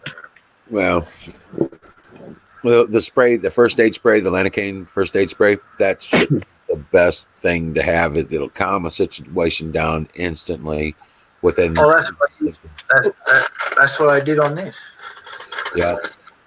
It'll calm down quick. I'm actually cutting up bandages, cutting a little metal sticker at the moment. I'm trying not to slice my own fingers off while I'm doing it. Just be careful. Fingers are useful. But knives are not the best bloody thing to cut these days. I'll probably better go get a pair of scissors. Woo! Yeah. Woo! Yes, no. Oh. You okay there? You okay there, Florida? Well, I got two different kinds, and when I finish one, I'll go to the other. Right. And I just started this other paper for that other one, man, and it's been kicking my butt. Right. Yeah. All right, all done. Got it all. Now I'm flashing. Houston. The other one was. That's all right. Yes, that's what you do when you build your tolerance up. Okay. You switch strain. That's how you do it. Wow. All the way. Yeah. But that sour diesel was kicking my butt. You know, kicking my butt, and this one wasn't. You know, it was like, man, this ain't that good. But now, this one is killer, man. It's kicking my butt. I'm still working on that Night Terror and that sour diesel. Still working on what? Sour diesel. Sour diesel. Yeah. Yeah. It's pretty sour by itself. So sour diesel would be. It's got a tangy pine taste. The oil is like tangy pine, because I don't want to fucking put anything like diesel in my system. No, it's not. No, that's just the name of it. No, it's got a tangy. It's just the name, but it's not. It's sort of like what's that fucking drink they call it? That's just the name. Or something like that. I'm not going to ever buy one of those things. That's just the name. They got one called Green Crack. That oil. Oh, it's not crack. It's just hot. Yeah, you know. I'm not going to buy that either. You know, like it's like those cocktails. Ass fucking cowboy. No, it won the Emerald Cup 3 years in a row in Oregon. Sex on the beach. Now that's an attractive sounding fucking cocktail. Yeah. The one I'm smoking is Purple D. This is Purple D right now. It's like, yeah. Yes. That's kick-ass shit. Yeah, it is. It is. Oh, they call it Granddaddy Perk. Yep. That is some killer. Yeah. That's really, really good. It's all good. They're doing good pot nowadays. I've got to say. Man. Wow, it's definitely not one I can work with too well. Oh shit!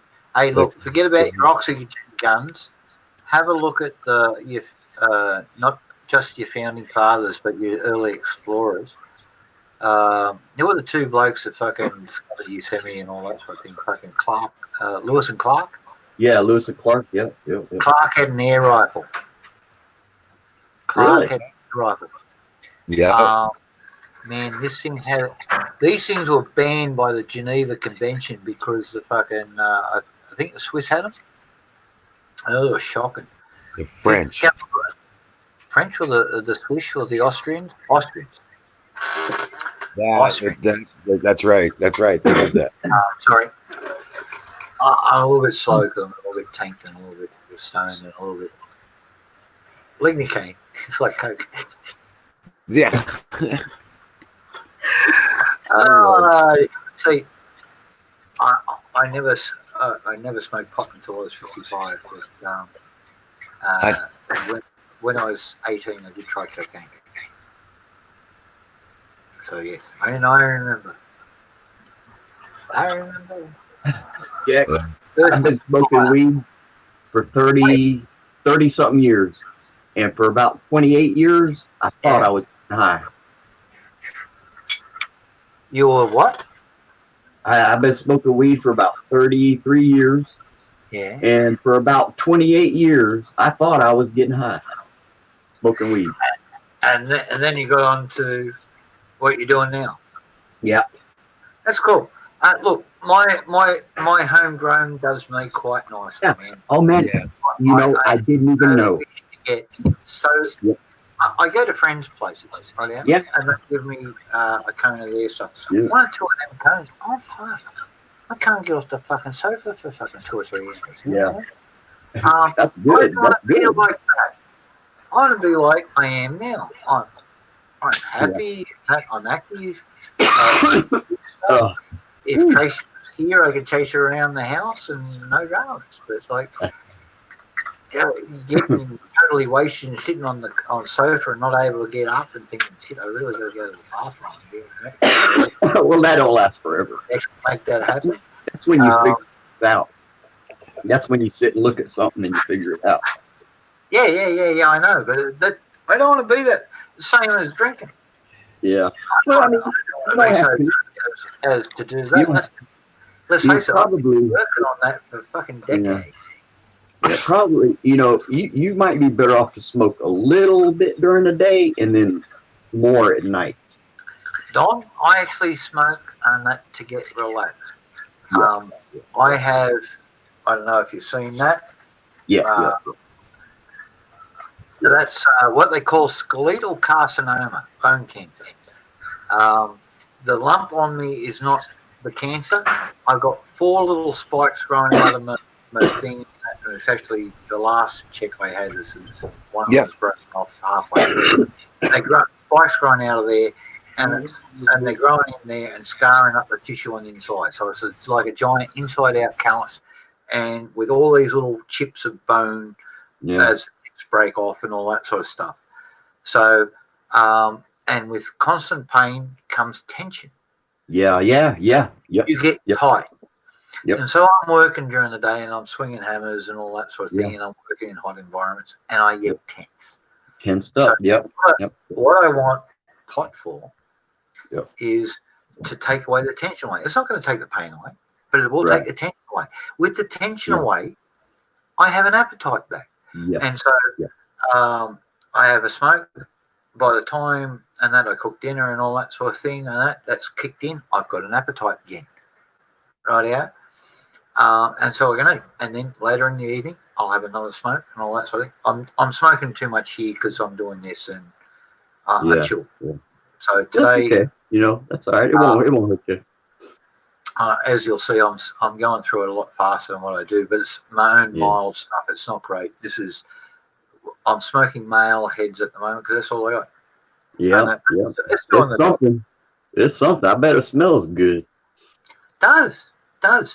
Yeah. And I tell you what, I got a little sprig of the flowers sitting up over there just by the back door, and where the breeze is blowing through, it's carrying that smell through the whole thing, and it's quite a pleasant little smell. And that because the male flowers, the big thing that have a nice little perfume for it. Yeah. If you notice it, it's sort of like a twist between ginger and jasmine. A little bit spicy like a ginger smell. A little bit soft and sweet like a jasmine. I'm so curious to know what like strain you got over there, just for the heck of it, because they do keep track of them. You know, there is they do. So we've got it, but you're gonna have to go back years and years and years. Yeah. Well. Yeah. So two different types. One I bought, one I was given. I don't know which was which. I collected seeds from both and all that sort of stuff, and I've been growing in the garden, out the back, and other places in pots ever since. And that's so I don't have to put my hand on the show and buy stuff and all that sort of thing. Or the other side of things, my friends will give it to me, but like, you know what I mean? I'm taxing them, and I don't want to put a drain on anybody. So I grow my own. This year I'm going to be short, so my friends, well, they'll get a few bucks out of me this year. Yeah. And man, that's fine because I ain't going to have a good year this year. That's like. I used to know these people about 6 years ago, and I didn't have a real good, you know, connection at that time. And I'd go through them and get like maybe sometimes it'd be 1.5 grams for $30 or some crazy shit like that. And like the first time I bought pot, I bought a little bag. Everybody told me I should have only paid $20 for, but I paid 50. Yeah. And you know, I had seeds in it. And see, they don't know how to take care of their pot. You know what I mean? They keep it in bags, open bags, leave it laying. You know what I mean? So, and plus they were into other stuff. So, like the police would follow me 3 weeks after I'd leave their house. And it took me about 3 weeks to figure that one out. You know, I kept thinking, boy, there sure is a lot of police out every time I go to town, go to my friend's house, my other friend, my smoking buddy. And, man, they was following me. And only after I left those people's house. And I said, screw that. I'm not going back there. Fuck that shit.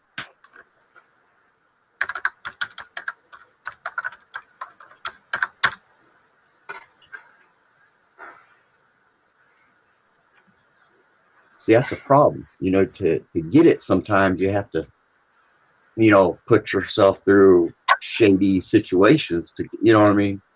Yep. That ain't right. That is not right. No. Look, the worst part about the pot business is some of the low lies associated with it. Now, I went to one place and I was introed there. Hey, you doing? Rah, rah. This is my mate Jack and all that sort of thing. Yeah, he's an old fart, but you know, he's looking to buy some pot in a regular supply. And the guy said, yeah, I can do that. And I got these pills, and I got smack, and I got ice and all that sort of thing. And I'll tell you what, I'll give you a freebie of fucking heroin if you buy half an ounce of fucking pot. Fucking what? Heroin? I said, look, Scott, thanks very much for the intro. I've got to go. Yeah. I can't do it. I would have got the weed and then left and never went back. I've not. Scott gave me a phone call a little bit later because we met just down the corner of the street and fucking 2 cars parked. We walked up to this guy's place. And I went back to my car and he said, what was all that about? And he said, mate, I don't want to be involved with no fucking shit like that. Heroin? Yeah. I don't want to know fucking pricks with fucking got heroin. He won't last long like that out there. They'll get him. Oh, look, I don't know. I never seen the guy since, all that sort of thing. And that was in a city, right? Yeah, that was in a city. I'm not like that. Yeah. Thankfully, I was talking to a friend of mine who's a bit of a hippie, ex-Vietnam guy. Married a girl about 30 years his junior and that, but she loves his ass, and they've been together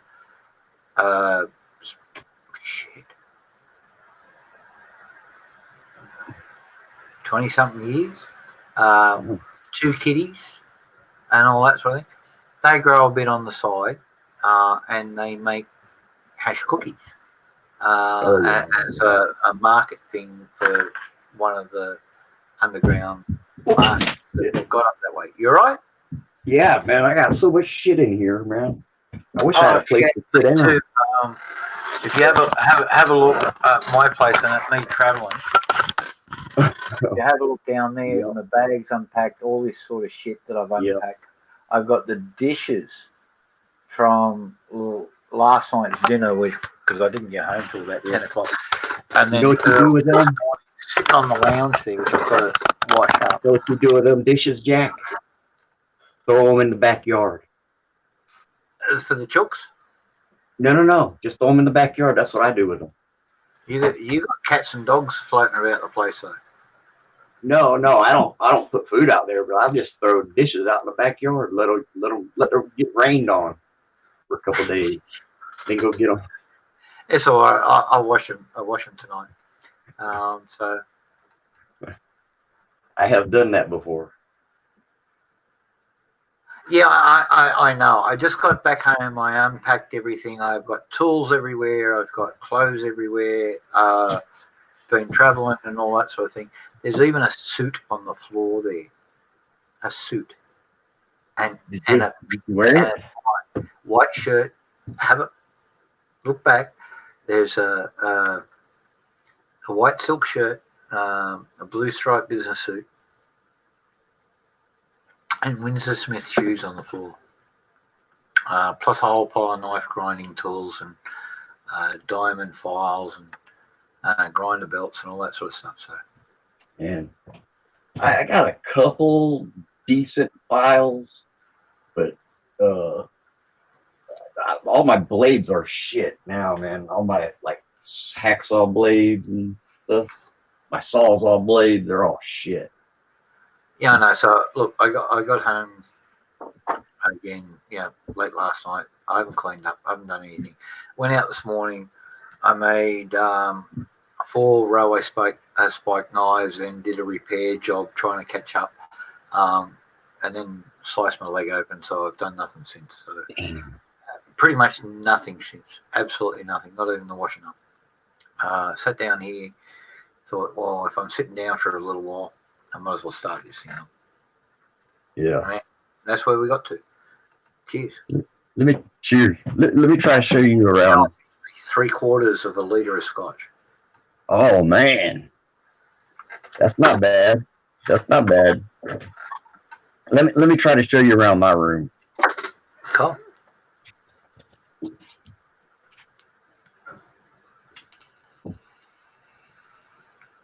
Tools, parts and shit. Tools, parts. Whole bunch of parts. Tools.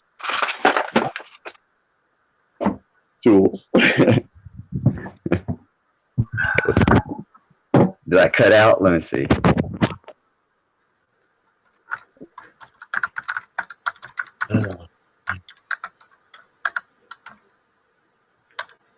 Yeah, I'm on my phone. They throttled me back. So actually, I can get a signal right here.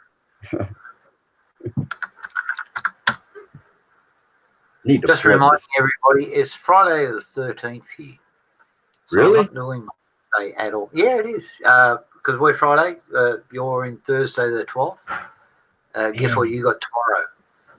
You know, and I just thought of that the other day too, man. I was born on a Friday 13th, and I claim this as my birthday.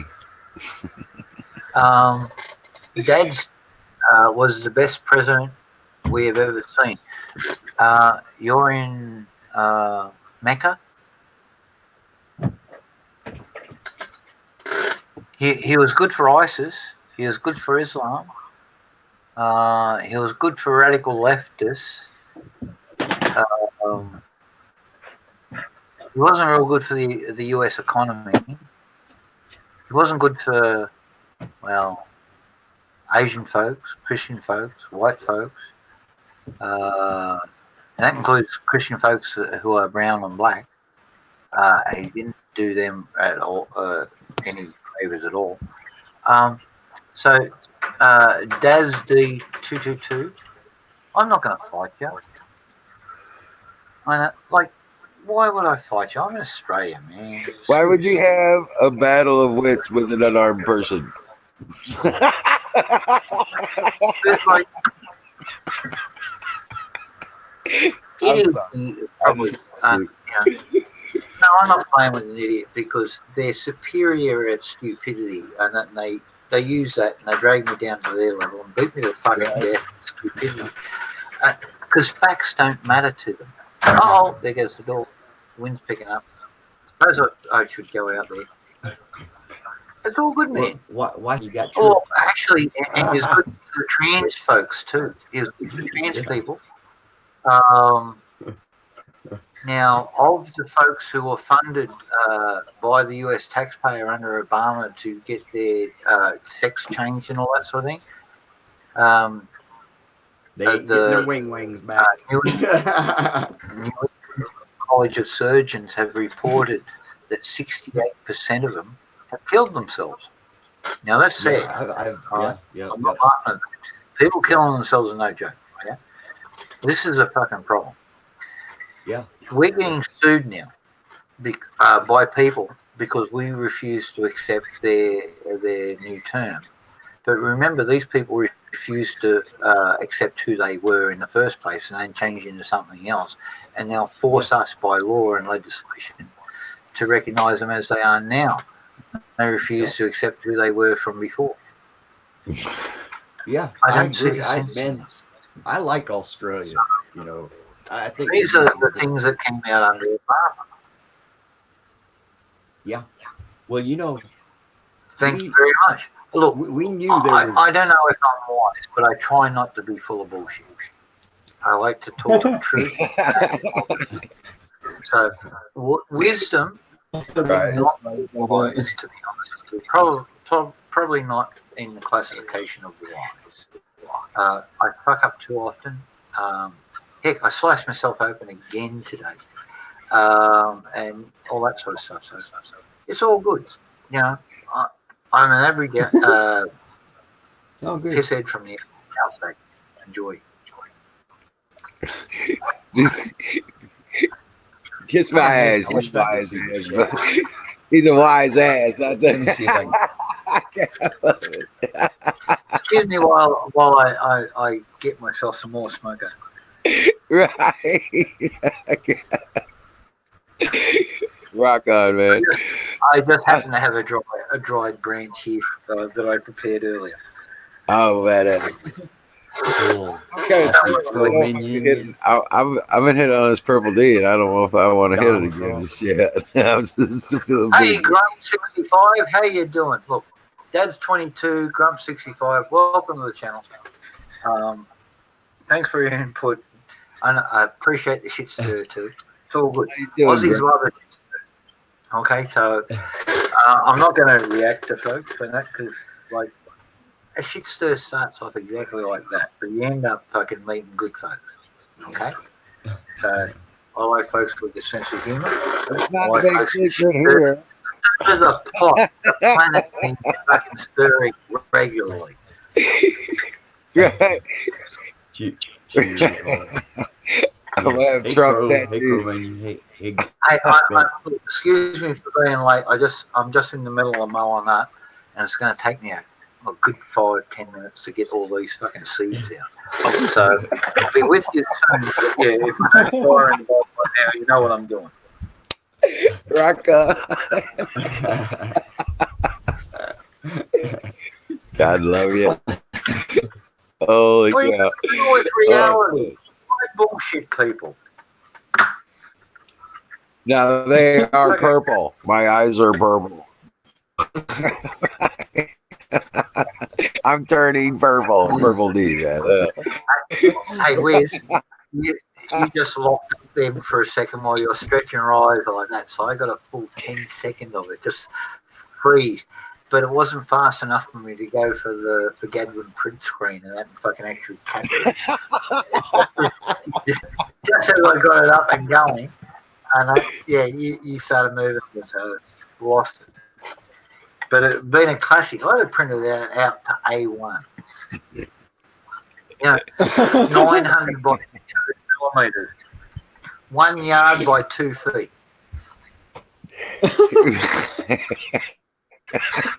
Classic. But like, yeah. Did Did he look up for anybody else out there at the same time? Do I? I can't even. Hey, look, look, beauty is only skin deep, man. Ugly goes down to the bone. Yeah.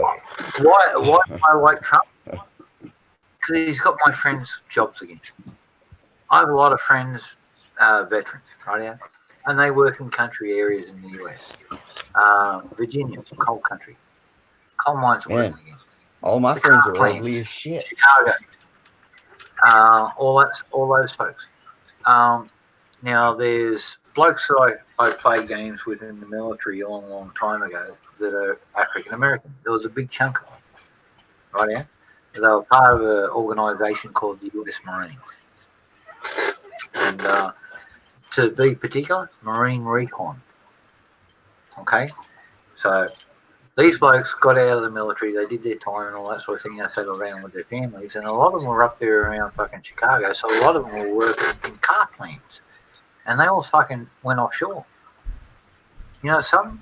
They're all working again. Because people are coming onshore. And that because these guys are experienced. And they're military. And, you know, they're stable, sober workers. And they're not meth heads and all that sort of stuff. They get hired. So I like that sort of thing. Now, the tax cuts. And my friends over there are telling me how much my girlfriend, she's in Oregon. Oh yeah, she's be here at the end of the month. That's Tracy. If you're there, Tracy. Trump created the coronavirus. That's new. I have documents here from the Bill and Melinda Gates Foundation, and that they forwarded to the Chinese Communist Party, Division 19, which is biological and medical examinations. They don't call it warfare over there. It's called examinations. And they ran a test fucking on this thing fucking 7 months before the coronavirus outbreak, exactly on this patented virus. They also have a cure, but they don't have that for us and all that sort of thing. They've got it for the leftist global elite. They don't have it for Trump. They don't have it for this. They only have it for the guys like Macron. And for that Sheila in Germany, the fat ex-Stasi Sheila. Yeah. You know what Stasi were?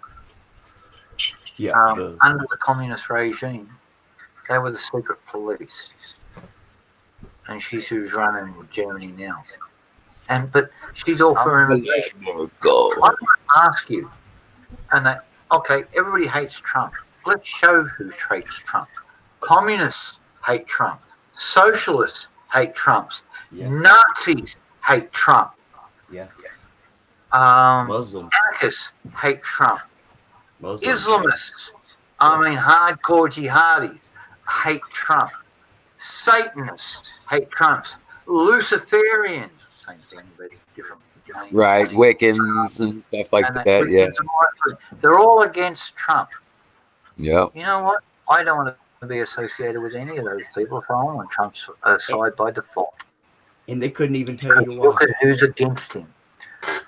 They couldn't even tell you why either. If you stand for the truth, evil will stand against you. And all of those things that are against Trump are evil, man. Yeah. Figure it all out. Yeah. Oh, shit. Man, we stayed at the Trump Tower before. I've got pictures. She is an ex-Stasi officer, Crow. And she was lieutenant. Trump's an icon, man. Counterintelligence Division, section. Oh shit! What's 14 in German? Counterintelligence. So what she did, she ran a whole pile of informers.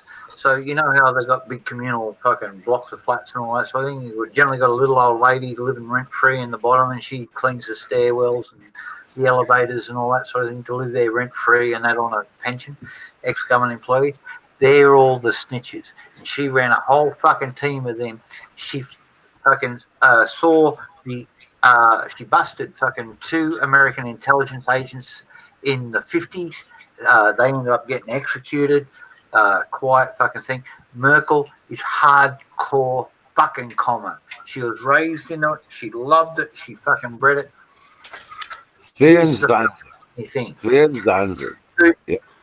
Putin was head of the Western desk. In other words, looked after the US, the UK, and Australia. The Western desk. Europe was another desk under the KGB. He ran it. Oh yeah. Don't fucking fall for his fucking bullshit. He doesn't speak English either. He's fucking pretty good. Okay. He may have fallen out of practice and he may misspeak a few words, and that's why he doesn't speak English. But way back when. Dazzy, you can always rewind and you can always revisit this video and get the facts. So, hey, find a drink called poitin or poitin in English, Poiteen, Irish moonshine. You think I'm losing your brain cells? I think poitin. That's the expert. Okay. Right. News to the moon.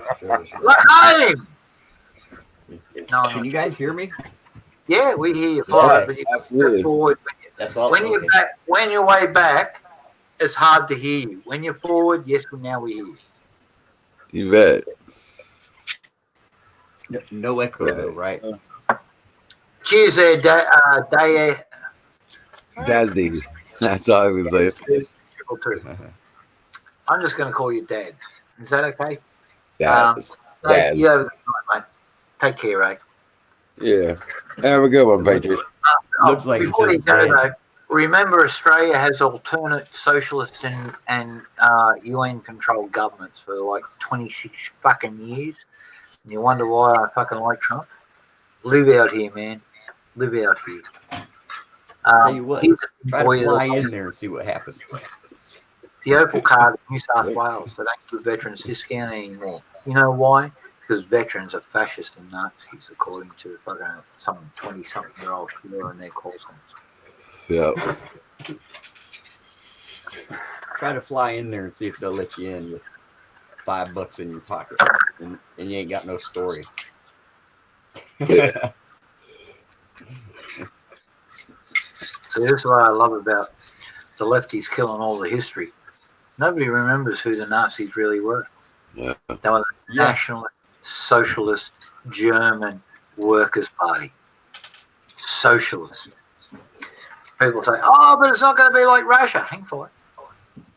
United Soviet Socialist Republic.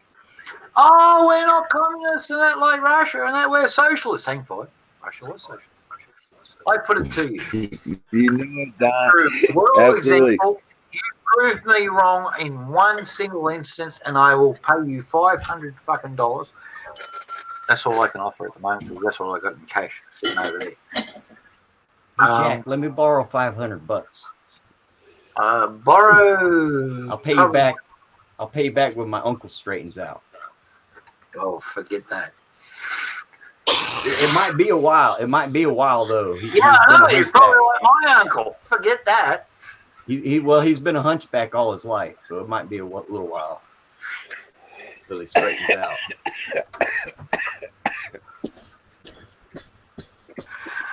I was going to pull a similar fucking joke, and you fucking killed me, you bastard. I was going to say mine broke his fucking back in a fucking brothel 50 years ago. You come up with a hunchback. You fucking punchline killing bastard.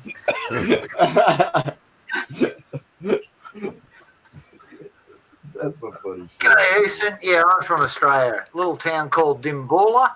I'm a blacksmith. Dimboola's by the Little Desert. And they got camels. We've got a big one out here, but we've got a little one as well. So if you look up Dimboola, hang on, let me type it in here. I can read this. Don't think there ain't no camels out there either. Thank you, Don. Camel?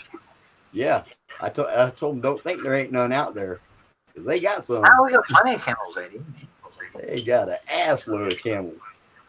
Hey, we export them to Saudi for racing. that's just amazing to me. You know, to think that. Hey, I mean, no kidding. not really. It's kind of actually tragic, man. You know, Well, this they is the don't problem. belong there. No, they don't. They brought them out here when they were doing the inland exploration, the overland telegraph, because the majority of Australia is a fucking desert, so this horses die, camels and that, and They didn't it know they stays between proliferated. water holes here. Okay, so you've got to learn to adjust. That's okay. Yeah. So they adapted. They got camels out and all that sort of thing. But the bastards just let them go when they were finished. All right, the wire's connected. We've now got an overland telegraph. We can talk one side of the country to the other. Just let these fuckers go. And then they bred up because they've got no predators out here. People don't eat them out here. Well, I do. People are learning now to eat the bastards, but you know they've gone from 500 or 600 to something like a couple of million. God, So man, can you imagine that? Yeah, it's crazy. That's freaking. Need to freaking. I don't know, man. Electrocute them all at one time or something, man. That's a shit ton of fucking camels. I tell you how it worked. Crow, I was raised Mennonite, right out. Now, one thing that we don't believe in is thanks. The community, and that's why Mennonites have community similar to Army. The Army broke away from the Mennonites in 1726 because they got scared of technology and they live their own way. But they operate their finances the same way we do because that goes back to 420 years after Christ. Okay? We go back a long way. Anyway, tell you how it works. The community, because we're not scared of technology, the community, when I was a kid, they bought a prime mover, the truck. They bought a couple of trailers so it can do a B double. So that's two trailers. They bought a harvester. They bought an air seeder. They bought all these equipment, and this is what the community bought. And then people would take turns using it. And so we'd plot out all our crops and all that sort of thing. So, and people say, "Oh, that's socialism." No, that's community. Socialism's got nothing to do with it. Everybody contributes and everybody gets a share back. In socialism, everybody contributes and the government gives fucking nothing back. Except the right to breathe and fucking work. Where they tell you, how they tell you, and when they tell you. So, got it up here. Let me share screen. Where are all the socialists telling us how good it is? Chrome tab. And I'm just going to go down here. Sausage, biscuits, gravy, share. If I can bring that up there. That's your intro there. Join a select group of cannabis connoisseurs. Read more. Highly suggested. Highly suggested, right? So that's it there, folks. Don, put your write your web address in the chat so people can find it, and they can follow the link from there. So I'm most impressed. I just got to do it. That's the problem, and trying to do things, bang, bang, bang, that's legal, because you got to recognise authority and all that sort of stuff. I know it's illegal in the US, and so I'm not going to ask anybody to do anything dodgy. If I turn around and that because I am saved by grace, I don't live under the law. I'm hoping the good Lord forgives me for what I'm about to do, even though I plan to do it. But that's on me, not on anybody else. So if I go see old Don over there when I get my ass over there, rock up there with my lovely girlie and that, and say, "Hey Don, how about this?" And then he's free and clear from that because that's legal and lawful and all that sort of thing. It's up to me on the rest of it. Don't ask people to break the laws for you. It's good to at least observe them. God don't like it. I observe the law. In fact, Of course I'm about to fall out. And respect police officers. Show some respect. That's all. Well, this is the same belief. Rather than all the dramas and all that sort of thing, that's how we ended up with that bloody knot. You know, they're just people. You know, Cops it are. took me a long time to. My neighbour that way is a cop across the laneway and all that sort of thing, and he's a bloody good bloke. He helps me out the cat. His son, when me and Tracy got to go travelling, his son's going to come across here and feed the buzzards for us and all that sort of thing. So I know you do, man, but technically that's international trafficking because by your federal law, you're not allowed to do that. Okay? There's the thing. If it's because it's international. And the chances are low, but if they do, they'll refer it back to you and you'll be done. Okay? So that's why I will never ask anybody to fucking breach a fucking law on my behalf. If I do something, okay, I do it on my own back, and I do it with the full knowledge of the good Lord above. Not all. It says pay Caesar his due in the good book. Okay, to me that refers to taxes and obey the basic laws, but it also states that man has unjust laws and God has just laws. And he gave us all the plants of the earth, and that's for food and for medicine. Okay? So, as I'm using it, it's medicine, a little bit of enjoyment thrown in. But at the moment, yeah. So, but if I can get them up to Canada, which one is a Commonwealth country, so Australia's part of the British Commonwealth, Canada is too. 2, it's legal in Canada. 3, it's legal here. Okay? If my sister sends me a gift from Canada and of a medicinal value, and with my permit, which I actually displayed earlier up there, well, it's out the back room, so I'm not going to go there. But all that sort of thing. But I will come and see you. Right? Yeah? See, somebody who's standing in front of you and all that sort of thing, that's a lawful transaction. You're not responsible for what they do after that. Well, Patriots, I've got to crash. I'm going. I'm going. Tracy, you've had a big day then. Yeah. We got. We've got this deal now with my stuff that I've been away for the last 3 days there, Don, and yes, we've got it sorted. It's going to be delayed till past September, maybe even later, depending on this coronavirus shit. I'll be coming across to the US. I've got the dollars to do that, all that sort of thing. They're going to fund me and my girlie across to the US. We've got 90 days to train, a couple of hundred franchises over there, and in between we'll be traveling to most states. So I'm definitely going to divert, have a chat to you in person, face to face, probably make a lawful transaction with you on the spot and all that sort of thing. After that, you're free and clear. I have a sister in Canada. If she happens to end up with what I get off you or something else or whatever, and that, I don't know how it's going to go and all that sort of thing. All right, but you're free and clear of any obligations, laws, or legal repercussions. Dream well, Patriots. That's my I'll dream. see you tomorrow. Take it easy, Emerald. Take care there, Wiz. God bless you all. Keep you safe. Dobre jutro. Oh, shit.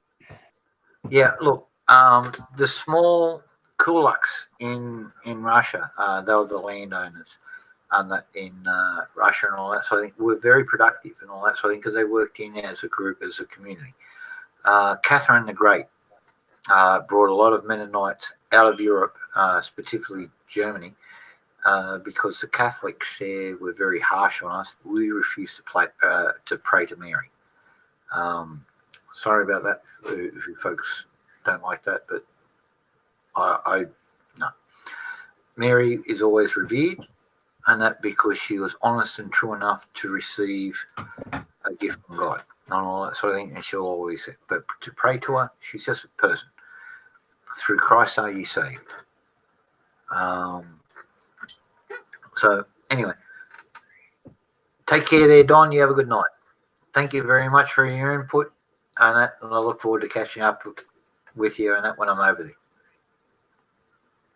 Is that sausage biscuit gravy? Absolument. Emerald was saying that was he's got a cool website. Big time. I flashed it up before.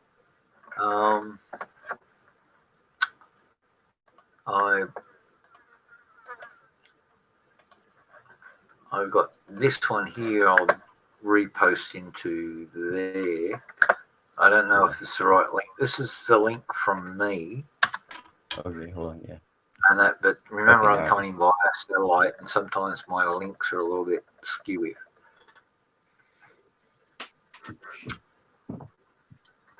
But it'll get you there. Google, not Google. Bloody well, it is Google. Alphabet, YouTube. YouTube translates it quite well. Oh, I thought he was gonna pull it up on the screen. Oh, I can do that. Oh, that's correct. Yeah, I ain't seen his website yet. That sounds cool, though. Well, let's bring it up. I've got it here. Share screen. Share screen. Current tab. Let me get my eyeball out, man. I'm tell you, I've shot video through this. Oh, there it is. I've got a lot of screens open at the moment, including tools and shit like that. So excuse my delay. There it is. And it's got that cool thing over there. Cool. The stickers, that the decals that Wiz had before. That's them there. Cool. So I'm actually look at the oils. Has he got any oils or extracts? I just been going through his seeds, to be honest. I've not looked. You ought to look, man. I bet he's got some good stuff, man. Of course. Look, I'm amazed. There's some stuff in there. Oh man. That looks like madness, and that from the old days. That Gorilla Glue #4 plus cheese. Oh yeah, I've had that before. Yep. Yeah, we call it sour diesel. Yep. We called it madness. It was a very. You sit there, you punch 3 cones, and that because the first cone didn't do much, and then all of a sudden you realise you couldn't walk anymore. I know. No, that's high. That's how you know. Yeah. It's just slow on the take, and this thing looks like it and sounds like it as well, and so. Hey, you're welcome, Don. You're offering a quality service, man. That's what it's all about. I'll check it out, man. I'll check it out. An Aussie saying that was taken up by one of your advertising companies. When you're on a good thing, stick to it. Yeah. And quality cannabis, man, that you're going to keep customers that way. They're gonna keep, so they're gonna be loyal. And that, so the hassle I have with pot is I can't find. So I've been lucky today. I haven't been coughing my guts up, and that because my herbal cigarettes don't have any of the ingredients that make me cough. But sooner or later, I'm going to hit one of those cigarettes that's got something in there, and it's going to make me cough like a bastard. Yeah. The only thing I found that doesn't make me cough is tobacco, which is what I'm used to, which is why I'm trying to give up smoking tobacco. It's not good for you. So I'm going to swap over to Bear's stuff and instead and eat it. And I've got quite a good batch of cookies in at the moment. I've got a little bit of leaf and, well, to be honest, I'm just going to scrap the leaf. I'm going to smoke the last of my male heads and all that sort of thing. And then from there on, I'm going to go into eating the pot. Yeah. It's the only way I can dodge the tobacco or coughing like a crazy asshole. Yeah. Well, you could like do like I do with the oil, and it's not even smoke. It's not smoke. You're not even burning nothing. Yeah, true. That's true vaping and all that sort of thing. But you got a lot of fucking setup there, man. And that to do it, like, you're a dedicated smoker. To me, it's a sideline. It's something that I stick a few seeds in the ground and it comes up and all that sort of thing. And that's it. Yeah, I'm watering them, but I'm watering my tomatoes, my silver beet, my snow peas, my taters of all different varieties and all that sort of thing. That's what I'm doing. It's no big deal. Right. That's how God works. It's a gift. You put the time in and give it a little bit of support. It's all on it. Food, all that sort of stuff. Growing your own garden, it's all good. Whether you see it from God or just natural or whatever, however you want to see it, see it. Yeah, I wouldn't recommend it to everybody, but there is, certain type of like pothead that, well, I mean, I say pothead, but like there is a certain type of smoker that, just chases it kind of. That's like me. That's me. I really think it's a positive. I don't see this amongst people who smoke homegrown or bushgrown, right here, seed in the ground and all that sort of thing. I see it in amongst the folks who are smoking this hydroponic fucking shit, and with part A steroid, part B steroid, turning the plant into a chemical factory. Yeah, I don't see it. In the seed producers. All right, look, like Don, he sells you a seed. You put it in the ground.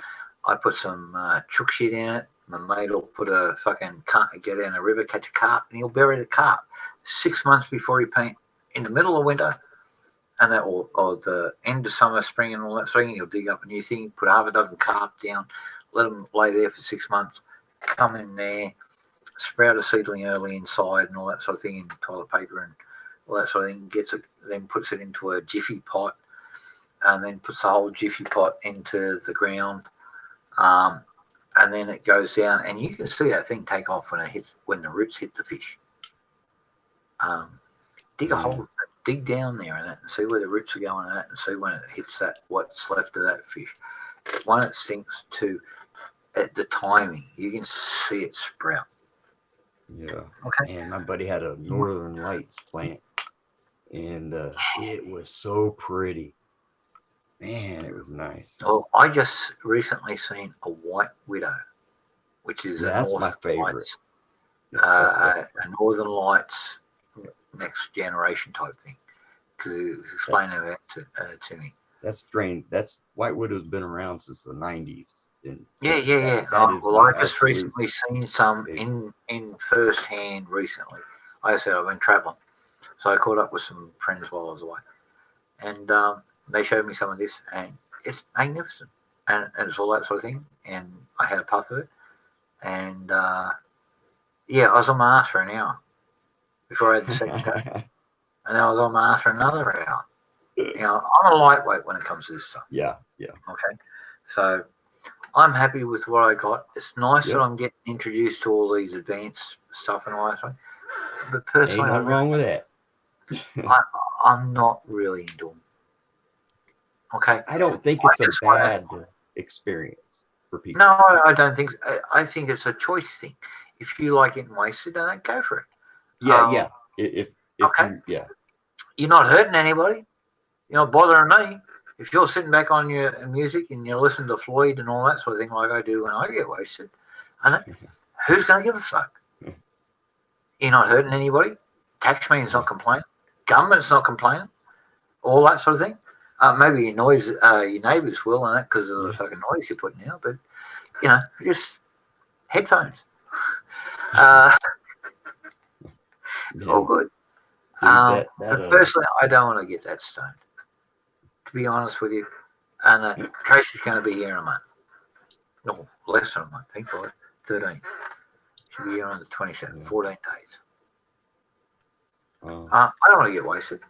I'd rather chase her in place. Yeah. You know what I mean? Well, out the back or down the river, having a barbecue. And maybe a swim. It's still warm. Man, you know it's still warm. It's getting hot as shit here. Yeah, we're going to go back to here. I've got to find that post from Donald Yeah, Trump. I like going to the dispensary website and looking at the different oils and buds and different stuff they got. Because it's legal here too for like medical.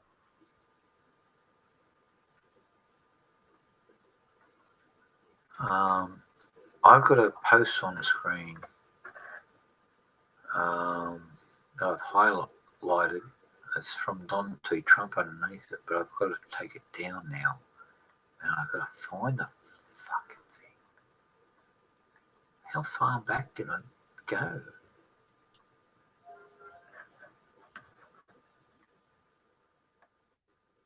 Oh, there it is. Hide. Cool. Sorted. Fuck. I gotta watch the chat more, folks. I'm sorry. Alright, that's sorted. Oh, shit. And I got that, and I stop screen. Even better. Unfortunately, though, I've got to take off here in about 15 minutes. All right, you want me to let you go? No, I'll hang around for 15 minutes. I'm hoping either Michelle or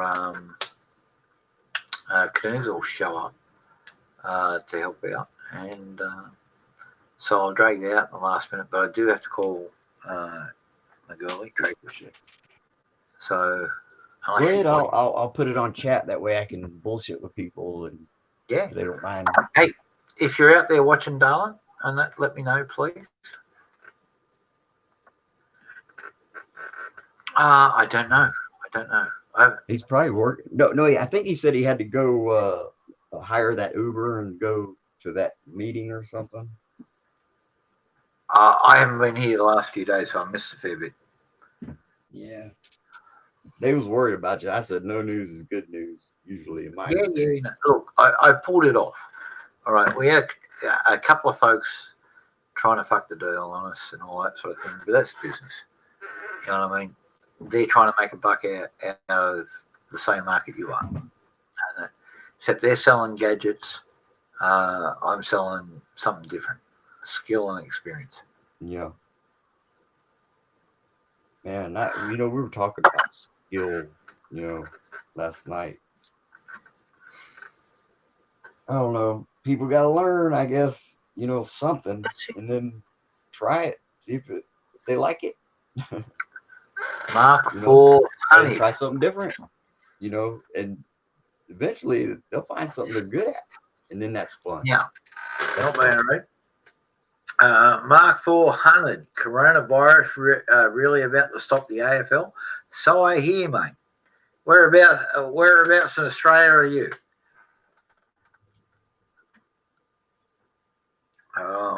They're talking about playing to empty stadiums and just televising. Melbs, yeah, I'm in Dinboola, Western Victoria, mate. So, well, I used to be a South Melbourne fan, and then they became the Swans, so I swapped to North Melbourne, and that because they're the Roos. So, and sort of stayed that way ever since. Yeah, AFL. Saints fan. Yeah, that's all right. Go for it. My neighbour is here too. He flies St Kilda flag. He's either flying the Australian flag or the day St Kilda's playing, and that he plays the Saints. Hey there, Colonel. How you doing? Colonel Shaw. In the house. And that, so each their own, men. St Kilda's been there for how many premierships? Shit, man. They've earned their stripes. American Federation of Labour. Fuck's sake. Sounds like one of our government parties over here. Labour Party. So, yeah, AFL, Australian Football League.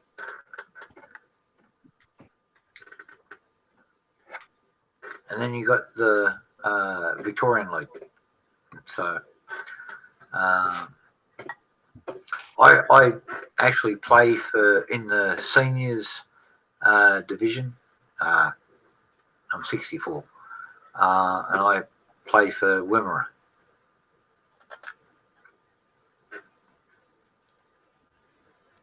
So, and yeah, our first practice match is actually against Warrnambool.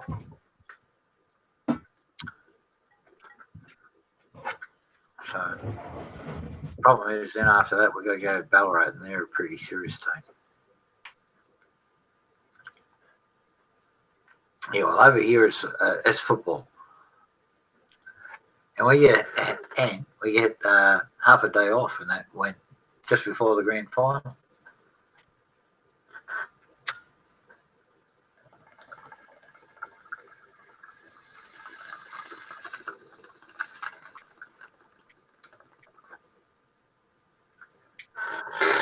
Getting a little bit blocked.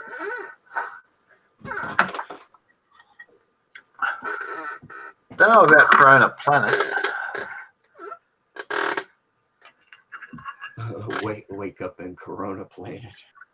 You know, I looked up coronavirus. It's in the dictionary. It's got one sentence. There's nothing to it. Yeah, I know. But how else is your dictionary? This is coronavirus version 19. There's a lot of them out there we've identified. Hey, look, there's one species out there that only affects cats. It gives them the sniffles, and that's it. There's another type out there that affects birds only. Kills some of the birds, mainly the older ones, mainly the ones that live around cities. In other words, been breathing all those diesel fumes and all that sort of thing, but chicks don't seem to be affected. The thing that this one contains is a hemorrhagic agent. If you're old enough, you start bleeding internally. And that's what's making everybody think it's been man-made, because the two don't combine. One's just like a straight influenza type infection. You get fluid in your lungs, and the older people can't keep up with that and all that sort of thing, so they drop off the perch. The hemorrhagic agent, which means bleeding, hemorrhage and all that sort of stuff, hemorrhagic agents. Right. You bleed internally and all that sort of thing with the older folks and all that sort of thing. That's new. And it's not stable, which means it's not naturally been developed. It looks like it's been man-made. Yeah. You know, who the heck knows what any of this shit is, really? You know? Yeah, Crow. Even if we had an electron microscope, you know, and you look at it, you can say, oh, well, that's it. Whatever it is, that's it. You know? Like, yeah, it's similar to the 28 days later. But without the extremes and all that sort of stuff. Yeah. Look, I'm going to be real honest here. If this thing's as bad as everybody's making out, because of the superior medical capabilities of the USA, you may lose upwards to 2% of your population. Yep. all ages. Now, that is a risk in itself.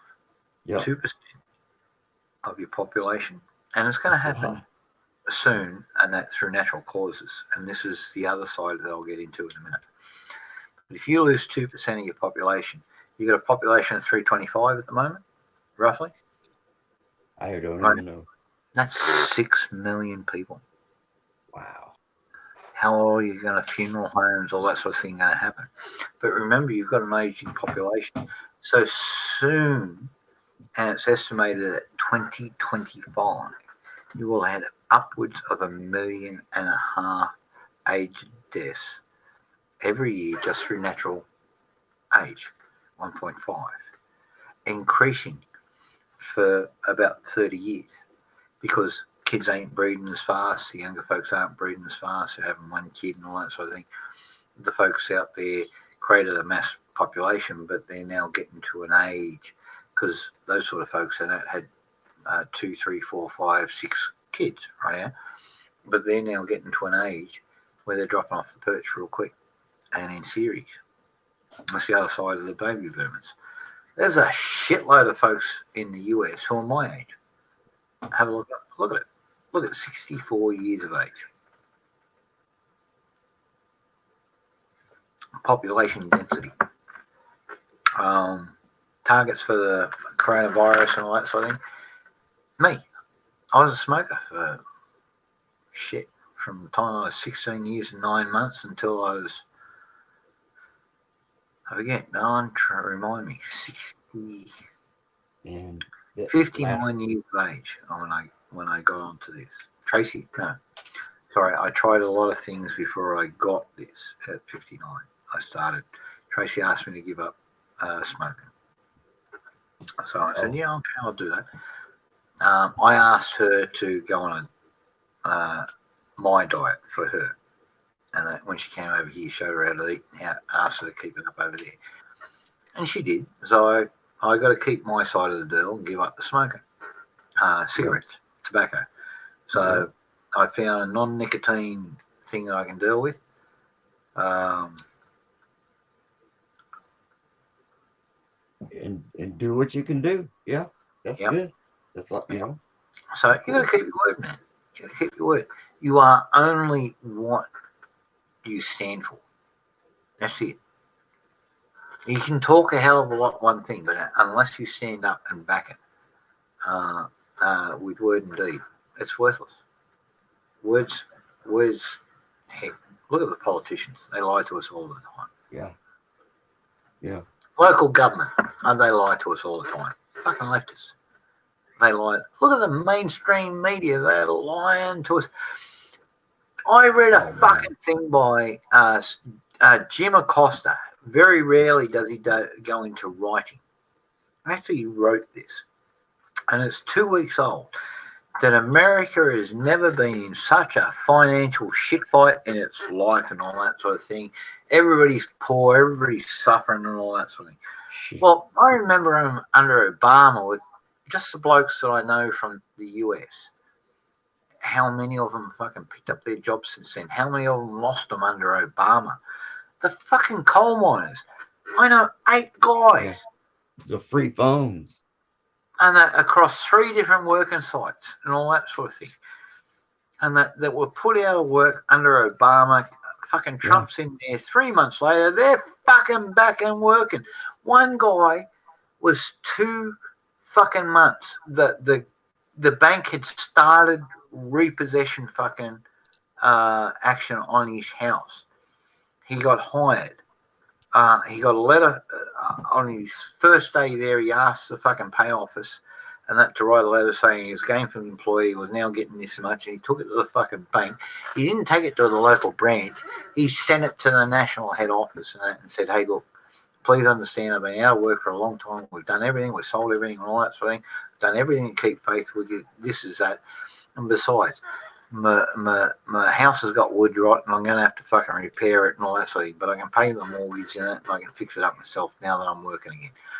When they heard it was wood rot, they stopped the fucking action because they thought it was worthless. But they're going to repossess his fucking house. And he was working. Guess what? 3 years later, it's paid off. Hell yeah. Never has that worry on his head ever again. And the wood rot was all on the deck, so he just replaced the fucking deck and he made it out of steel stanchions with fucking timber slats. So he can replace the timbers fucking real easy. Still lasts him fucking all his lifetime. Yeah. Shit, I was in Gulf War One. I met him.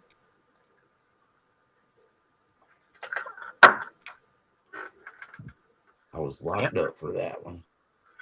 So, and then some. 500 million, Colonel Shaw, 500 million global population, fucking one more language, one more religions. Make room for nature, make room for nature. Yeah, I know it backwards, man. Trust me. I've been watching these guys for years. 500 million.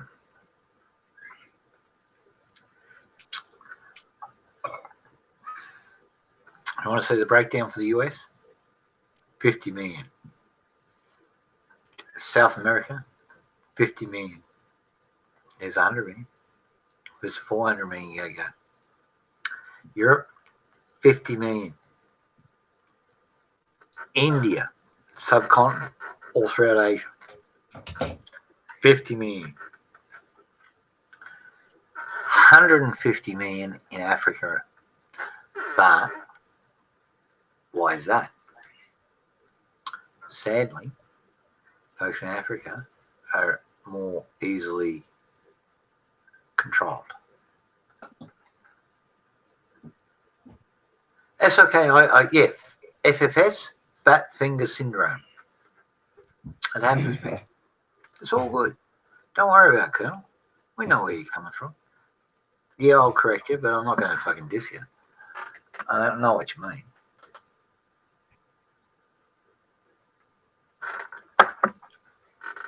Oh, Colonel, you're awake. I'm not going to say woke like this fucking trendy fucking shit because all the woke fucking idiots seem like. Colonel Shaw, man, he's been around a while now. He's one of the old crowd from the Alex Jones days. I think I asked him once if he actually ever served, and he said no. And I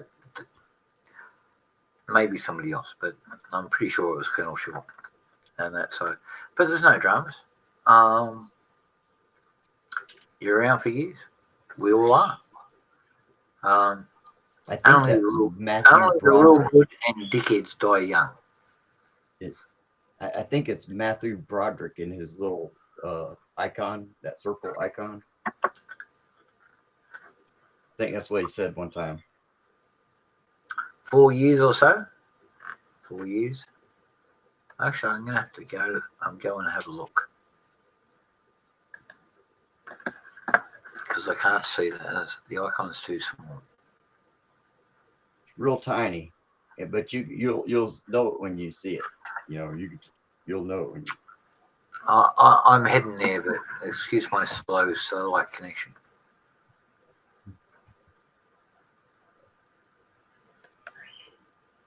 Shoot, you ain't got to apologize for that. I'm surprised I'm getting a signal. It could be. That looks like it looks like Matthew Broderick out of that movie that was based on the 54th Massachusetts Regiment, which was all black, except for a few of the officers and senior NCOs. What was it called? Fuck. I remember the chat.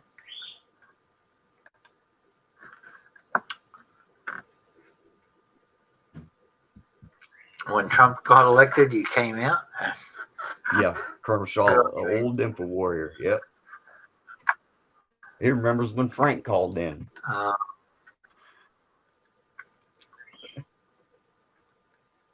trying to think of that movie. It starts with G. I don't know. guilty, but it's not guilty. I know it's G.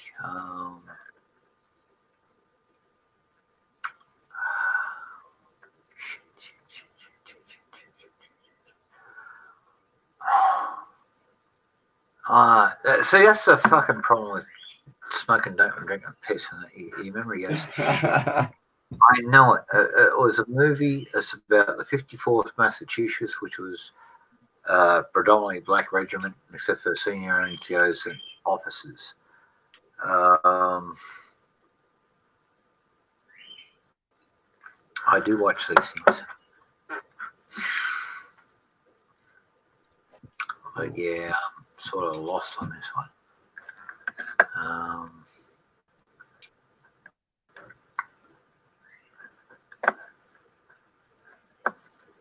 Damn, that's a fat spring.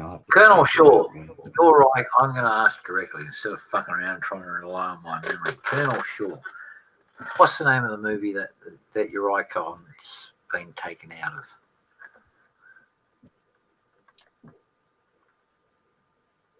You know, I think I'm just going to cut out where the spring is, maybe. I'll think about that. Because it's so thick right now. If springs are going to have anything touching on one side, you want to get rid of it. Yeah. I you know, honestly, for just finding all these parts, you know, I'm just, this is really just like a prototype, really, you know, easy to cut, aluminum, real thin too. Yeah.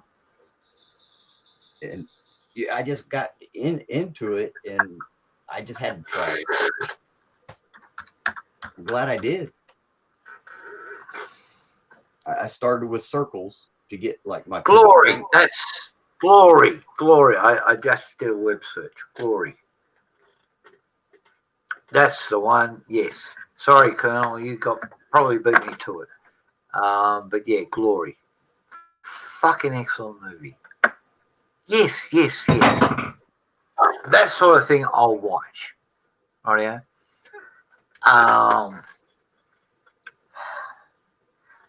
Documentaries, that sort of thing. Stuff that's got a bit of realism to it. Yeah, absolutely brilliant movie. Well done by everybody in it. Yeah. They got treated like shit. The other thing I like is the Gettysburg series. It was like about 6 or 7 hours, something like 8 hours, and all that sort of thing in Gettysburg. Series that come out in the 80s. Yeah. Yeah. I remember when that was on TV. Man, walking up to 25 fucking feet away from each other and fucking fire a whole fuselage fucking. And the bastard stood there and fucking took it.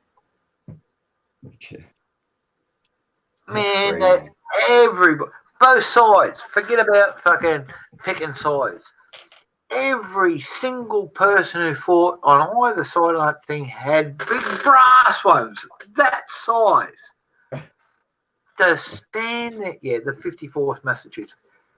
These guys did what was needed, right out, as they were taught. Stupidity, yes, but they did it. And you know, in the heat of the moment too, you know.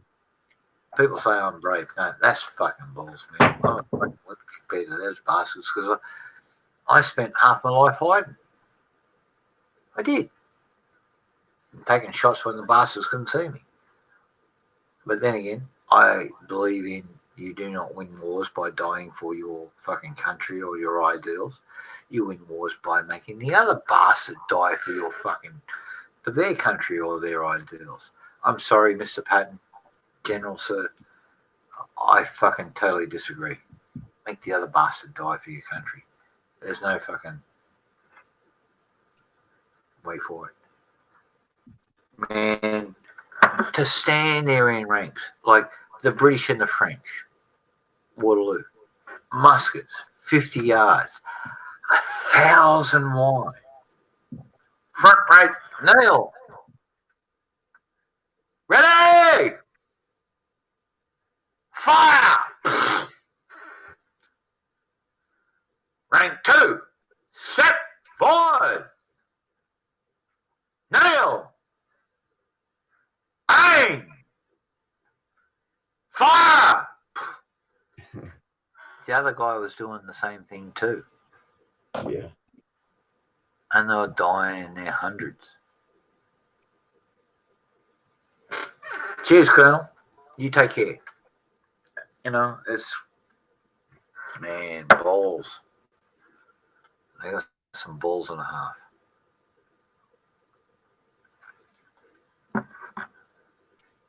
I'm sure hoping someone comes in here soon because I've got to call Tracy. What you doing there, Flora? I'm trying to hook this spring on to where it'll go over one thing, but might have to work on that part too. Try spinning it around. Now, you've got a temporary screw in going through the plate, connecting the spring. It's just a hole drilled in the end of the sear. All right. I did have a bolt, like a pin running through that, but I tried to hook it, see if that'll work.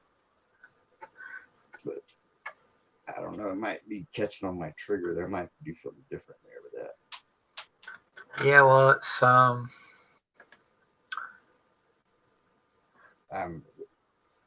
really limited to what I've found, basically, because yeah, I can do if I that. had a little bit longer loop on the end of this, it'd be perfect.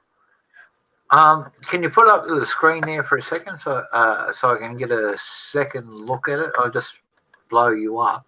Okay. See where you're going with this. Which and point out which spring. Okay. All right. Okay. Let's see. Right there.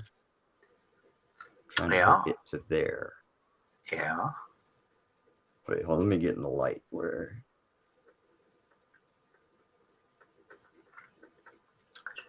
See, it's gonna catch on that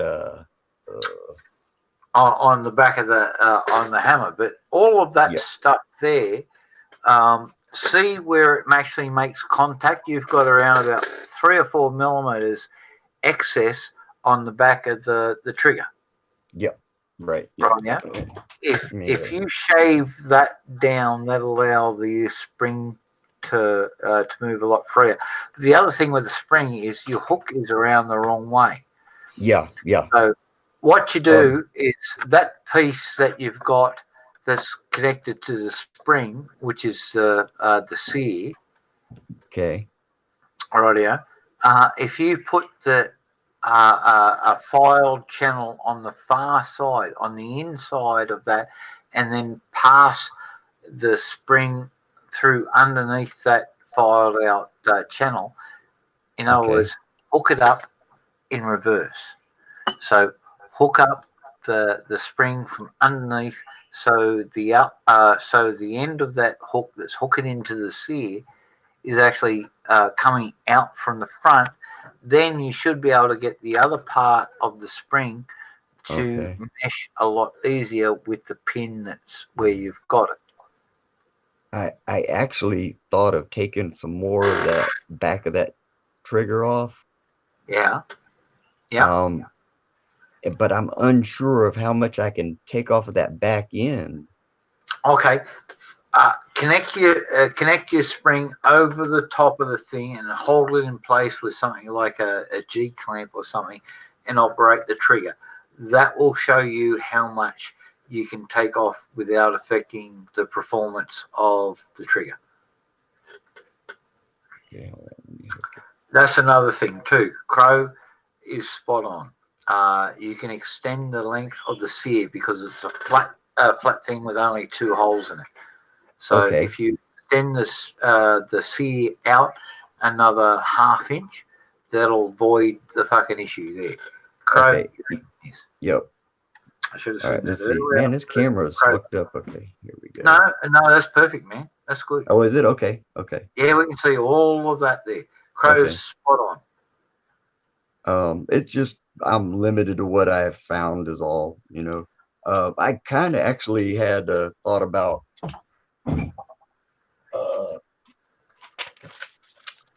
putting a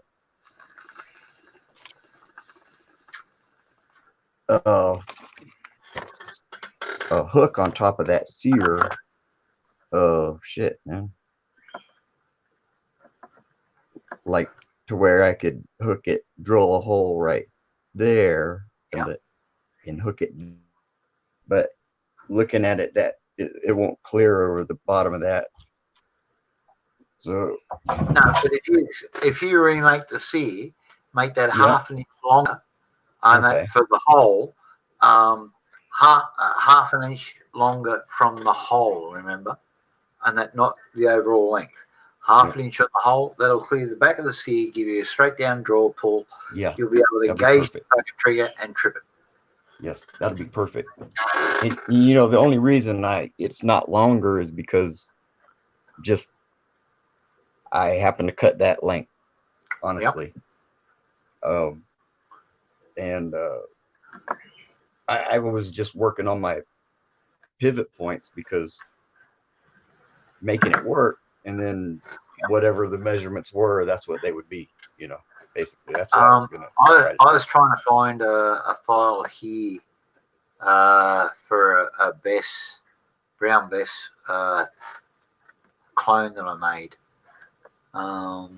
That's what I'll do. I'll extend that half inch. And see, I make a different sort of spring. I make a curved spring. Right. Now I have more springs. I just can't find them. I'm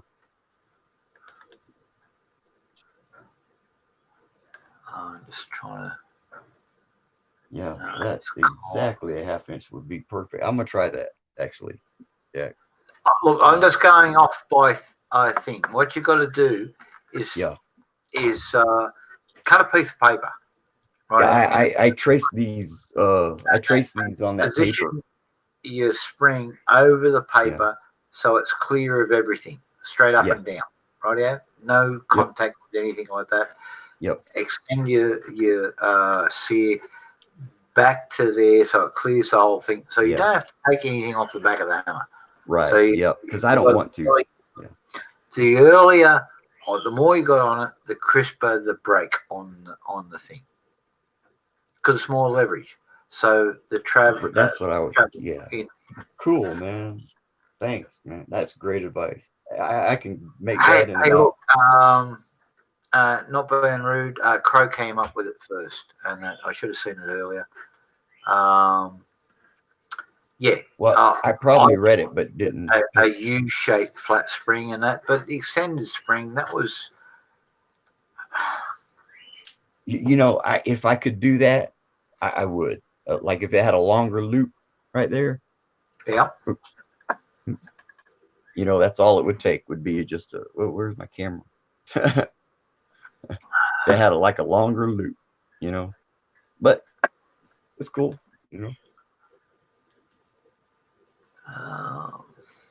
Shit, I'm having fun just making it work. I didn't even know what any of this was. I couldn't even tell you the name of none of those components in there 5 days ago.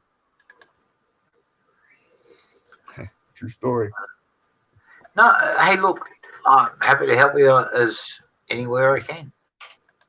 Yeah, I've been playing with guns and making guns and fucking weapons and shit like that for fucking decades, man. If I can help you, I will. That's cool. When you emailed me, that just got me on the right track. It's not hard. It's not rocket science. Right. I'm looking at at the breach and all this, and I'm like, what is this I'm looking at? It's got to be just this, and I don't know how none of this works, technically. And it was just fascinating. I got kind of motivated. Well, that's good. I'm glad I could help you out. Yeah.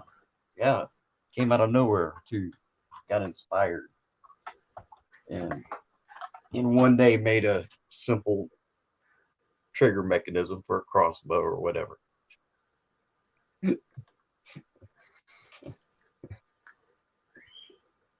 I'm just trying to find this. And it actually got a little snap to it. You know, this spring here is a little tough. So that's good. They could come out of a clutch pack. So, cool, man.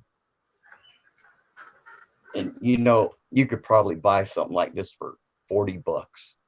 You know, and here I am spending. Actually, black powder action is selling for about 140 to 250. Just the action. Then you got to make the barrel and the stock and all the rest of the stuff yourself. So,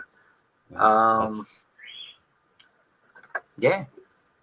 I was thinking like a 410, like a Buccaneer thing, or something like that. Wouldn't that be cool? Yeah. But it's all up in the open. I'm still working on this part. You know, I can do whatever, you know, whenever. No, that's not in there from backup. Discs in there. Let's have a look in there.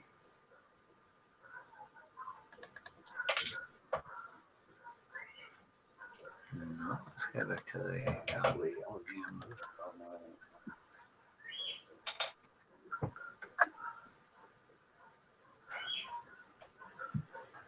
I've been having a lot of fun with this stuff though, man.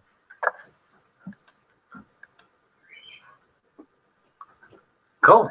Oh, I'm glad I'm entertaining you at least.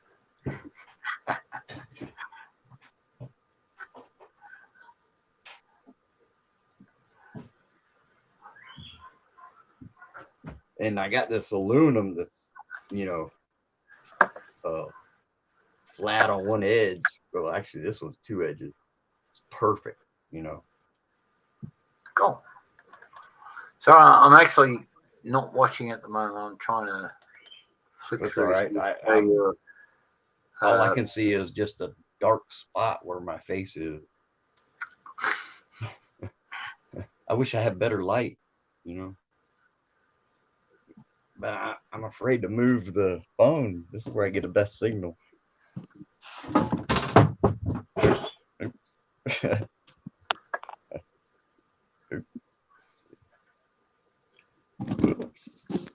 Let's put something behind it. This is like really the only spot where I get a signal with my phone to do this.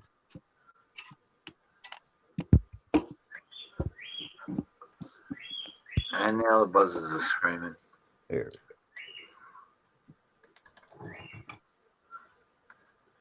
go. Yeah. Somewhere in here. Have a handmade action. cool, man.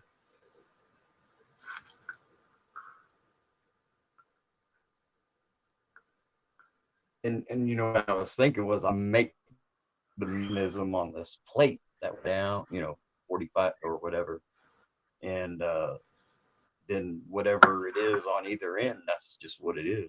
Yep. That's kind of what I had in mind, you know, just seeing if I can make it work because it looked like it was working. And then I drill another hole, boot the spring, try it again, you know. Shave a bit off of this, try it again. Well, that's all you can do. Yeah, yeah.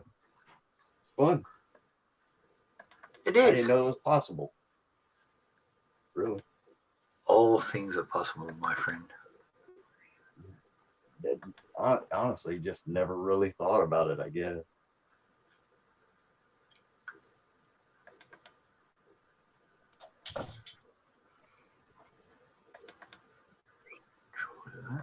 John.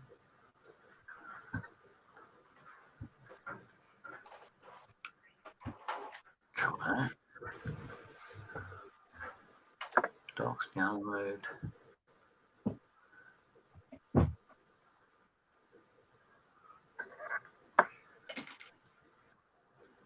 this might be where we get this.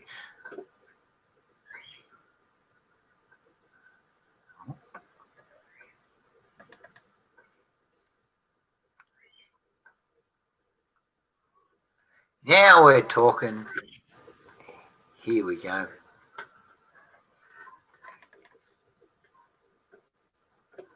I can do this. All right. That's a best.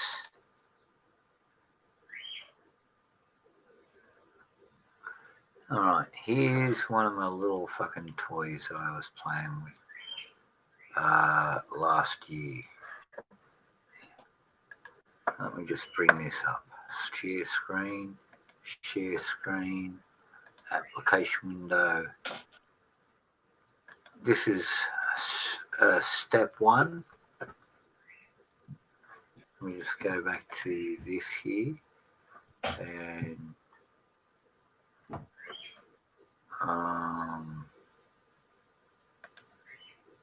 see if that works.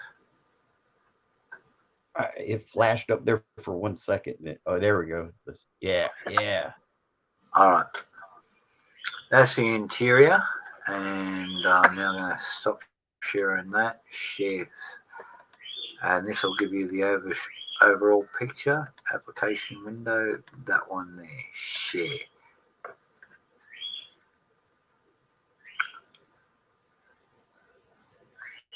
See the flint and the hammer and all the rest of it, and the frizzen.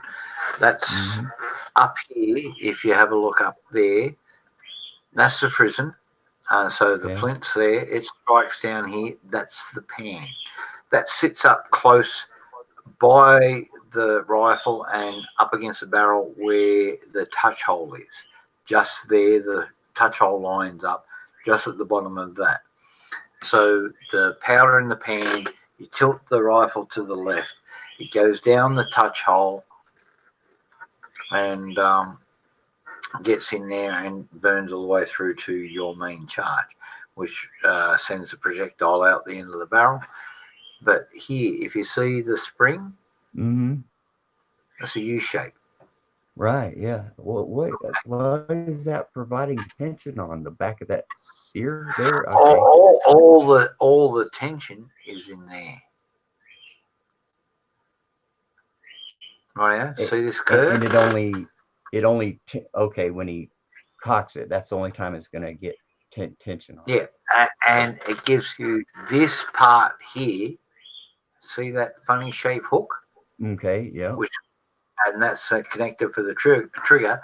Gives you cock and half cock, so you can bring the hammer only part way back and clear the frizzen and the pan. It'll lock and all that sort of thing. You can put your pan and then close your frizzen, cover your pan. Yeah. Okay, I see two. Yeah, I see two. Cool. Hooks. Yeah. And so it goes in. Man, that's freaking ingenious. The Idahoan show, he makes his own muzzle loaders. These guys has access to a lot more tools, but it might give Flora some ideas. All right, Flora, look up a YouTube channel called the Idahoan Show. IDAHOAN. All right, Idahoan Show. I'll remember that. All right. Now, the pictures there before is when I remade a brown bess by hand.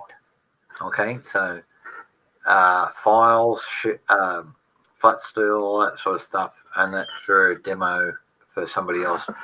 I was paid for to do it. I can't show you the video because they own the rights for it. I have a couple of photos that I'm allowed to use, but Americans, some of you are stuck-up bastards. Not being rude. Well, no, and they got lawyers back like you wouldn't believe. Yeah. You know what I mean? So I was allowed to do that because those original photos were done on an open gun for them.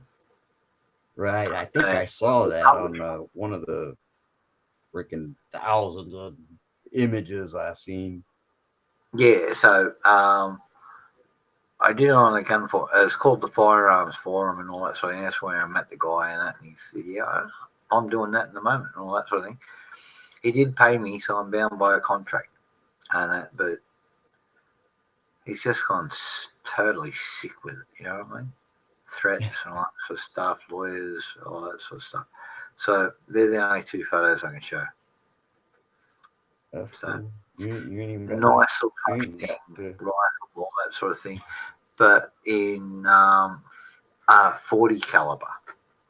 Oh yeah. Right, yeah. And so you can buy the rounds cheaper, and that cheaper loads. The steels are better nowadays, all that sort of stuff. So just sad people get so fucking anal at times. You know what I mean? And it's not just Americans. I've had a run in this week with somebody here in my town fucking doing another fucking anal fucking. You know what I mean? So it's not just you folks, but I hate doing business in America because so many over there that out here. So I don't do business with city folks over here. Yeah. Well, I won't work on people's shit. You know what I mean? I don't work on people's stuff unless it's like my friend or something, because they'll you'll fix their shit, and then next thing you know, you're the asshole. Yeah. And I've seen it, been there, done that, so I avoid it. I had a very wealthy lady contact me, and that from an uppity suburb of Sydney, and said my wrought iron gates and that this, that, and the other. Can I repair them and all that sort of stuff? And I said, yeah, I can do that. And I said, but you got to understand, there will be some slight noticeable marks because they're not painted, they're not anything. It's natural wrought iron all the way through, and the natural patina. I can't match the patina. I can give my best to do it, but within 5 years, it'll all look identical, right? Because time works with patinas, right? Yeah. And I was going to start it off well with a mustard, right? So the bright steel that you're putting in there, and to fill in the gaps where she nudged it with a car while she was fucking drunk, and fill in that piece that fell out and all that sort of thing. And then, 6 months later, it to be brand new forever. Oh no! It's definitely a different thing. And I said yes, but man, I explained to you it's going to be 5 years before it's going to match, right? Yeah, because I can't fake the natural environment, and that I can. Yeah. If you want to pay me, you know, and I take it up to. I can build a UV bath. I can throw water on it. I can fucking throw high level oxygen environment in a tank in it, and that can close the whole 6 foot by 3 foot fucking fence. Gate They don't sort of thing. understand that's a separate issue from the metalwork. But if you leave it in nature for 5 years, you ain't gonna see fucking thing. And this is it. But I can fix up the broken bit. Yes. But the patina to exactly match with the rest of the fence, I have 2 options. Either take it all back with a wire brush all over it and take it back to natural metal so it all looks a thing, and so it all ages the patinas. That's the only way you'll do it, Or go the super high tech, which is going to cost a fucking fortune. Yep. Neither are acceptable, but demands her money back. But 2 years later, at the same time, people are commenting about her fucking wrought iron gate, and it made the newspapers. This ancient cast in the 1790s and all that sort of thing, transported out from England, all that sort of thing, in perfect condition. All of a sudden, her threats stopped, disappeared. But she was threatening me with fucking lawyers. I actually got a lawyer's letter about 3 months beforehand, and I told my lawyers, what am I going to do? And he was doing research, and she's a fucking connected bitch. I don't know how to play this game. She's making donations to both political parties, and she's fucking here, there. She was a social fucking, she's seen with both sides fucking leaders here. Yeah. And no, there's people that will search you out and prey on, they'll try to spring. No. That's how the rich get richer and the poor get poorer. She was the lead and all that sort of thing, and she knew it, and she could fucking pressure anybody. She never paid for nothing. Turns out, I read an article. I actually phoned the journalist up, and I said, "You're talking about fucking Margaret bleep bleep bleep." He goes, "Yeah, was that obvious?" And I said, she fucked me over a fucking wrought iron gate. And it's the exact same fucking girl. And so we had a laugh, and I said, but he asked me, he says, "You're not going to fucking mention this?" And I said, no. But I knew who you were talking about. And he was sweet. He says, he never named names and all that sort of thing. She got a Mercedes out of a fucking Mercedes dealer for nothing. Figure that. She's been doing this for 40 fucking years, this old bitch. Using her position. I couldn't live like that, man. And the hubby that she was married that was 35 years older than her, and who was the basis of one of the political parties here, but she donates to both parties, and she's got an income. Because hubby set it all up. He's got a company. It's producing fucking income for her. She can spend $1 million a year on fucking political parties and still fucking be invited to every fucking hoi polloi fucking outfit in town. Now that's a wad there. $1 million. Oh, you're telling me, man. You're telling me. Excuse me for a second. I got to check on the buzzers. All right. Yeah, I hear them. They probably heard their name. Oh, they've been going off for a minute. What's the matter?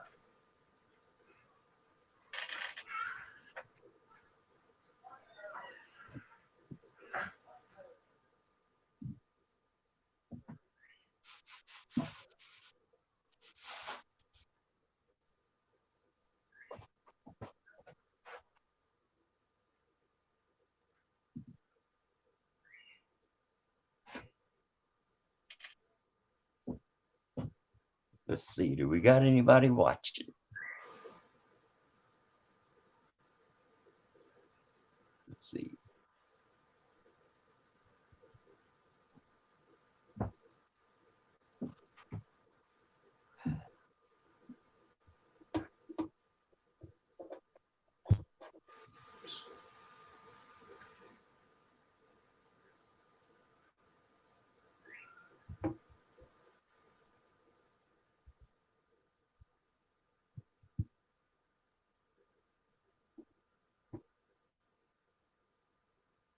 Oh, well, let me see the comments.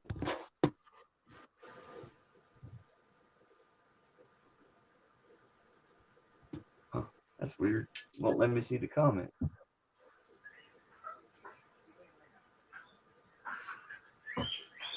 Yes, they're going off again. It's all good. Hawks flying around the area, and they're pushing that as a way to come in.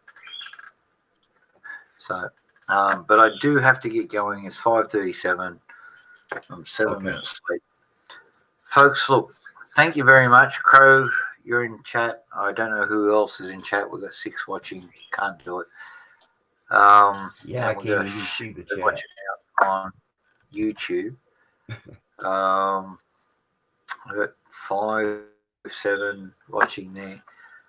I'm sorry, folks. I got to duck off. I really got to look after my girl. and that includes regular communications, phone calls, all that sort of thing. So Well, I got to go. Cheers, Jack. But I got to shut it all down. It's good seeing you. You too, man. Yeah. Hey, love what you've been doing. Glad I can help. Glad Yeah. you got some You inspiration inspired there. me. And if you need any more help, you know the email address. Fucking questions are welcome. Always. That Right, was sharing awesome. You knowledge inspired is one of me. the greatest gifts we can do. Yeah. So, Well, I got inspired, that's for sure. I mean, I freaking totally. hey, I've seen what you're doing.